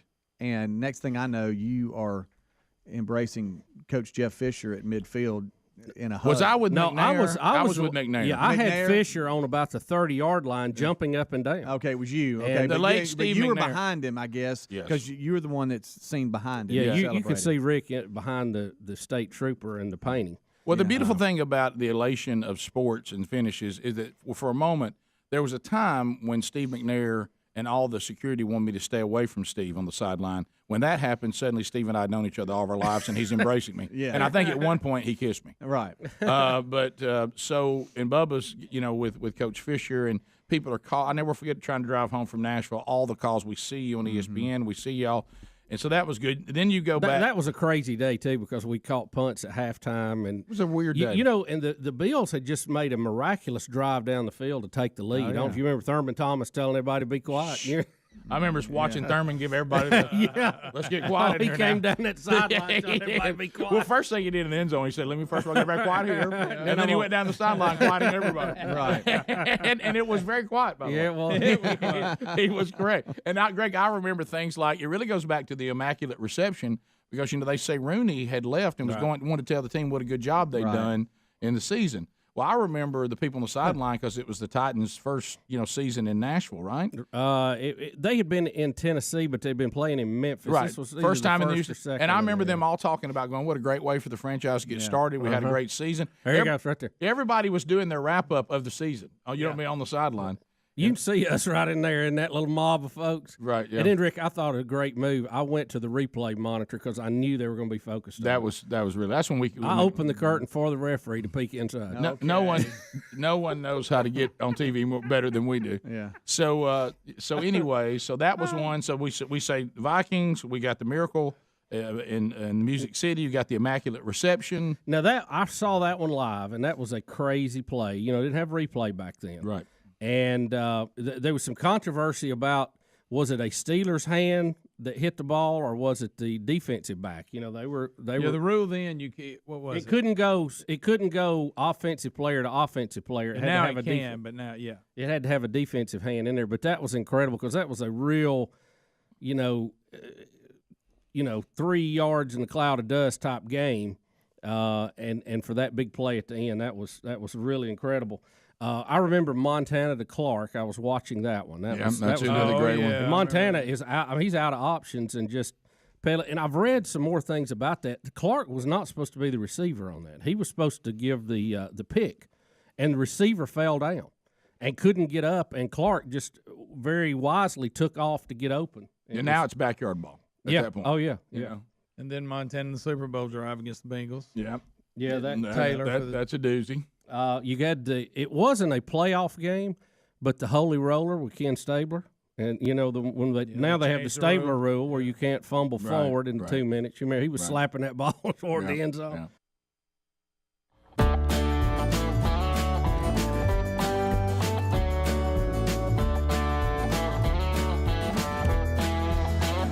6 minutes past the hour of the Rick and Bubba Show. 866 We Be Big is our number. Speedy, the real Greg Burgess, Helmsley, Eddie Van Adler. The gang's all here as we work our way through another hour from the No Name Studio. chance to realize. All right, so thanks to Amy Wilson for the email, and we'll drop some more of your questions in periodically over the next few days and shows to see if we can get all 21 of yours in. She said, I always would like to have played 21 questions with Rick and Bubba, and here's the questions I would ask. We did a few of those last hour, but welcome back, Bill Bubba Bussey, for another hour. There he is. Rick, glad to be here, and thank all of you for joining us. We only ask for 5 hours each and every day. Each and every day. Well, we've talked a good bit. He's one of Babylon Bee's favorites, Joel Osteen. Joel is one of the more popular pastors in America. He's got a gigantic church and a gigantic following, and he sold a lot of books, and so he is the pastor of Lakewood Church, which is right there where the Houston Rockets used to play, in the big arena, and he's built a giant church there. And so apparently, some abortion activists targeted his church service to sneak in. I'm guessing sneak in. I guess all I have to do is just go in. But decided to stand up and disrupt. Now, warning, part of these classy women to make their point is they're going to drop F-bombs in a church and they're going to strip. Which may be apparently they're living their life, which means they probably keep getting themselves in this situation. But anyway, they're not the classiest bunch here, but they're gonna go in. And what they've got on's got a little artwork on it. Yeah, and they're going to try to disrupt Joel Osteen's service, overturn Roe, H no, and hey, this is my body, and all that. My heart is receptive. I will never be the same. I'm about to receive the incorruptible, indestructible, ever-living seed of the Word of God. I'll never be the same. Never, never, never. I'll never be the same. In Jesus' name. God bless you. All right, so here we go. Now, it's my body, my. It's my body, my choice. Overturn Roe. Hell no. My body, my choice. They're all taking their clothes down to their underwear. Just FYI. I have a choice. I have a choice. Oh my goodness. All right. Okay. There Might want to dig. Yeah. So they're escorting them out. How about the guy that was sitting beside them that has to let them by? Right. That's good. Now they're giving a speech outside. Is that right? In their underwear. Letting everybody know why they did it. Right. And healthcare clinics and doctors' offices trying to get essential healthcare. So why the fuck? Oh, there we go. So the F-bomb. She really likes that word. Yeah. Yes, well, go back to this. What a classy broad. Yeah. Essential healthcare. And this is always the thing. By the way, are women denied in this country essential health care? I don't think so. No. Nope. But God forbid. Did y'all see the part where she's doing her yelling and her friend wasn't reacting as quick? She had to elbow her in to take her clothes off. She was like, go. You're trying to work through this like a minefield of F-bombs and underwear. Nakedness. And underwear. And you crack. Yeah, but is there any what did Osteen do while this was going on? Just keep on with his message? Did he do? That's what it looked like. Yeah, he just tried to keep on. Well, they got him out, and then they said the crowd cheered, and then they continued. Mm-hmm. But I mean, with all that going on, does he just money in the bucket on the way out? Right? Yeah. But does he just keep on talking while the people are cheering? on the big screen behind him, it looked like he was just talking. Yeah, he kept on talking. Well, she was so far back, he probably now the couldn't hear. two suits that came to try to get him out, they were trying to push him down the aisle and get him into the main aisle to where they could get out. Yeah. In a way. But I got to go back to something. There's people that have to let them by, and you've been tight on rows, and you have to kind of move your knees and let them by. Yeah. And so here they were real happy. Here's what I would have liked to have seen, because to me, and I'm not going to get on the Osteen rant. I've already made those comments, and you kind of know where I stand on this guy. But anyway, to me, this is cowardice. That you're going to do something like this and you pick Osteen. It's almost like you try to pick somebody that you thought, you could beat up. Exactly. Run over there and disrupt John MacArthur's service. You know, Exactly. I'd like to see that. Yeah. You know, go walk into, let's see you pull this up in Memphis and at Bellevue. You know, walk in and get Gaines fired up, or Matt Chandler, or some of these people. I just can you imagine them walking into Washer's service? Does Paul Washer is he a pastor, or does he just go around and speak? But I mean, you talk about somebody who's brutal. But I'm just saying, you go to Osteen. Of all of the pastors out there, that probably isn't really coming after you all that. He ain't gonna give you a hard time. He didn't really go after anybody with any kind of repent or die.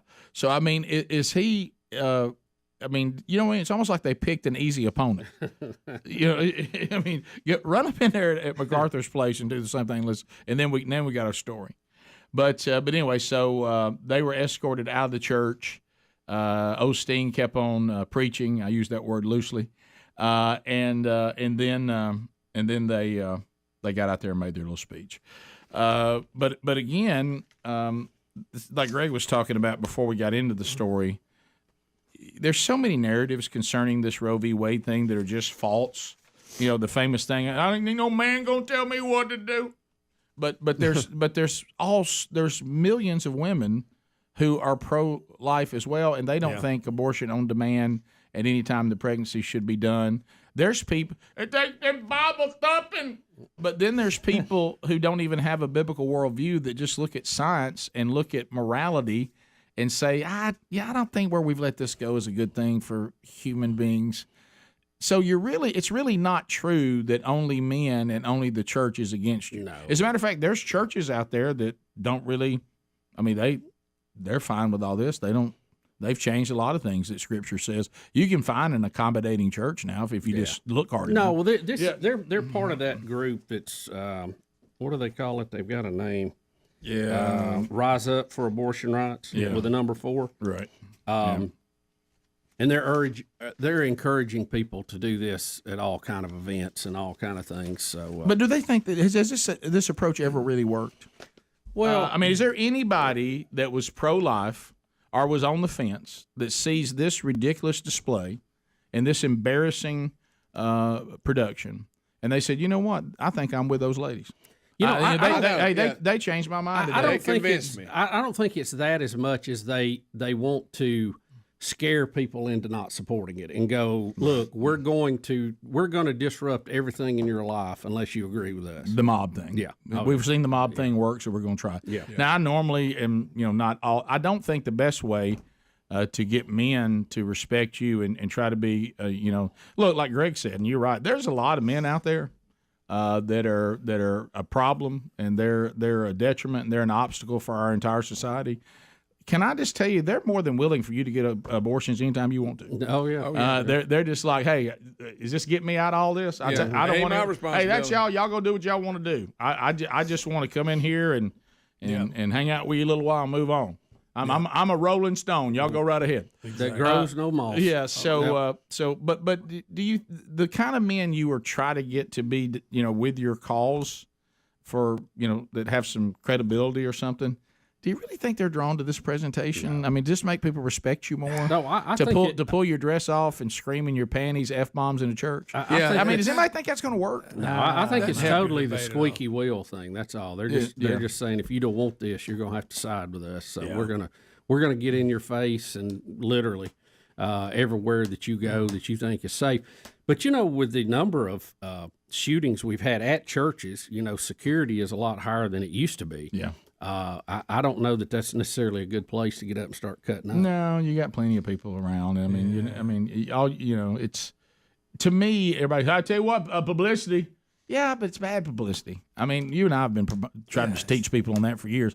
This thing where any publicity is good publicity, that's just not true. I don't even know who came up with that. Somebody's trying to feel better about themselves. Wasn't it Marilyn Monroe said that? I don't know, but it's just not true. I really don't want to be publicly look like an idiot if I can avoid it. Everybody's talking about what an idiot I am. Hey, any publicity is good publicity. That's really not. I just do not agree with that. We'll come back. We'll go phone calls next. 866-WE-BE-BIG. All lines are available. And you know what? All I can think about is they just didn't look like they were living their best life now. We'll be back. More Rick and Bubba coming up right after this. Rick and Bubba, Rick and Bubba.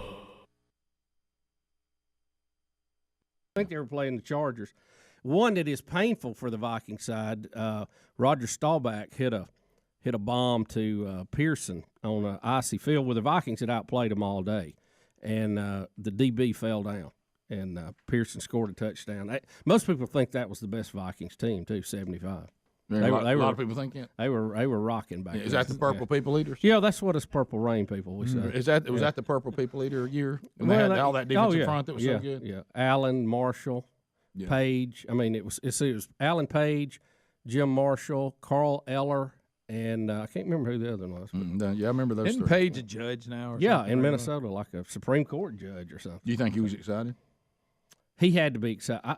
You know what? I wanted to know how Bud Grant felt.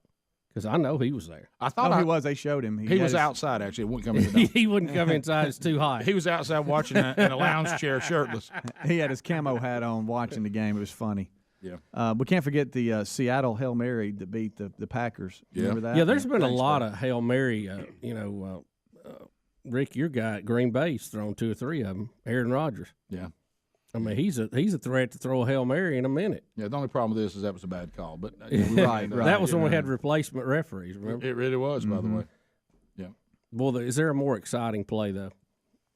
Oh, just the sling, Hail Mary to the end zone? You remember Billy White Shoes Johnson caught one of those for the Falcons one time, and he was about the 5-yard line. He was under the pile of people, and they caught it, and it bounced up in there. He caught it and got in. That was a good. And he had to put a move on a guy to get in the end zone. That was a good finish. So yeah, there's been some great ones, and I think absolutely this one goes in all those. It has to. Oh yeah.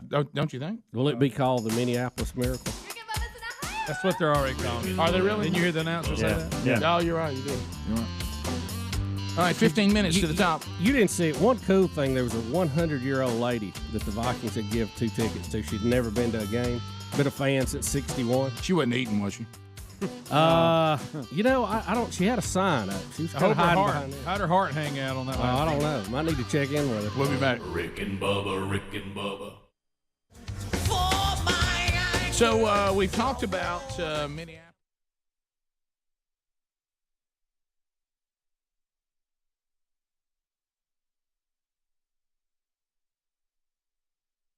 That'll be the end of it. Then you'll be asking me not to do it. And a weird twist. Y'all, I know.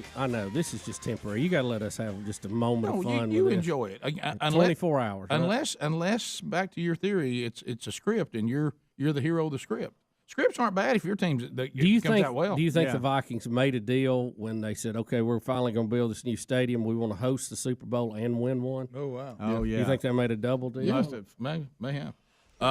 So Adler, in a weird twist, on Friday's program, Sergeant Pepper came in to handle the TV because Adler had to leave to catch a plane to, of all places, Minneapolis. Yep. Isn't that weird? Yeah, very. I mean, I thought when I heard that, I thought, man, they're going to the game. So did y'all paint the town purple?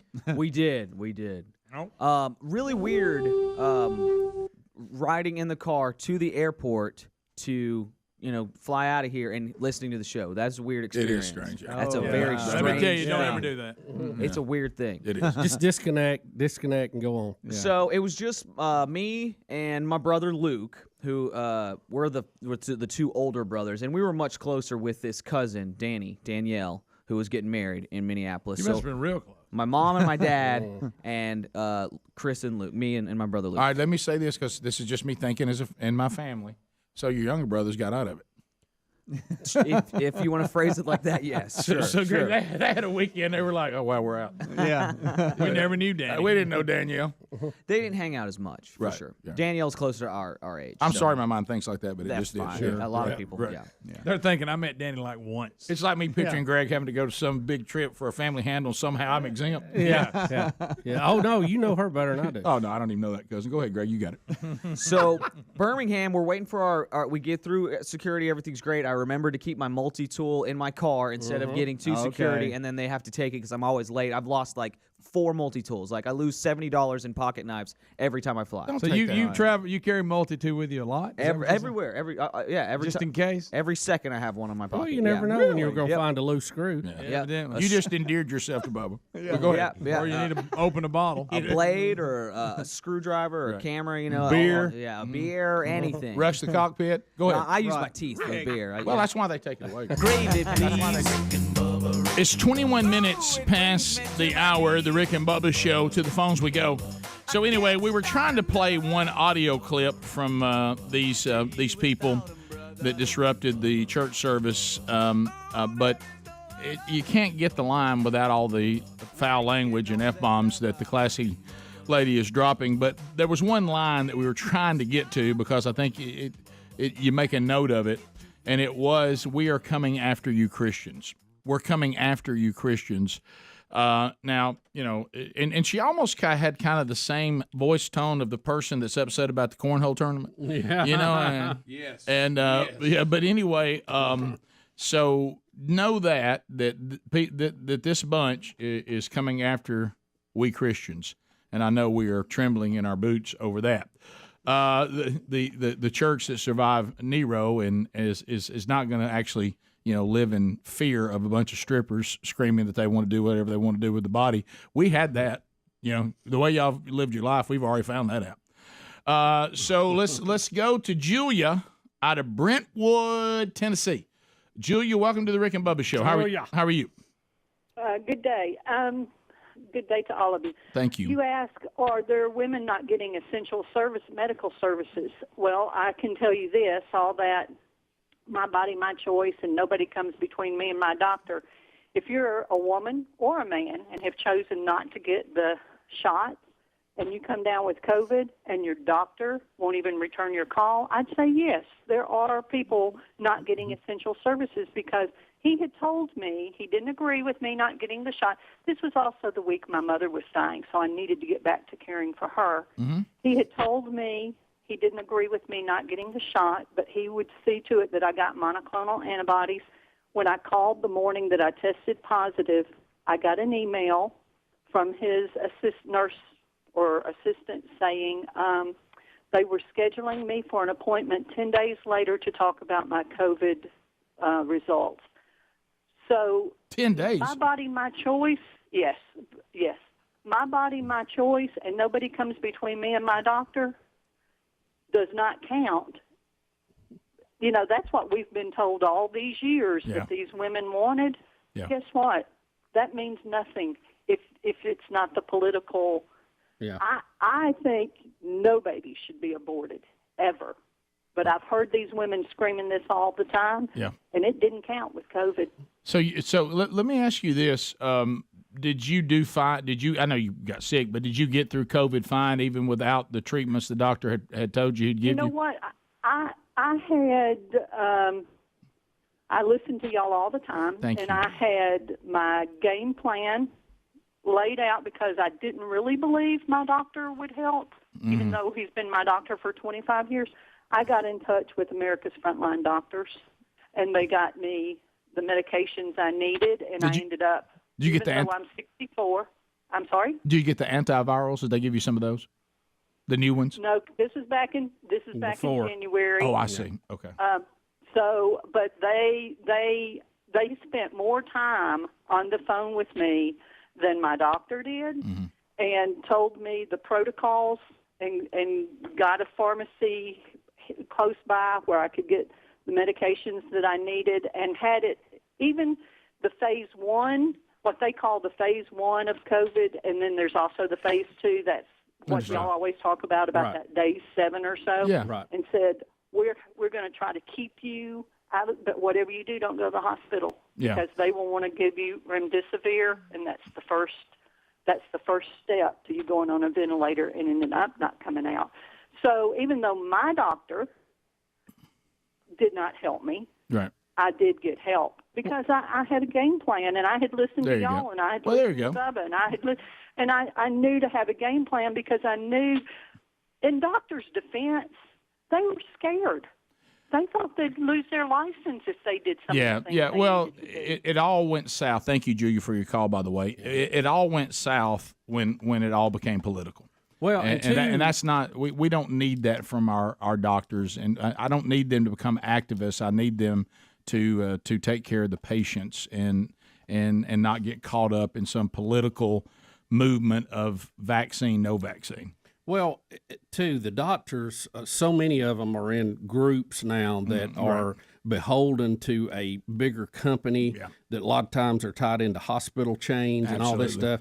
And when someone at the top makes a decision, we're going to push this or we're going to do that, your doctor doesn't have a choice anymore. If he goes against that, like she said, he can be fired. You're 100% and right. thrown out of the group. And I really like for my doctor to make decisions based on me and what he has seen, as opposed to some corporate guy sitting up, no telling how many miles away. Yeah, and don't talk to me like I'm a child. If there's something that I don't feel comfortable with, then let's go to what other options are available to me. Right. Let's go to Polly in Alabama. Polly, go ahead. Good morning. How you doing? Hey, can you hear me? Yeah, go ahead. You're on. Good morning. I love y'all's show. I'm very addicted to it. Y'all are great. So Thank love you. y'all. But Thanks. my thing is, I was watching the other day, and they have discovered a warehouse on the border for the immigrants that are coming in that probably hold over 50 semi-truck fulls of food and clothes and toys. But the biggest thing I'm concerned about is the baby formula that they discovered in these warehouses. Yep. I walked into my Walmart yesterday, and there was only 3 cans of baby formula. Why are we sending baby formula to the border? And I understand there's a need, but we have a need in the United States, and we need to be about our kids in the United States. We got babies that are dying because they cannot get the special formulas that they need. And for our government to stand and say, well, we didn't know. Well, if it's something good, you know, but if it's something bad, you don't. They need to stand up and take notice that our babies come first. Well, I tell you, probably what happened in this is they knew they were going to have record number of people at the border, and they ordered a bunch and stored a bunch, and then the shortage hit. By the way, the surge down there is even worse than they thought. I don't think, in all fairness, that they made a decision. The American babies don't have any, so we're going to send it to warehouses on the border. I think it was already there, already on the way there. But here's the good news. The Abbott factory that was shut down is now back up and working. So they should be producing stuff, in the next 10 to 15 days it'll be out. So hopefully that will help this situation that has been made worse by the government. And hopefully now they can get it up and running again. Marty in Montgomery, go ahead. Hey, guys. Been listening to y'all on TuneIn for, a year or so and never had any problems with ads, during the show or whatnot. But just want to bring something to your attention that the attack on your stance is pretty heavy. I'll be listening live on TuneIn, and it will pause your show and play a trans-binary ad on loop for 10 seconds until you dismiss it. Then it'll pause your show again, and it'll play it again. So just want y'all to be aware. On TuneIn? Yes. Yes, I've never had that happen before, and it happened 3 or 4 times this morning. My kids were listening. All right, well, hang on. All right, we'll be back. Thanks. Rick and Bubba.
So we've talked about that. Some other things from the weekend, and I guess we can just take them in order. The next one involves two dads on the show, one being Speedy's dad, the other being Helmsley's dad. A couple of items over the weekend that we all were. Now, I want to be clear before we step into Speedy's dad. We do not want to pull a dairyberry here. Now, if you look in the Rick and Bubba dictionary, a dairyberry is when you talk about a product, get people fired up about it, and it's not ready and they can't find it. Now, so this product is not ready yet for your consumption, but when it's ready, we will point you there. But there was a new finding involving this product over the weekend that we have to talk about. So if you remember, Speedy has talked about his father who writes, and he's written poetry, which for some reason we let Greg read on the show. That's right. And things Well, like Greg's that. a poetry reader, Rick. Everybody knows that, right? And he had been working on a children's book, I assume, for a long time. Yeah. Called Larry the Leaf. And this is about the story of a leaf named Larry. Correct. And it's a children's book, and he got a deal, and it has been published, and it will be released. Mm-hmm. And you saw for the first time the finished product. Yeah, there's Larry of your dad's children's book. How great is that? But we looked. You sent us stuff which I credit you. You could have kept from us. Yeah. and probably should have. But that Larry the Leaf may reflect. Are they similarities in Larry's story and Calvin's story? I start kind of thinking that you may be Larry the Leaf. Yeah. Does Larry go to college and get in trouble and his dad has to go get him? Stuff like that. No. Y'all need to stop. Did Larry's family own a music store at one point? Right. Is Larry's Uncle Leaf a renowned dancer? Yeah. In Chapter 8, he's at Greystone hanging out on a tree naked. When I saw the Larry the Leaf for some reason left Starkville and ended up Jacksonville, Alabama, I was like, wait a minute. Stop it. I was like, wait a minute. Larry. Fall winds blowing high, Rick. Yeah, are you Larry the Leaf? I don't think so. I've never asked my dad that though. Have you read the story? Yeah. I haven't like the publisher sends out a couple of copies to the author before it's officially released, just to go over with a fine-tooth comb. The animation, everything looks fantastic. Yeah, just to kind of make sure that everything is good to go. There's no typos or anything wrong. And then once the author approves it and goes, yes, this is good, then you go to the next step where it'll be available through Amazon and Barnes and Noble, Books A Million, Kinder Book. All Not that yet, kind of though, stuff. Derryberry. Not yet. When will it be available? Do we know? I don't know, but it's we're in the fourth quarter here. It's close. The real stuff close. you were sending us about the author and all that, I began to sense that maybe that your dad wrote this using a leaf that symbolizes in some ways you. Well, I will say this: Larry did you does not get that, Greg? Yeah, because him and the other Lees went to eat, and he wouldn't pay for the bill. I didn't know what that meant. Well, very I frugal don't know. Let me give you an idea of what it's about, and y'all tell me. I don't know. I haven't really thought about this. First I saw Bubba. One of us didn't you say so? Speedy's the lead. Right. Yeah. Well, I mean, you always wonder that in these kind of things because the leaf, somebody, and your dad's very creative, but I mean, there's always a motivation, inspiration behind a story, an inspiration. Right. And when Larry develops a few bad habits, I'm like, wow. Rick. Hey, well, look, Larry doesn't have any hair. No, he doesn't. No, look Boy, at he's having a tough time. Rick and Bubba. Pass the gravy, please. Rick and Bubba. Ooh, it brings me to my knees. 35 minutes past the hour of the Rick and Bubba Show. 866-WE-BE-BIG is our number as we work our way back. Excited about this brand new sponsor that has just joined the program. And look, I talked to, it's funny, I actually talked to Sherry, my wife, about this. We definitely are going to start using this because here's the bottom line. There's a lot of nutritious foods out there that we know that we need. And we've read all the nutritionists telling us about it. We just don't really, we don't care for them. Or we just no way you're going to get the amounts that they say we're supposed to get. And let's talk about greens for a minute. Fieldofgreens.com. And here's what I want us to all to admit, very few exceptions. Let's all admit that we've been told that we should eat up to 6 cups of fruit and veggies a day And I'd like to know how many people in here eat 6 cups of fruit and veggies a day. Not enough. I don't make that happen every day. We want simple nutrition. We want the results. We know the benefits. We want the doctor to compare our old lab work to the new and say, hey, whatever you're doing, keep on doing. I mean, is there a better feeling? Now, you and I haven't experienced that a lot, but when it happens, like the last time I had blood work done, and the doctor said, "Hey, I like this improvement. Let's keep doing what we're doing." It's a good feeling, but what if you could get essential vegetables and fruits and get some science-backed herbs and probiotics as well, and know that it was made 100% right here in our country? Well, that's fieldofgreens.com. Fieldofgreens.com. Go there right now, okay?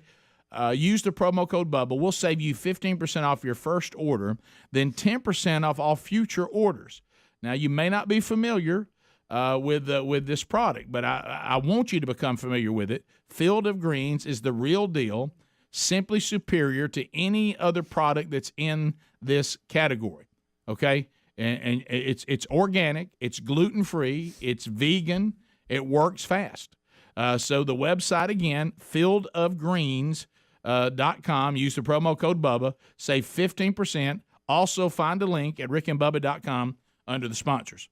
By the way, Greg, see me on this later because there's a lot of funny in here I had to work around. It's not from you, but whatever. So back to the caller, because I kind of want to lay out all the different Rick and Bubba platforms now. And Helmsley, if you can chime, you can chime. So there are things that we have complete control of. The spot that I just did for you, if I didn't like this product or I didn't feel good about it, I can say no. Our relationship with Blaze TV, anything that's on the Rick and Bubba podcast, university, or on our podcast archives, every single client comes to a vetting process here with us, and we are not obligated to do any product that we don't feel good about. The local affiliates in Rick and Bubba land, once we go to the break, we have no say on what they play. If we're voicing it, we do have a say. So when you get down to TuneIn and YouTube, this is when things get a little dicier. These are platforms that help us grow our audience. These are platforms that some of you wouldn't be able to get the show if they weren't available. Okay? It's just your preference. But to use these things at no charge, there are ads that they are selling that we don't really have control over. These are some of the pop-up things you see sometimes. I mean, you and me and Adler, we have the things we've gone through trying to keep them off the Wednesday Bible study, which there's no ads that run on the Wednesday Bible study. But once it's been out there and they start seeing thousands of you watching it, they'll start popping ads up on there. But it's still worth it for the number of people that get that Bible study every week, and we could run off and create our own, over here is when we do the Bible study. We got our own YouTube, whatever, but it wouldn't be as effective. But so there's some things we can control, we can't. Now on the TuneIn, from what we think, there is an option that you can use TuneIn and pay your way out of these ads, right, Helmsley? Where you know how you do a lot of times on the streaming service. Would you like to buy the no ads version or the some ads version? That may be possible, but some of these ads you're talking about, we just really don't have any control over because it's not just our TuneIn channel. This is TuneIn, the platform. Correct. Meaning all the different shows they have on TuneIn. And, buddy, there's thousands and thousands and thousands. They run those ads. They go to a client and say, this ad will drop in on all the shows that use our platform, and we have no say in that. Correct. And so if we want to keep using the platform. I think that's probably a Bob Carey Syndicated Solutions discussion and we'll check on that it. we need to have. But as far as what we do every day, unfortunately, outside of the content that we provide, which is the show or best of bits in some cases, that's all we can put in there. Everything else we can't dictate. Yeah. So if you hear us voicing a spot and you hear a live spot that we do, and the network spots that run on the TuneIn app that come from us, we can vet. But when these platforms start running commercials or a local affiliate runs commercials that we're not part of, we have no say on that. Correct. You know, because I've had some people before go, "Hey man, I'm listening to my affiliate, and they got a commercial that comes on in the break," and I'm like, "We don't have that. That's their part of their deal with us is their local availabilities belong to them. Correct. Only the network stuff do we control. Yep. So that's where sometimes we have some control and sometimes we don't. Yeah, just FYI. Yeah, just so you know, and we work as hard as we can to get as much control, but some of it is beyond our control. Yeah. And so that maybe that answers that question. But we'll look into that. If there's more control on that than I think we have, I'll find out. So we'll try to get to the bottom of it. But I hate that. But that's just part of life in Babylon. That's it. Yep. Rick, I know we've got some other things we want to get to, but just quickly in this, I was looking at some of these numbers with the Ukrainian war going on right now. It's kind of eye-opening. We're in month number 2 of that now, which initially I think Putin thought was going to be about 2 to 3 days. And the toll on the Russians, who may eventually win this just by attrition, but they're taking a heavy, heavy toll on this. Oh, yeah. They have had 11 generals killed so far. They've had 50 colonels killed. They have had 31,000 soldiers killed. Now, think about that, 31,000. As a comparison, the Vietnam War for the U.S. went on for 10 years, and we lost 58,000 soldiers. Wow. All of them important, but just it's a numbers issue we're looking at. So in 2 months, the Russians have lost half as many soldiers as we did in 10 years in the Vietnam conflict. Wow. That is an unsustainable amount. And that's, one of the complaints we've been hearing from coming out of Russia that they're just sacrificing troops for, in silly ways.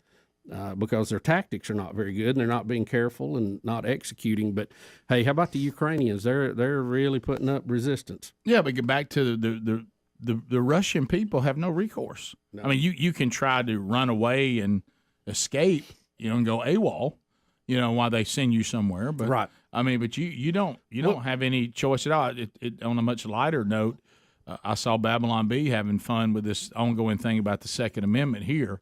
And you hear a lot of things about Australia and what they did. And, of course, Babylon B says we need to be more like Australia, says man that was told after he turned his guns in he couldn't come out of his house for 2 years. Right, right. Well, and that's the point. I think these shootings and all are tragedies. Right. And maybe there are some things we can do that will help that situation. But the unique thing that we do have here is you can't, this kind of situation couldn't be forced on us here because the civilians are armed, and you won't have that situation you just mentioned, or like in Russia. The people have, they have some ability to vote there, but it's not what it was at one time. No. Those options have been taken away. That's one of those fake ones where it looks like they claim to be one thing, but they're really not. Yeah, and granted, some of our elections are beginning to look kind of like that, too. Kind of like we're turning into. But at least we still have that option, and that that's something that the Second Amendment does offer us, even though there's obviously a price to pay for that, too.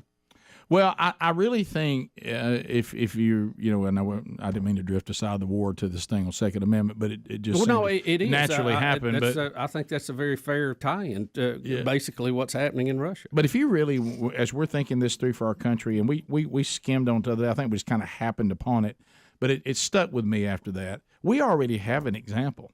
When you look at all the rioting and everything that went on the summer of burning and the mobs and all the destruction and terror and all that took place, they never went into suburbia. And the reason why they didn't is suburbia was armed. It's back to that predator thing again. If you want to know what your life would look like if all of a sudden you don't have the ability to defend yourself with weapons that are good enough to defend yourself against what a mob or somebody might have, just look at those examples. Watch these predators when they're out. They always try to go to soft targets. They don't like to deal with hard targets. And that alone should be the end of that discussion. Yeah. If you don't believe the government is something to be concerned about, just be concerned with your fellow citizens in an evil world that are bent on stealing your stuff or doing you harm.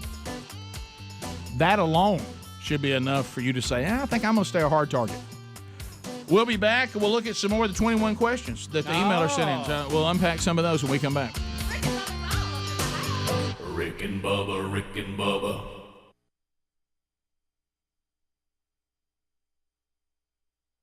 Look, he's got a big belt on. That was player days there.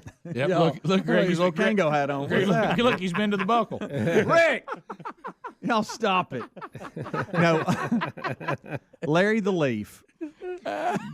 Have you read the story? Yeah, Larry the Leaf. Here it is. Larry the Leaf and his friends hang out, and Larry lives on a maple tree named Max. Okay? And he's a giant maple tree where Larry lives. You got Flo. You got Flo. Okay, now Flo is Larry's girlfriend. What is she? And Milton is a black bear that visits the maple tree a lot. Okay. And then there's also Katie. That's your Ole Miss tie.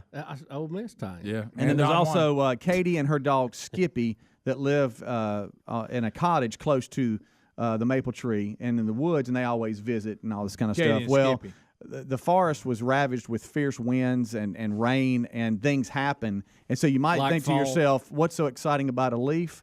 But they all get separated. Boy, it's a Larry big journey. he's in a handle. But it's really good. It's going to be a children's book, and I think my dad said from cover to cover, it's like only 38 pages. So that's perfect. I can read that one. Yeah, Bubba, you'll bring that. Bubba, read that one. You'll get this one done. But I never thought about. No need to scan. I never thought about the fact that Larry could be me. I mean, you talk about. He says he finds out life is full of surprises. Yeah. Right. You know, I mean, it's so Larry the Leaf not available yet. No. When will it be? I'm wondering who's Max. I guess Max would be my dad. I don't know, because whenever he's the tree, he's solid. Yeah. Whenever that's your dad. Whenever Larry gets in the handle with autumn and arriving and the changing of colors and the leaves and all, you change colors. He kind of looks to Max for guidance. A little bit. Even addresses the different things that go on in life involving color, because he keeps changing colors. Right. And then Larry understands that as the seasons change, so does your life, and he has to work through that. Yep. So blows him away. Maybe I am Larry. I think you are. It's either that or your dad's Larry, and this story is about him and his dad. Could be that. Could be that. Yeah. Well, y'all really making me think. Yeah. But it's not, like you said, it's not available yet. Hey, I'll even go a step further. It could actually be, and I haven't read the book, it could actually be you, Max, and Larry could be one of your kids. Oh, wow. Or it could be when your dad went to college with Trent Lott when they were in school. Yeah, it could be that. There goes Greg. Buddy, always bringing that up. Always there to help. One of the best ones. Yeah. Greg, always here to help. That's the one that led to Ryan's call, didn't it? Oh, yeah. I heard that happen live on the radio because I didn't work here then. Could you have been more pleased? Oh, I was dying. Yeah. So anyway, we just it's exciting, and I'm very proud of my dad. The update is the book is finished. Yes. It looks fantastic. Yes. And we thought that the Leaf may actually be Speedy. Right. And that's the update. And then we'll have another update when it's available. Maybe have your dad on the show or whatever. Oh, he would love that. How about Larry the Leaf actually has a Twitter account? You can follow him. It was funny you mentioned that yesterday. You went because you were kind of going through and purging some of the Twitter and all that thing, and you're like, wow, so there's Larry the Leaf. I did. I followed Larry the Leaf. Yeah. Really? I didn't know this. Yeah. Oh, how about that? I like it. How about that? Mm-hmm. Y'all just need to stop. What? We're excited about the book. I'm looking forward to helping your dad promote it because I'm amazed because he's talented, does a lot of things, but that he's done this kind of as a second career after he's retired. Yeah. You realize how I mean, many most people retire and they don't start new things. And Larry's not a tobacco leaf. I've said that. That's a good one. That's very good. Okay. Well, that's a good one. But I hope that he's really excited about this, and I think he started writing in 2013, and then he just sat there for a while, and that's how books are. Books and songs. Right. Wow. But, we come back. Another Rick and Bubba dad also made headlines over the weekend. Did he ever? Helmsley's daddy, Mac Daddy. He is the Mac Daddy. Bubba, Rick and Bubba. Well, over the weekend, then we get another message on one of the dads of the show, and that was Helmsley's dad, the Mac Daddy, who has known as the Mac Daddy. Yeah, known as the Mac Daddy. There, we have a hat in the Rick and Bubba store that is called the Mac Daddy hat, which it tells you a lot about Mac Daddy because the hat is kind of his personality. It's got camo on the front. It's got Rick and Bubba making radio great again, and then on the netting on the back, it has the American flag. Yeah. It's camo and the American flag. It's a dandy. And a slogan from Trump. It really is the ultimate Mac Daddy hat. And I got to tell you, if he's wanting to get away from that image, this is not going to help. Right. So then I get this text in the middle of all the Larry the Leaf. The hits just keep coming, and it is a picture of Helmsley's dad. Pass the gravy, please. 9 minutes to the top of the hour. The Rick and Bubba Show, 866 We Be Big. Thank you for being with us today. All right, let's look at a couple of videos, and we'll see we get a couple more of these questions in. When I mention that, if you're new or you just arrived today on the show, got an email from Amy. Amy said, I would love to play the game 21 Questions with the entire Rick and Bubba team. I know the odds of that are not very high, so I'm just going to send in the 21 questions I would ask you guys, and we've rolled through some of those, and we'll hit some more of those coming up. All right, so this one, Bubba. Now look, this shark thing, New Jersey. We got fishermen that are out there, and they're in a 23-foot boat, and they happen upon what people are estimating is a 12-foot shark. A great white that gets near the boat. And I got to tell you something. If I'm out there fishing and I'm in a 23-foot boat, I don't know that I want to encounter a fish of this size. So look at the video. He may be bigger than my boat. That Adler's got. He comes up. Look at him. I mean, that's about that. That's not a lot of boat with a shark. Good gracious, of that size. You're going to need a bigger boat. Yeah, we're going to need a bigger boat than that. So I guess getting in the water to cool off is out. Yeah. They're saying the video doesn't really do it justice. Said it just was kind of hanging out. And the Coast Guard actually came onto the boat to perform a safety check, and they shared the video with the Coast Guard.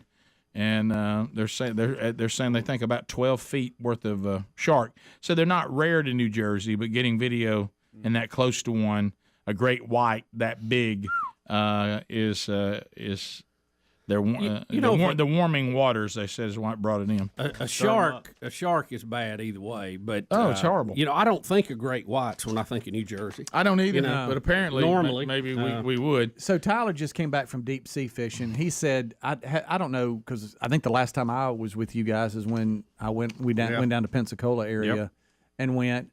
The electronic reels where you don't really do it yourself. It's like there was a couple of reels in like the two in the middle and the back. They were you would get on them and reel them in. The other two with electronic, and if something hit those, you just hit a button and it's like, ooh, I like that. He goes, but those were extremely boring because it's like the whole reason you're out there is to fight with it, and try to get it. I want to watch some reel winding. No, you don't want that at all. But I had not heard of that just because I simply haven't been since the last time we went, which was. I've never seen one electric like that. Yeah, he said it's unbelievable. He said it just reels it in, and you just standing there. Does it give a little bit and then pull it again? Yeah, it does it all. How about that? So we also have a cow. This is in Oklahoma. We have a cow loose on the highway. Oh, I love cows on highways. Oklahoma. And, this is the beauty about being in Oklahoma. You know who they got to come take care of it? A cowboy. Cowboy. I'm a cowboy, baby. And that time, all right. So are we using these side by sides to corner it up against? Look, there he is. Come on. Wow. That's it. Look, hit him, boy. Back him down. Back him down. Bring him in. There we go. Boy, I tell you what. That's so they had two UTVs that tried to corner the cow up against a fence. No luck there. And then the cowboy on horseback comes in and throws one-time perfect rodeo. Yeah. Did you see the second one take the legs out from it? Yeah. The second cowboy showed up. Oh, yeah. Yeah. And do you wish you were good with a lasso or rope like this? I do. Yeah. Yes. I do too. You like to do that, Adler? Yes, I wish. Speedy, I know you want to do things like this. You always do. Yes. All right, watch the second cowboy come in. Right now, the cow's really pulling. He's on concrete. That's not good, or asphalt. Now watch this. And man, you talk about being good with the rope. Just zoop, that'll do it, and that'll do it. Wow! And there he is. The chase is over, and down he goes. Yeah, how cool is it? If you need cowboys, they got them. Yeah. You know what, Rick? We've talked about the problem that police have, with using There deadly you go. force versus Yeah. tasers and Mhm. all this. If we could teach them all to rodeo, to lasso like that, they could just lasso and bring people down, right? Yes. Bring them under Unless the control, person's right? shooting back. You don't want them shooting Well, back. yeah. I think at that point you have to up the game. But, Right, they yeah. always have that deal where they struggle with the deadly force issue, or at least we've seen those issues. You know what I'm talking Yeah, about. yeah. And we've often said we need another way to tie these perpetrators down. That might be hey, they take off running. Absolutely. Hey, you lasso them, take them legs out from under 'em. Down they go. Down they go. That's it. Did you ever want to be a cowboy? Oh, when I was little, yeah. Who did? Yeah. I used to have the little the cowboy when I would play cowboys and Indians on the carpet, and you'd have little cowboys on their horses, and then the Indian. I would set up little battle scenes. Oh, sure, of course. Huh? Can't do that anymore. You'll be kicked cancer. I know. But I mean, what's next? You gonna pull for the Washington? Right. I think from what my parents are telling me, I could lay there on the carpet for forever and play. I bet you that was. I bet you that was great for them. Where do you learn to throw a good lasso like that?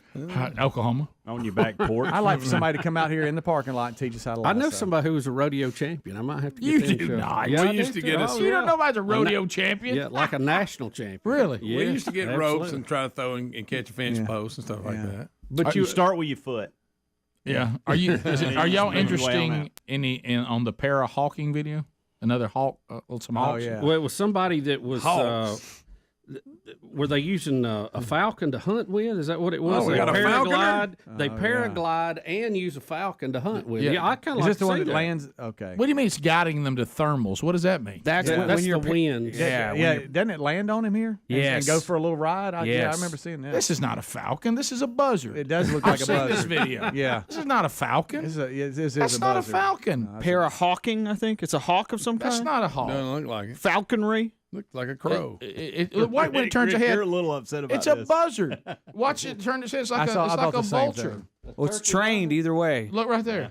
Now, if That's not a hawk. if you train a bird of prey, does that fall under falconry, or is it all? No, does it have to be can't buzzardry? It can't. Yeah, it does. It has to be buzzardry. So the paraglider is basically using that bird to tell where the best airflow is to stay up. Yeah. Right? Yes. Okay. Or the thermal. He's not hunting with it. Look, it tries to eat its shoe. You know it's a buzzard. Yeah, it's a buzzard. It's trying to eat his shoe. It probably stinks. He pets a buzzard. By Way the up way, in the air. By Those talons on did you know that my dad? Yeah, he's on up there. Adler, and he would have called you this. Did you know? there, isn't it? Did you know that my dad called men with long hair buzzards? Yeah, Really? when we were kids. He's like that buzzard. That's great. Yeah, I remember He'd say, hearing y'all that. need a haircut. You look like a buzzard. You're like a bunch of buzzards. I remember What? the buzzards on Jungle Book. They were supposed to be like a parody of the Beatles. They had really long hair. Absolutely. Yeah, Is that what he was talking about? Who knows? Some reason the old men of our day, with crew cuts, called people long hair buzzards, and I don't think buzzards have a lot of hair. Well, it's a good cut. Also, don't think it was a compliment at all. No, Is not it a the look? compliment. Yeah. Because their head doesn't have a lot of hair, because where they have to stick it to Their eat. little face, and they got them feathers all over their head. Is that what it is? There you go. That's what I look like. I don't. there. Yeah. There I am. all you need is that Beatles accent, and you got it. Top of the hour. What are you talking about, Coach? We'll be right back. Rick and Bubba, Rick and Bubba.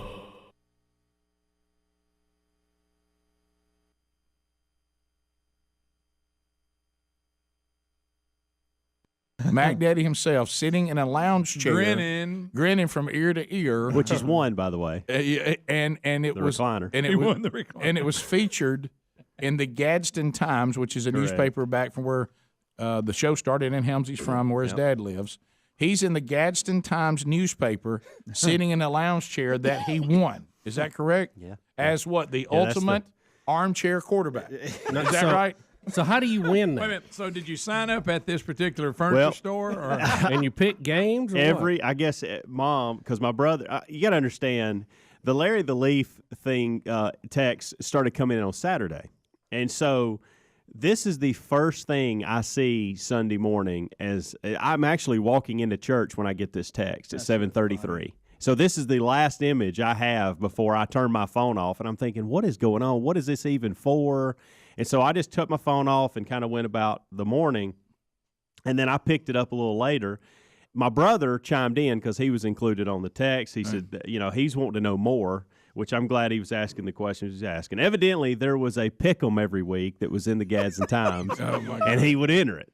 So Mac was in it. Yes, and after, every week, you'd go through and pick them and I guess mail it in or do it online, whatever.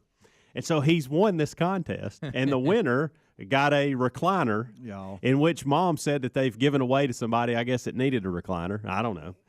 But this is the life that they live right now. You're talking about somebody, if you're going to be envious, this is so this is the kind of thing. Mom doesn't give us a whole lot on it. She just said it's a pick'em, and he won the pick'em, and he won a recliner, and they wanted to put him in the Gadsden Times. That's really all she gave us. Then her next text to us was this. By the way, we're on our way to warmer weather, headed to the Florida Keys and Key West.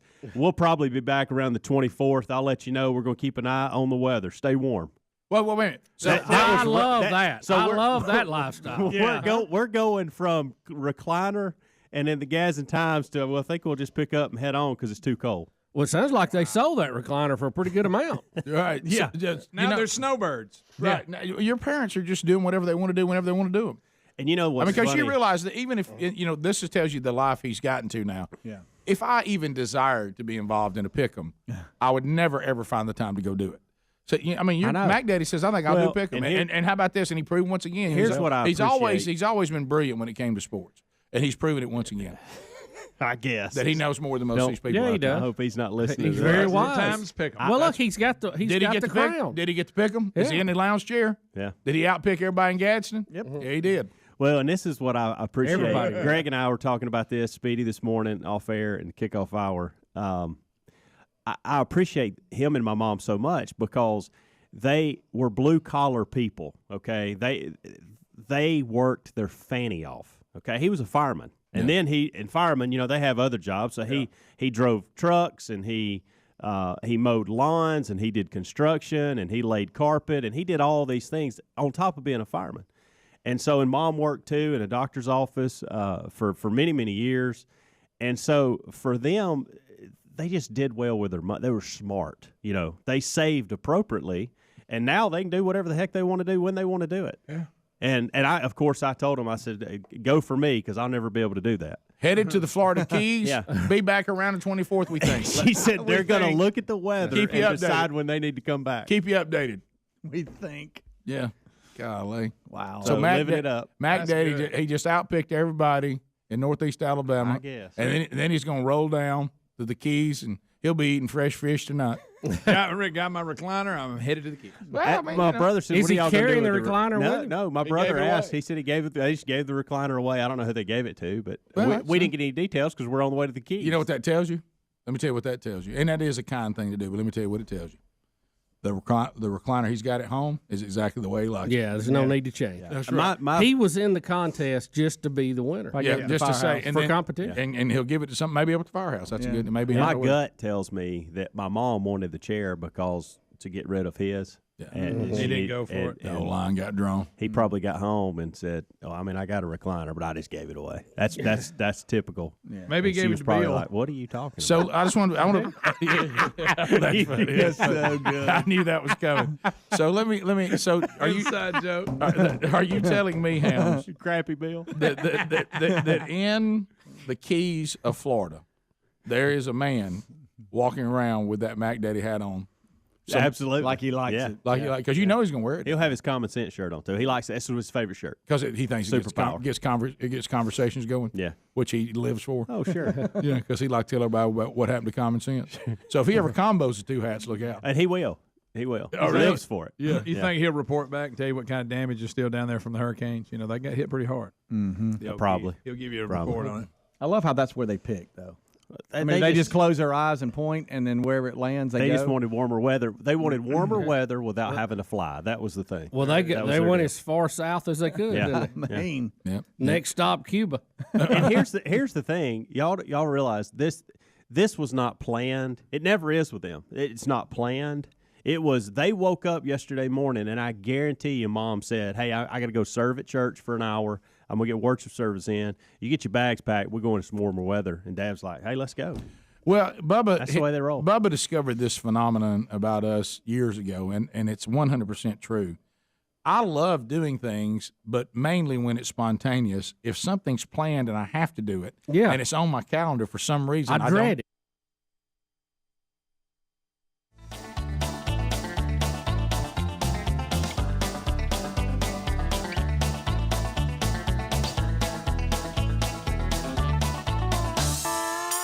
It is 6 minutes past the hour.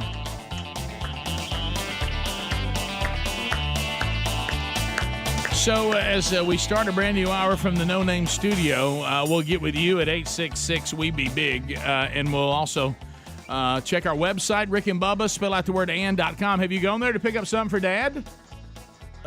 Next weekend, Father's Day. And some cool gift ideas. Unfortunately, we're out of the spatula.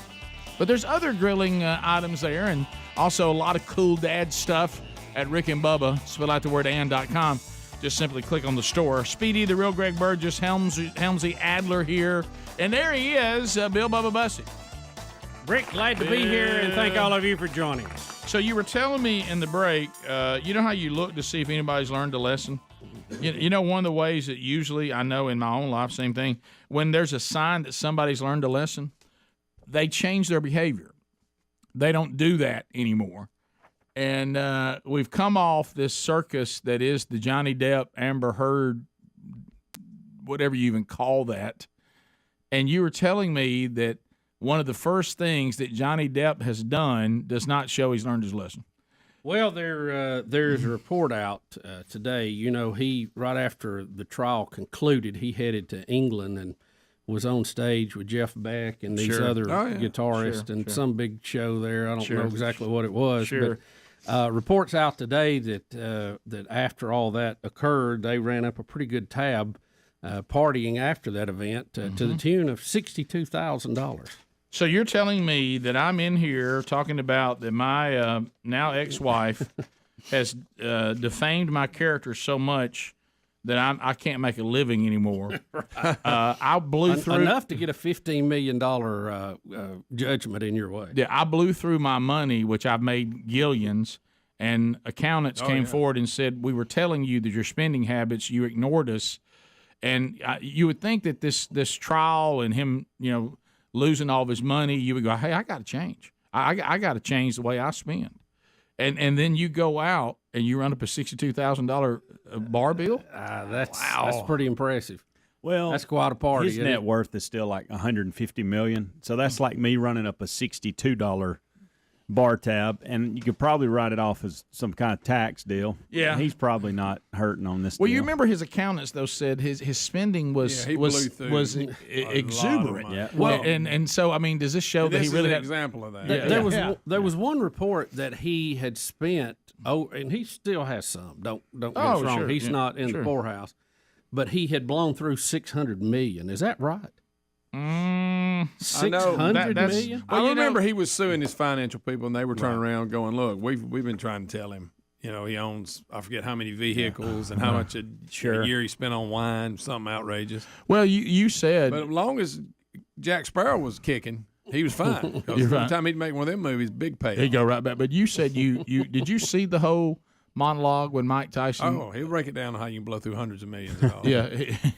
Well, as he was feeding pigeons. Well, one of the things, even the point you're making, Helmsy, one of the points that seems to always come up, and I think we've already said this on the air once before, but if you're a person that makes, I don't even throw a number out, you make a living and you keep blowing through your money and you look at your spending and you realize you're spending too much of a percentage of your money, whatever it may be, and whatever that may be. And then you start making more money, and the percentage never changes. Yeah. Well, you just stay in the same situation. Yeah. You know, at some point you've got spending habits. If I keep running out of money, no matter how much I make, I've got to adjust the percentage of it I keep spending. That's exactly right. And so you can just take the number. I'm trying to get my family to understand that. Yeah, you can just take the scale. It's all about the percentage. It ain't the number. It works. Yeah. Oh, look, I know people that you would look at their annual salary and you wouldn't be all that impressed with it, and they've got more money than you do. And you make a lot more money than they do. Yeah. All right. So, do y'all think this classifies though as a high tab to win the case against that Amber has put against you, and you won, and you're celebrating, and you're running up a high bar tab, do you think in his world that's worth it? Well, that's what we're trying to ask. He's convinced this is a reset on his career, and everything's going. Yeah. By the way, he may think that he's got it.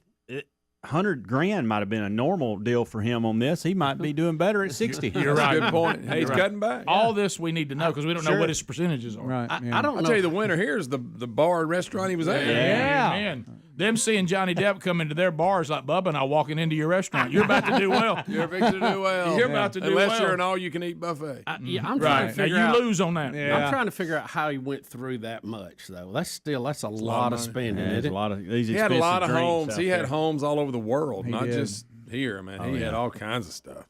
Yeah, well, the paying bills at multiple places, that really adds up. Yeah, I think he even had like full-time live-on staff and 40 cars and Greg all knows kinds about of stuff. that. A yacht. Didn't he have a staff on the yacht? Kind of like Greg's place out in the valley. Right. And like we said, I'm sure there's a way he's going to find to write this off, too. Sure.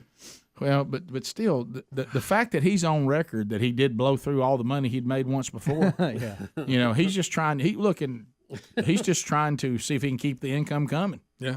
And I wonder what he does do next. Guys, I will say this. I want to watch. Did the Pirates bring him back? Does he get to go back to the Pirates? I saw a story where a former Disney exec said that they should let him back now, but in the trial he said he wouldn't. Yeah. He wouldn't? Yeah. But y'all got to admit, I bet he will. As embarrassing as some of the things that even came out on him in this trial, it has put him back in the spotlight. It has. Yeah. He won the court of public opinion. A lot of people are pro Did Johnny. y'all hear some of them crazy people out there cheering at what they were saying? Oh, my God. I mean, the women just. Oh, they love him. Oh, my goodness. And how do you, your day, okay, I'm going to get up today and I'm going to go to the Johnny Depp trial. And I'm going to stand outside with a sign. Court.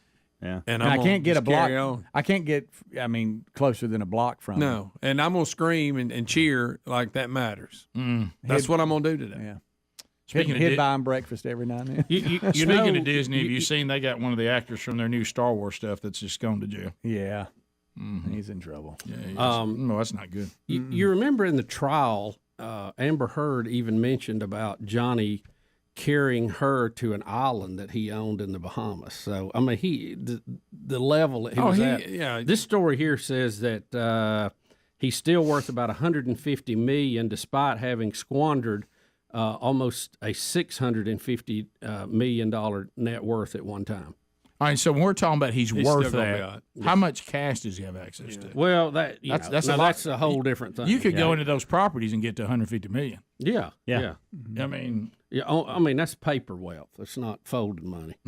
That's just on paper. That's right. That's a difference. Yeah, you can have a guy worth millions that can't buy lunch. Yeah, right. I got a lot of stuff, but I ain't got a lot of cash. Right. So, and really, that's not really worth what I say it's worth unless somebody will pay for that. That's right. Yeah. That's right. Yeah. I love that. How much something worth? Well, what somebody's willing to pay for it. That's how much it's worth. He must have done pretty good because it looks like, at least and I don't know how accurate these stories are. They said for the 5 films that he was in for Pirates of the Caribbean, he earned around $300 million. That'll do it. Mm-hmm. I mean, if you break that down, Rick, I mean, what? That's it's only about $60 million a movie or so. Yeah, you got to pay taxes and all that too. But really, see, back to the point, if you'll just keep that bar tab down to save $4,000 or $5,000. Yeah. I mean, you hey, hold it to 10. Hey, Rick, let's go with a round number. 10,000. Yeah, you can get a lot of drinks for a lot of people for $10,000. That's right. I mean, do you think the bartender, whoever ran the place, kind of would give him updates? Hey, just to let you know, where you're at. No, if I'm bartender, I just swipe that card and let him ride. I found an old article. He did settle his lawsuit against his business managers. Did he? He sued them for $25 million, but they settled, but they didn't release the numbers. Yeah. You know what you do? You call a van to get everybody home, and you say, "I'll just let me know when you want to wrap this tab up." Man, if that's how you make a living. You think he put it on his American Express, Rick? Probably so. Multiple points. Yeah. A lot of airline miles. Multiple points. We'll be back. More Rick and Bubba coming up. Rick and Bubba, Rick and Bubba.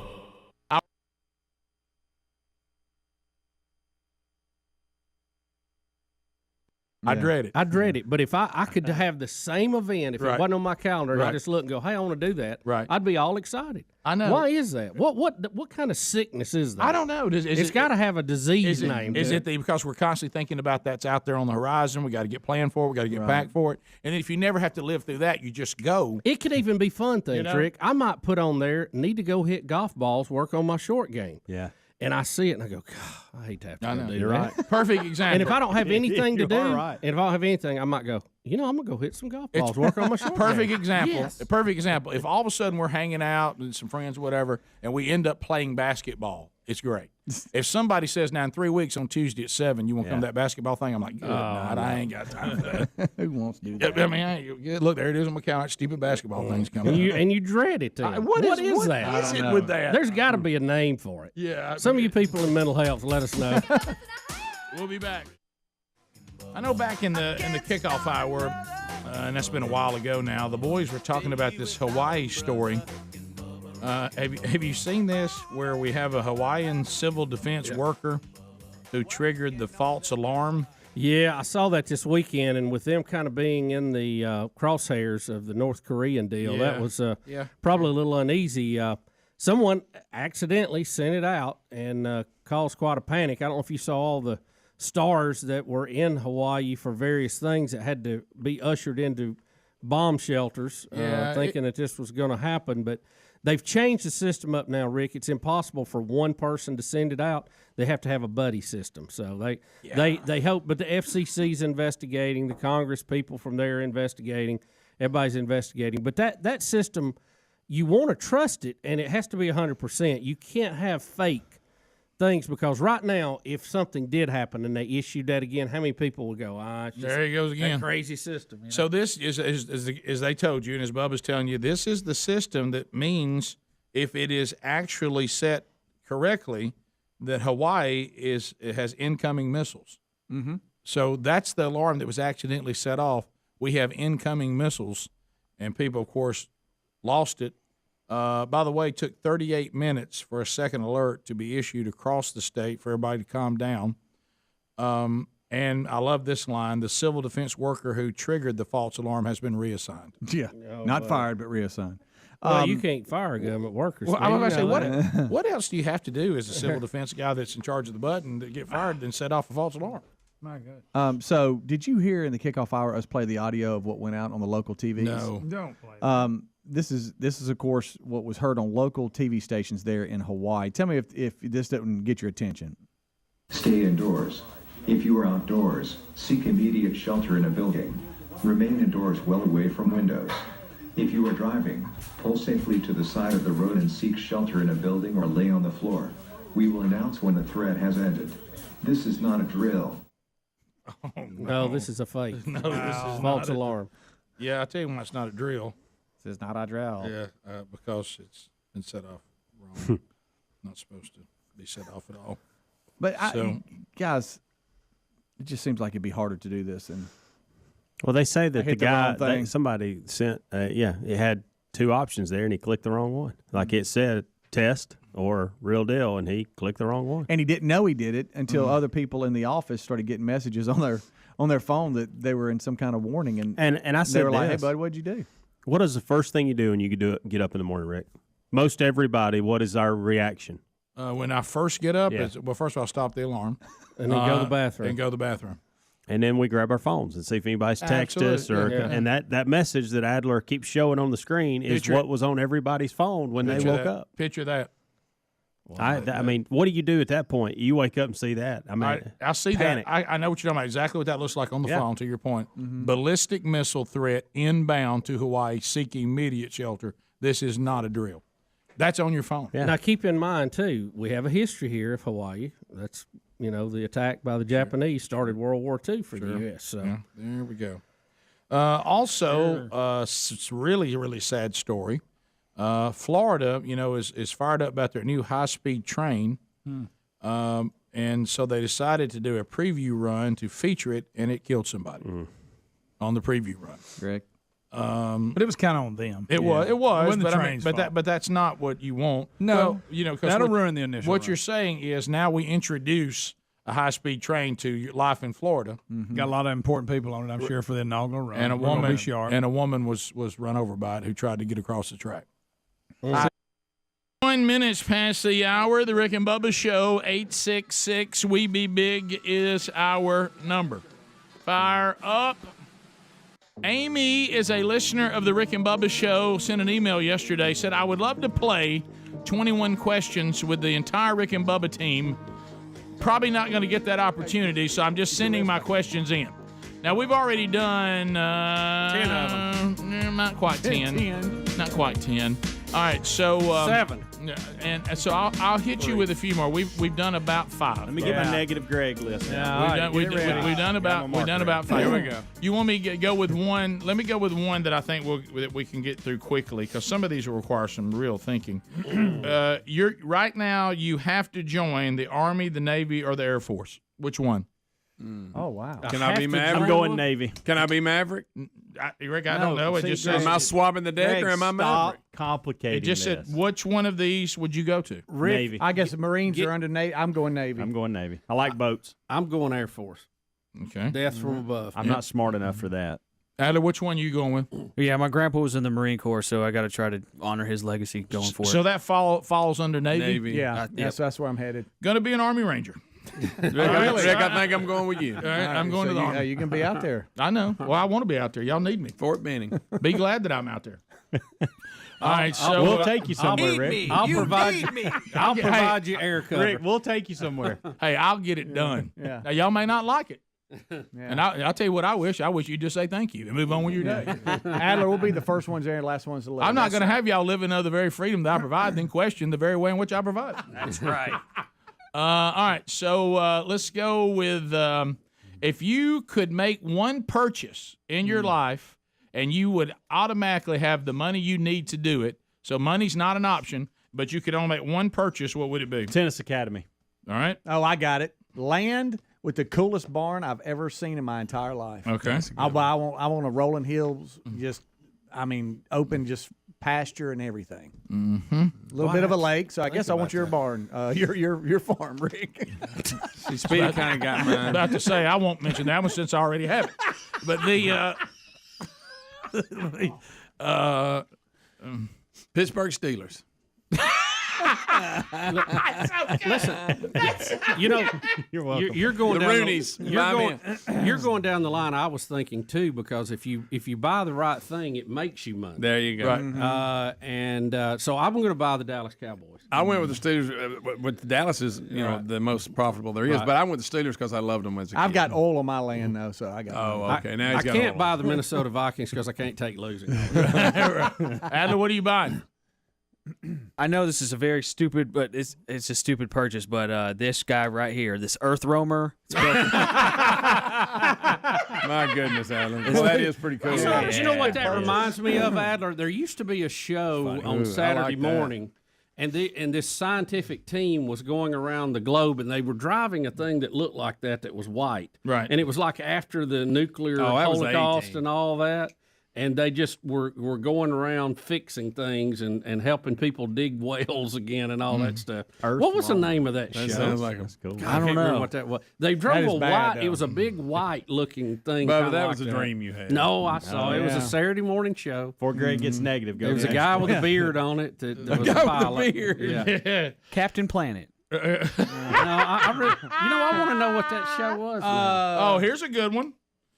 If you mine, by the way, would be, because this is what my wife has always wanted, and it's just not gonna happen. But on this, I would go find her a beachfront house on 30A, and right on the beach, looking at the water. And I would go buy one of those. And trust me, I'm going to need a tremendous amount of money. Yeah, you are. Well, that's now, in 2008, you could have got a deal. That's right. Yeah. And I may set up there right by Phillip Rivers. Yeah, that's good. So, kicking yourself for not buying that in 28. Oh, you're talking about when everything was crashing and there were a bunch of empty cranes hanging at Alice Beach and nobody wanted the property. Yeah. And now you need about $7 million to get one.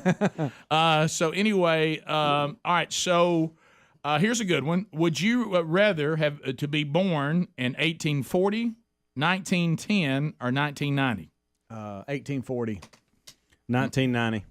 Yeah. Yeah, the later the better. 1990. I don't know. I know. Just I'll to be die, younger again? I'll die of an illness. I know that. Well, I'm just saying. You know, I think I'm really addicted to electricity and indoor plumbing. What was the middle? What was the middle one? 1910. No. I think what she's trying to do with this question is not because we'd already be dead if we were born in these. She's saying, would you want to live your life in this time? Any way you could live your life in the 80s, in the 1980s, because it's the greatest decade of mankind ever had. So you know what? I think I may take a look at 1910 just to see. Mm-hmm. No, penicillin hadn't been invented. A lot yet. going on. I know. 1840s was the romantic. No electricity. A lot of wars to fight. Yep. Yeah. That's all right. You got 1, 2. Mm-hmm. That's You a get must. diarrhea, and that's it for you. You're dead. Yeah, you die of In diarrhea. 1910? Diarrhea kills me in 1910 in America? What is the life expectancy in 1910? I think you probably I bet it's wanted not to 50. die of diarrhea compared to some of the other stuff. I'll tell you, we knew what a woman was. That's a good point. Rick. You know, Rick, we kind of knew that you're in right, by the 1990 way. too. You know, I see where you're going with this. Yeah. All right, so life expectancy in the USA was around 50 years old in 1910. So I'm you're way, already dead, Rick. I'm way dead. That's fine. I'm with Jesus. To live as Christ, to die as gain. That's right. All right, so here, let's go to this one. Here's I don't care about 1840. Here's one. Who you I'm your on a life horse expectancy riding was everywhere. 40. All right, so here, this is a pretty good one right here. Okay, which one are you ready to never get again? One of these you can never have again on this show. Never. Never? A Moultrie breakfast, Speedy's protein balls, or homemade Chex Mix. When you got dumped, I'm going with the Chex Mix. What? Yeah, I'm Have you dumping lost Chex your Mix mind? too. I can live with that. I'm Chex Mix out. Homemade Chex Mix? That's one of my favorite It things. wasn't good. I like protein Hey balls. Rick, it's his choice. Okay. I can live without Speedy's protein balls. Yeah. No, I like Those things are good. Yeah. And like healthy. Yeah. Yeah, I'm giving up Speedy's protein balls. Rick. Moultrie breakfast and homemade Chex Mix. Well, Yeah, you got Moultrie Chex Mix breakfast is don't out. come around as much as it used to. I'm gonna Rick. give up his breakfast. Rick, if I say homemade, that means I can eat regular Chex out of the bag. Yeah. It's just not homemade. You're Oh, missing you know out. what? Now you found a crack. He's in going that. for a loophole. I Gosh, still that's eat good. Cajun trail mix still on there. You will now spend the rest of your life doing one of the following: looking for Bigfoot, looking for aliens from another planet, or looking to see if ghosts are real. Aliens. Oh, I'm Bigfoot. Aliens. I'm out. Bigfoot. I'm Bigfoot. Bigfoot. Yeah. Since I'm in the Air Force, that's a better study for me. You're gonna be studying the tic Ah, tac. Bigfoot. There it is. There it is. Oh, If you were a doctor, what kind of doctor would you be? orthopedic, gynecologist. I was waiting on that. I'm kidding. Hey, don't watch what you wish for. Hey, why, Greg? Quick. Watch what you wish for. I'm sorry. That's not. You know that sounds cute, but there ain't nothing cute about it. No, No, you're right. I've heard. Hey, you look out in that waiting room, you go, oh, so I got to see all of it. Yeah. Hey, Burgess. I'm just telling you, you got to think all this through. You got to think on me all for this even through. bringing it up. I'm You sorry. No, I would not want to be part Orthopedic of that. surgeon, speedy gynecologist. What are you guys doing? I am. No, or what I'm are we? a heart what- surgeon. What's our goal? Hey, that's a lot of What is our pressure. goal here? Is it to change mankind? Is Doesn't it to say. have Doesn't say, Bubba. Just say what kind of doctor. I think I'm gonna be a radiologist. No, you that's- doesn't say what you want. I was going to say radiologist because Yeah. that would probably be. I mean, I'm not saying it's easy, but it would probably be a not as stressful. Well, you gotta know what's going on there. Well, I don't have to orthopedic, that's be able to read it. carpentry. Yeah, I don't have to. You know, I want the task. I'm going to read the MRI, not be cutting on a heart. Am I really good at it? Yeah. What about you, Adler? I would probably go with podiatrist so that I could help people out with a little bit of dope bag. You know what? I think I would like to be a really good children's doctor. Okay. I want to make a difference. in kids' lives. Burgess. I want to know the family. I want to watch them grow up. I want to have Yeah. pictures of them up here on the Good. wall. That's a good wow. one. Yeah. Rick and Bubba, Rick and Bubba. She didn't High speed train. account for the high speed. She was thinking about the old train. Yeah, you can't just look and go because it could be With on you. spring in the Not air, the way it's you a want to time start of the renewal. inaugural run of the high speed train. No, Rick, that's no. not a good way to start it. You know, Rick, we were talking about the virus and the flu and everything going on a minute ago, and Helms had pulled up a couple of facts and figures on this. In what Helms pulled up, it appears that low humidity is the thing that makes the flu virus stay and pass from Thrive person to person in the winter so well. months. Yep. It's not necessarily the temperature, but the low humidity. Yeah. But look at y'all, your little flu Isn't information. that Well, something? we got to wondering because we never hear of a flu outbreak in the summer. I mean, nobody ever hears that. Yeah. And Bubba made the comment, the freezing temperatures would kill it. And then we got to talking back and forth saying it may actually make it thrive. It may preserve it. Right. And then as we read these articles, it said that the humidity is a key factor in this, that when there's higher humidity, it breaks it up easier, dissolves it. And then with low humidity, it's going to linger a little bit longer than you want it to. And to show you how quick it can spread, there was actually a study done in 2014 where they placed a pathogen that they could trace on a single doorknob in an office building, and it infiltrated the entire office building within a matter of hours. Yeah. So that shows you how quick it can spread. Wow. And they say that just because you're indoors doesn't mean the humidity is going to be lower. So you're not actually as safe indoors at your house that you think you are because our of humidity is low inside. And they right said now. that it won't prevent it, obviously, but it would help if you had a humidifier. I don't. The house just feels all trapped to me. It feels worse in there than it does outside. You know it? Mm-hmm.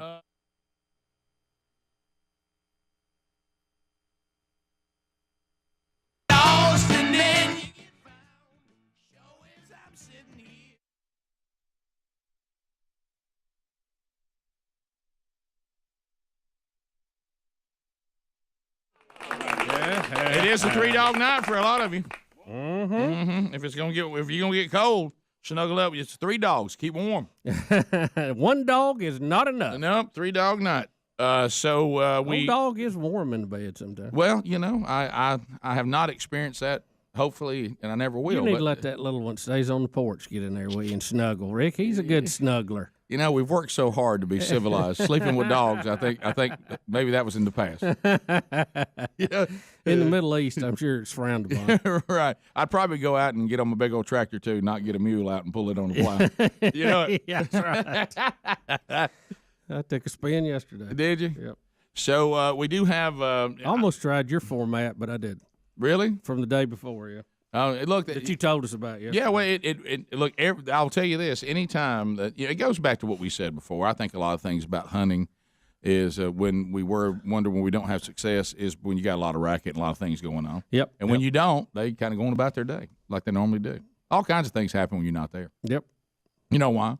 They know you're not there. Right. So they're aware of that. If you can convince them you're not there again, but you really are, that's when you really got magic. Yeah, something going on. Right. So we'll. I don't know. Have anything really to add on the weather situation? It does not affect everybody listening, so we're not going. We'll talk about how it may affect us here because that may be of some entertainment to you about, like they were talking about staying at Helmsley's house and if we get stuck up here and all that. But we've already had one update from Span for those of you that it does affect. Some of you it's affecting right now, and we'll get an update from him. I think human nature, and nobody knows. It's so funny. Like everybody is, starts to bombard you on what about this, what about that, and you're kind of like, well, I don't know. We'll just have to wait and see. Gotta let it play out. We having a Bible study tomorrow? I don't know. Yeah. Well, how about we'll see. Maybe not. I mean, I'm gonna be here, so I guess we could have it and put it out on SoundCloud because I assure you I'll be here. I guess I'll be at work. Well, that's the beauty of the electronic media. Right, as long as we got a little juice to run it. Right. But I can't predict the weather. I don't know what's going to happen. I'm not sure who really does. It's just the best shot.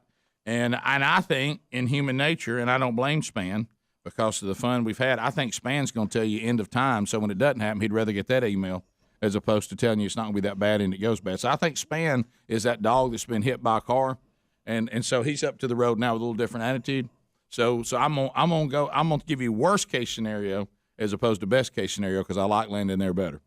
Well, and that's probably a good strategy. I was curious this morning, and I heard Span when he was on the kickoff hour say that it's already snowing very hard in Memphis.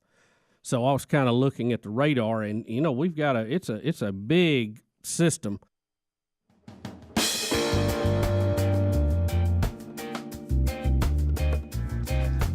$35 minutes past the hour, Rick and Bubba's show. 866-WE-BE-BIG is the number. Taking your phone calls now. Hey, it's yours now. Hey, we done taken the show and put it over on you now. 866-WE-BE-BIG. Make a comment, ask a question. Bring information to the table at the end of 30 seconds. Here's our buzzer. Your time on the show comes to a close, and then we'll move to the next caller. And you got time to do that right now. I do want to point you to carshield.com/Bubba. In life, you can count on three things: death, taxes, and your car breaking down. You can't have nothing. And you know what? We can't do anything about the first two, but we can help you with the third one. Carshield.com/Bubba. Hey, my car broke down. Oh, don't have a warranty anymore. You can't even have a warranty. So when the warranty's over, those repairs are going to be paid for by you. So go to carshield.com/Bubba. That's carshield.com/Bubba. When something goes wrong, you can count on them to help you save yourself from expensive repairs and so much more. They got a protection plan for around $100 a month that covers more parts than ever before, whether your car has 5,000 or 150,000 miles. When you need a repair, you don't have to deal with the paperwork or the headaches. All you have to do is choose the mechanic that you want to do the work, and the CarShield administrators handle the rest. Now, don't forget, you also get roadside assistance 24/7, and you also get a rental car at and some options there at no extra charge. So make the move now. carshield.com/Bubba or call them 1-800-391-8888. Save 10% on the plan. And you can also find the link at rickandbubba.com under the sponsors button. To the phones we go. You want to join us? Come on. Will's in Huntsville. 30 seconds. Will, go right ahead. How are you? Hey, guys. So I heard y'all haven't had a negative review about Top Gun. And I'm not saying it was a bad movie. I give it a good B+, but the story was pretty predictable. Yeah, I mean, yeah, but we're going back to, were we entertained? Did we enjoy it? Did we not have to leave there like, wow, that was stupid, it didn't end, I wish I hadn't been there? I mean, so you're saying the plot was a little weak in your mind? Oh yeah. Well, I mean, it was action. It was what we thought it was. Well, then. But, we've had this plot in real life before. I mean, we've had various situations like that. We have? Yeah. Well, we've had to take out. Well, I can't go into the whole thing. Yeah, but what I would say this, okay? If I go see the, 8th Jurassic Park movie, before I get in there, I got a pretty good idea. The dinosaurs are going to get out of hand again, and at the end, Chris Pratt is still going to be alive. You think that's the plot? Yeah, and I'm going to bet that we're going to regret the latest thing we tried with dinosaurs. And can't believe somebody tried it again. But if it entertains me, whether it was predictable or not, and I enjoyed it, the review we're looking for is somebody saying I didn't like the movie. Right. Now, if you want to say, predictable plot, but did you like the movie? Yeah. A lot of plots to me are predictable.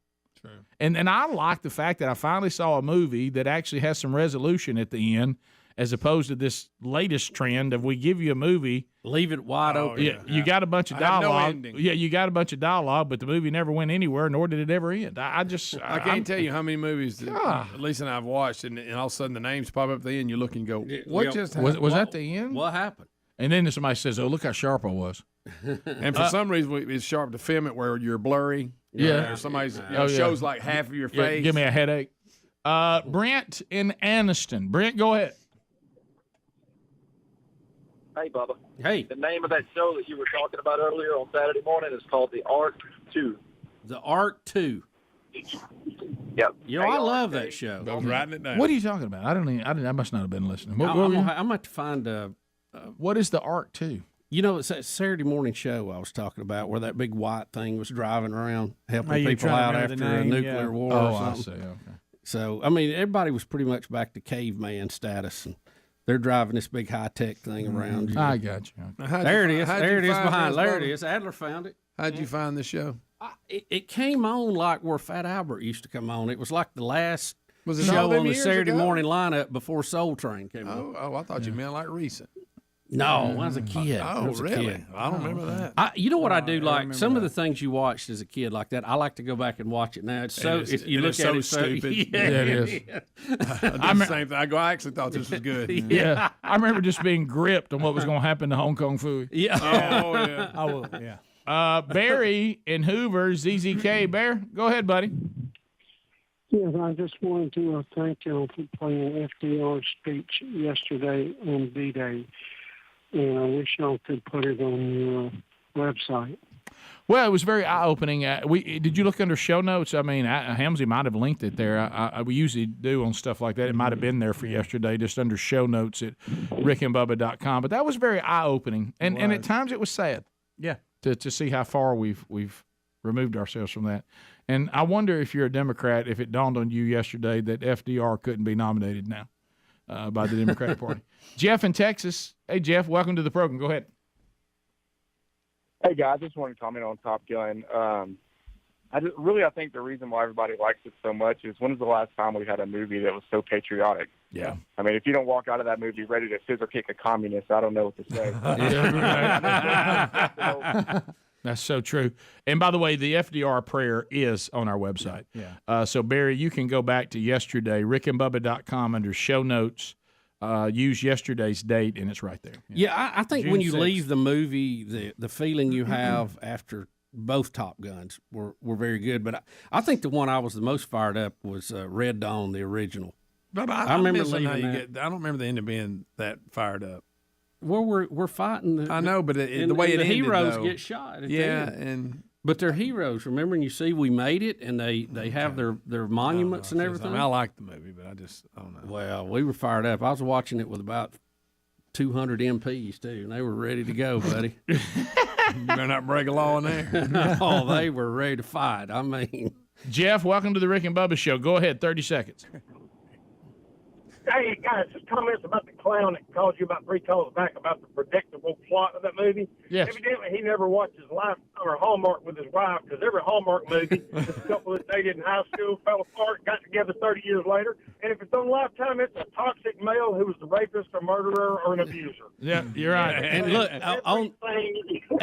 exactly. on the Hallmark, this is what you got to watch for. Their job is calling them back to the big city. Oh, yeah. and they've accepted that. But somehow at the big get-together in town, it can be a Christmas tree lighting, a barn dance. Yeah, right. They will somehow get put together and kiss, and then it's all over. And somebody will be living in their old home place. Yeah, and for some reason, every one of those things they go to has that old country feel to it. Right. And they dress up at everything. Put a T-shirt on. Mark is in Ellisville, Mississippi. Mark, go ahead. Morning, guys. How you all doing? We're good. Hey, I didn't know if y'all had seen, I was on the ESPN app this morning, the first NFL trans cheerleader going to be with the Carolina Panthers. Yeah. Hopcats. Ooh. Yeah, we saw that. Y'all throw that. Yeah, we saw that. Bad. Ooh-wee. Yeah. No, let's face it, calling professional cheerleaders is a stretch anyway. They're dancers. They're go-go dancers. So we're going to... You don't see any stunts. We know there's a huge demand out there Rick? for the NFL fan. I mean, a huge demand out there. The NFL fan is saying the one thing I wish I could see at the ball game on the sidelines is one of our NFL, quote, cheerleaders to be transgender. I'd like to see a biological male be one of our cheerleaders. That would just make my football experience. Yeah. I know there's just a huge audience for that. Rick and Coleman. Rick, welcome to the program. 30 seconds. Go ahead.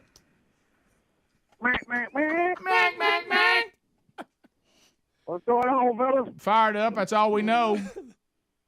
Got a quick name for the studio. Biggest teleport broadcast center. And what I would buy if I had any money I wanted. You know, the TV show Yellowstone, Kevin Costner, I'd buy the Yellowstone. Okay. All right. Yeah. It's back to land. What was that studio name again? Quite a long name there. Nick, welcome to the program. Go ahead. Hey, guys, I was just curious if y'all had heard about the shooting that happened at a graduation party, and there was a lady there that had a pistol, had a permit for it. Yeah. Pulled it out, put the guy down, but never made the news. We did talk about that. We did. Yeah, it's in Charleston, West Virginia. Well, you're right. And the point we made in the story, Nick, what you're making is that it has not been covered. I mean, we mentioned it. Yeah. I don't know if anybody else mentioned it because, you know why? See, that's not reporting. Didn't fit the current narrative. No.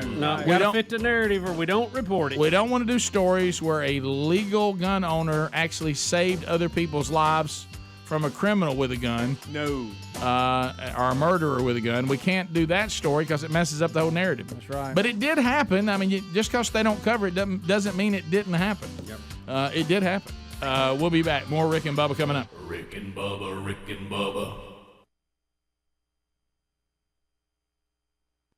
It stretches from Texas all the way up into really New York state, crosses a lot of area kind of diagonally, if you would, coming across the nation. So looks like the tip of it is about Tennessee's already getting a full dose of it on the west side, it looks like. Yeah. Northern Mississippi, Louisiana, southern Arkansas, just about to hit the northwest tip of Alabama and the Virginias, and West Virginia, and we'll see how that plays out.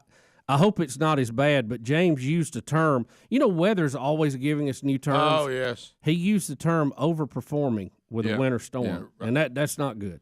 No, it's not, and I know the weather app that he told me I just had to have. It'll adjust too, and if this timeline, and it may or may not work this way for us, it couldn't get any worse because we're going to go home thinking nothing's going on, and then we're going to have to make decisions later in the day on whether we can get here tomorrow. That's what's going to happen. Yeah, because the worst of it for us looks like is going to hit around 3 this afternoon. Yeah, and then the highest percentages get into 6. 6 o'clock's got the highest percentage, and then it starts tapering off again. Yeah, about dark. So we don't know what's So then you got to decide. Well, can I get up here in the morning, or do I got to go now? So that's gonna be fun. It ain't nothing but hassles all it is. That's right. It's this is why people move to Florida when they get older and retire. Right. There's a couple things, of course, you think about with us. I thought about this the other day. I said, the new routine may be, with this kind of stuff's going on, schedule a replay of an entire show and everybody just go home. And then when it's over, come back. But then you got to get into how do you get current commercials in there, and I know. And all that kind of stuff. So Rick, it's our duty. We always serve the public's interest, need, and necessity. Yes, as outlined in the Communications Act of 1934. Hey, check. so we'll. We need to go ahead and figure out how long cars will run on a gallon of gas. That's always the big mystery last time. So somebody record this. You can play it back tomorrow. Our plans are to be here tomorrow. That's it. We'll be back. Rick and Bubba, Rick and Bubba.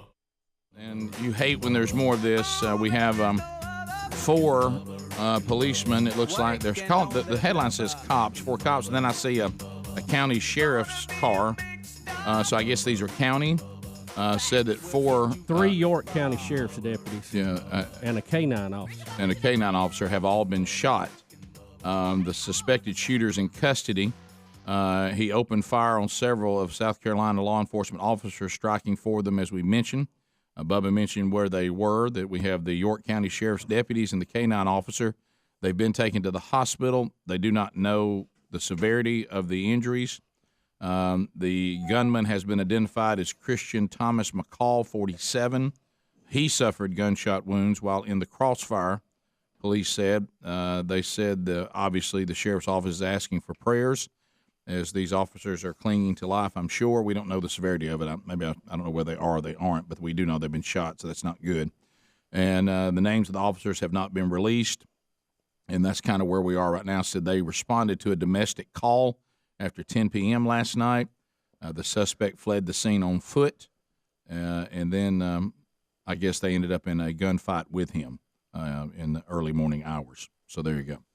So that's that out of South Carolina today in York County. We'll have more updates, I'm sure, as the sun comes up. It gets a little later in the day. Yeah. So a number of things to talk about. Obviously, the weather's a big story. We'll try to check in with Span again. According to where you're listening, we could all have very different experiences today and through tomorrow. So we'll see. Up around the Great Lakes, they're having snow like they always have. I mean, that's not part of this system that's going across. But if you just took a big magic marker and went from Texas up to New York State, that's about where this system is right now. Well, in 2014 has everybody wigged out down this way because that's when we learned about another weather term that's new. Snow secretion. Well, they didn't have it then. Now they're saying that, which apparently means snow that melts on hot pavement or warm pavement And then because the air temperature is so cold, which is going to be like 20 degrees, it flash freezes. Right. So they call it ice secretion. Scared me to death when James used that term yesterday. Yeah. I thought, did you get a shot for that or what? Yeah, and where we live in the deep south, we're talking, low 30s. We're above freezing for most of the morning, and then it starts freezing about 1. And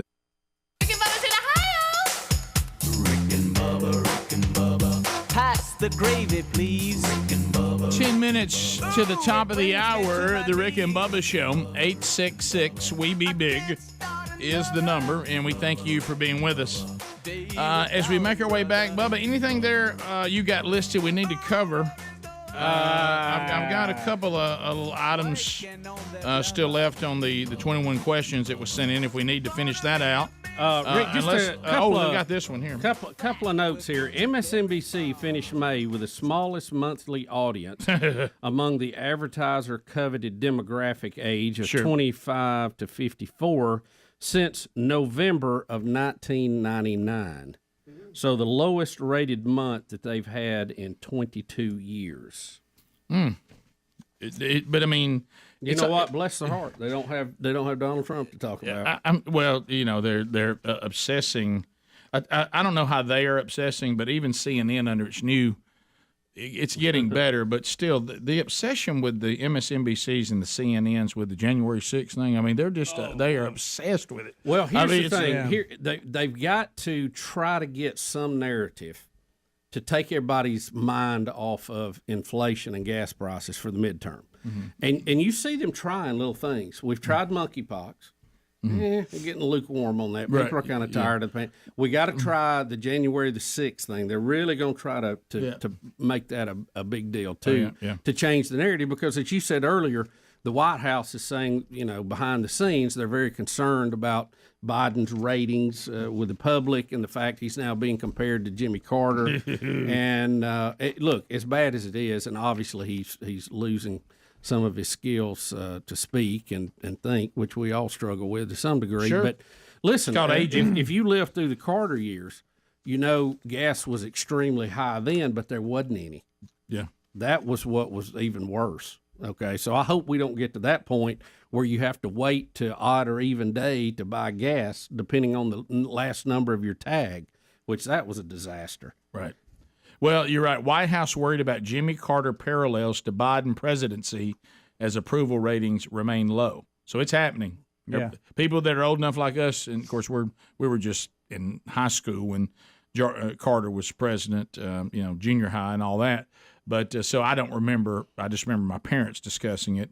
I remember not being able to go to baseball practice because we had to be real careful about having gas to go where we needed to go because you had to fill up on a certain day, and the lines were so long on those days. A lot of people would run out of gas waiting. I remember a lot of cars being on the side of the highway too. I just remember my parents discussing when Jimmy Carter got into the Habitat for Humanity. Yeah, oh yeah, that's a great line. And also my father-in-law who. His whole life was destroyed by the fact that nobody was building houses. Right.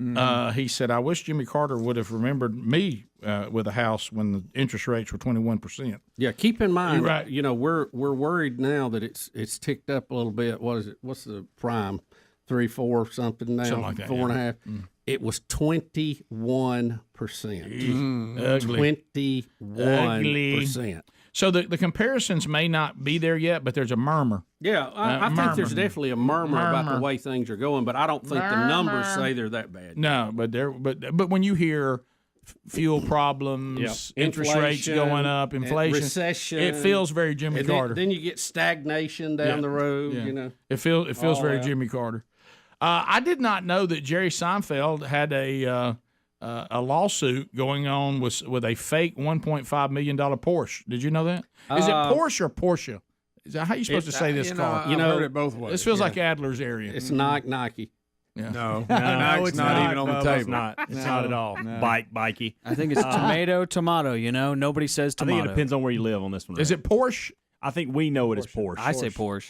Yeah, Who says Porsche? I don't know anything about cars. Well, but anyway, it said that there's a pair of lawsuits, Rick, two of them, on this, where he sold a car that was supposed to be authentic, but the buyers came back and said, "Hey, this has been fixed to look authentic. It's not really authentic." Wow. So they've been going on this battle for quite some time. The purchase was back in 2016. Wow. Was there comedy and coffee involved?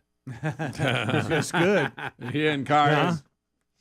Yeah, so they're coming back saying that Jerry was innocent of he didn't do it on purpose. And one of the things that his lawyers throw in there, which is a good one, says Mr. Seinfeld is a very successful comedian and really doesn't need to supplement his income by building and selling counterfeit sports cars. Yeah, So he's on. Yeah, I believe that. What was he making episode when he quit TV?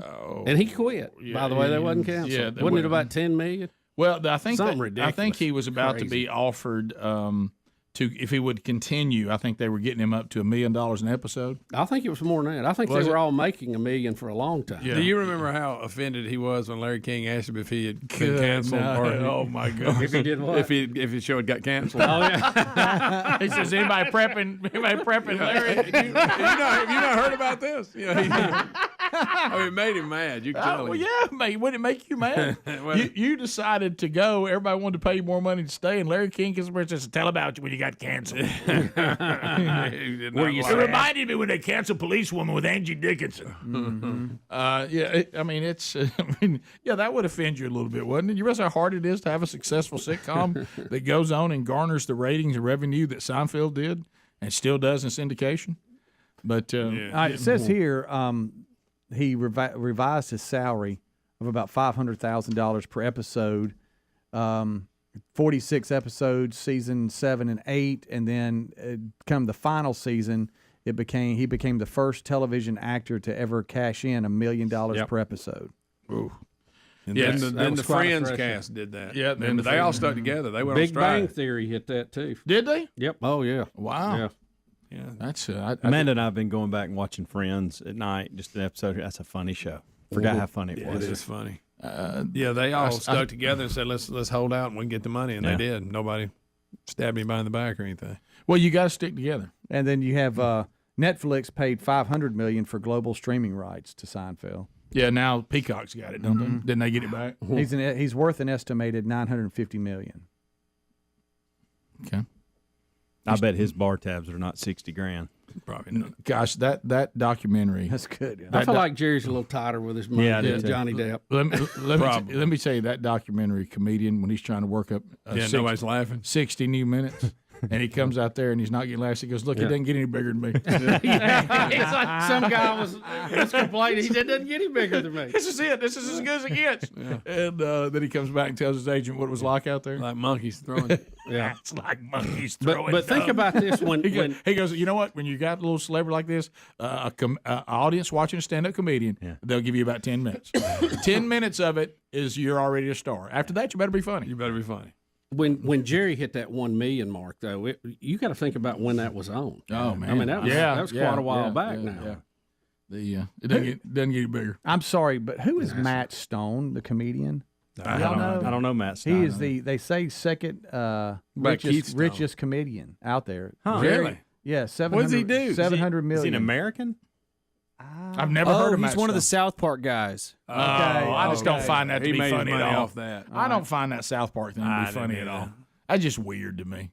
It's rare you gonna get me to watch a cartoon. I see that. I put that over there. I put that over there when Ren and Stimpy ruined cartoons. Yes. Beavis and Butthead. All that just stupid. Just not clever. Yeah. Just stupid. Now, King of the Hill, that was funny. I never watched it. I didn't either. King of the Hill. I hate to say I was watching a cartoon, but it was funny. Great show. It was great. Top of the hour. If you leave us, have a good day. Thanks for being with us. Rick and Bubba, Rick and Bubba.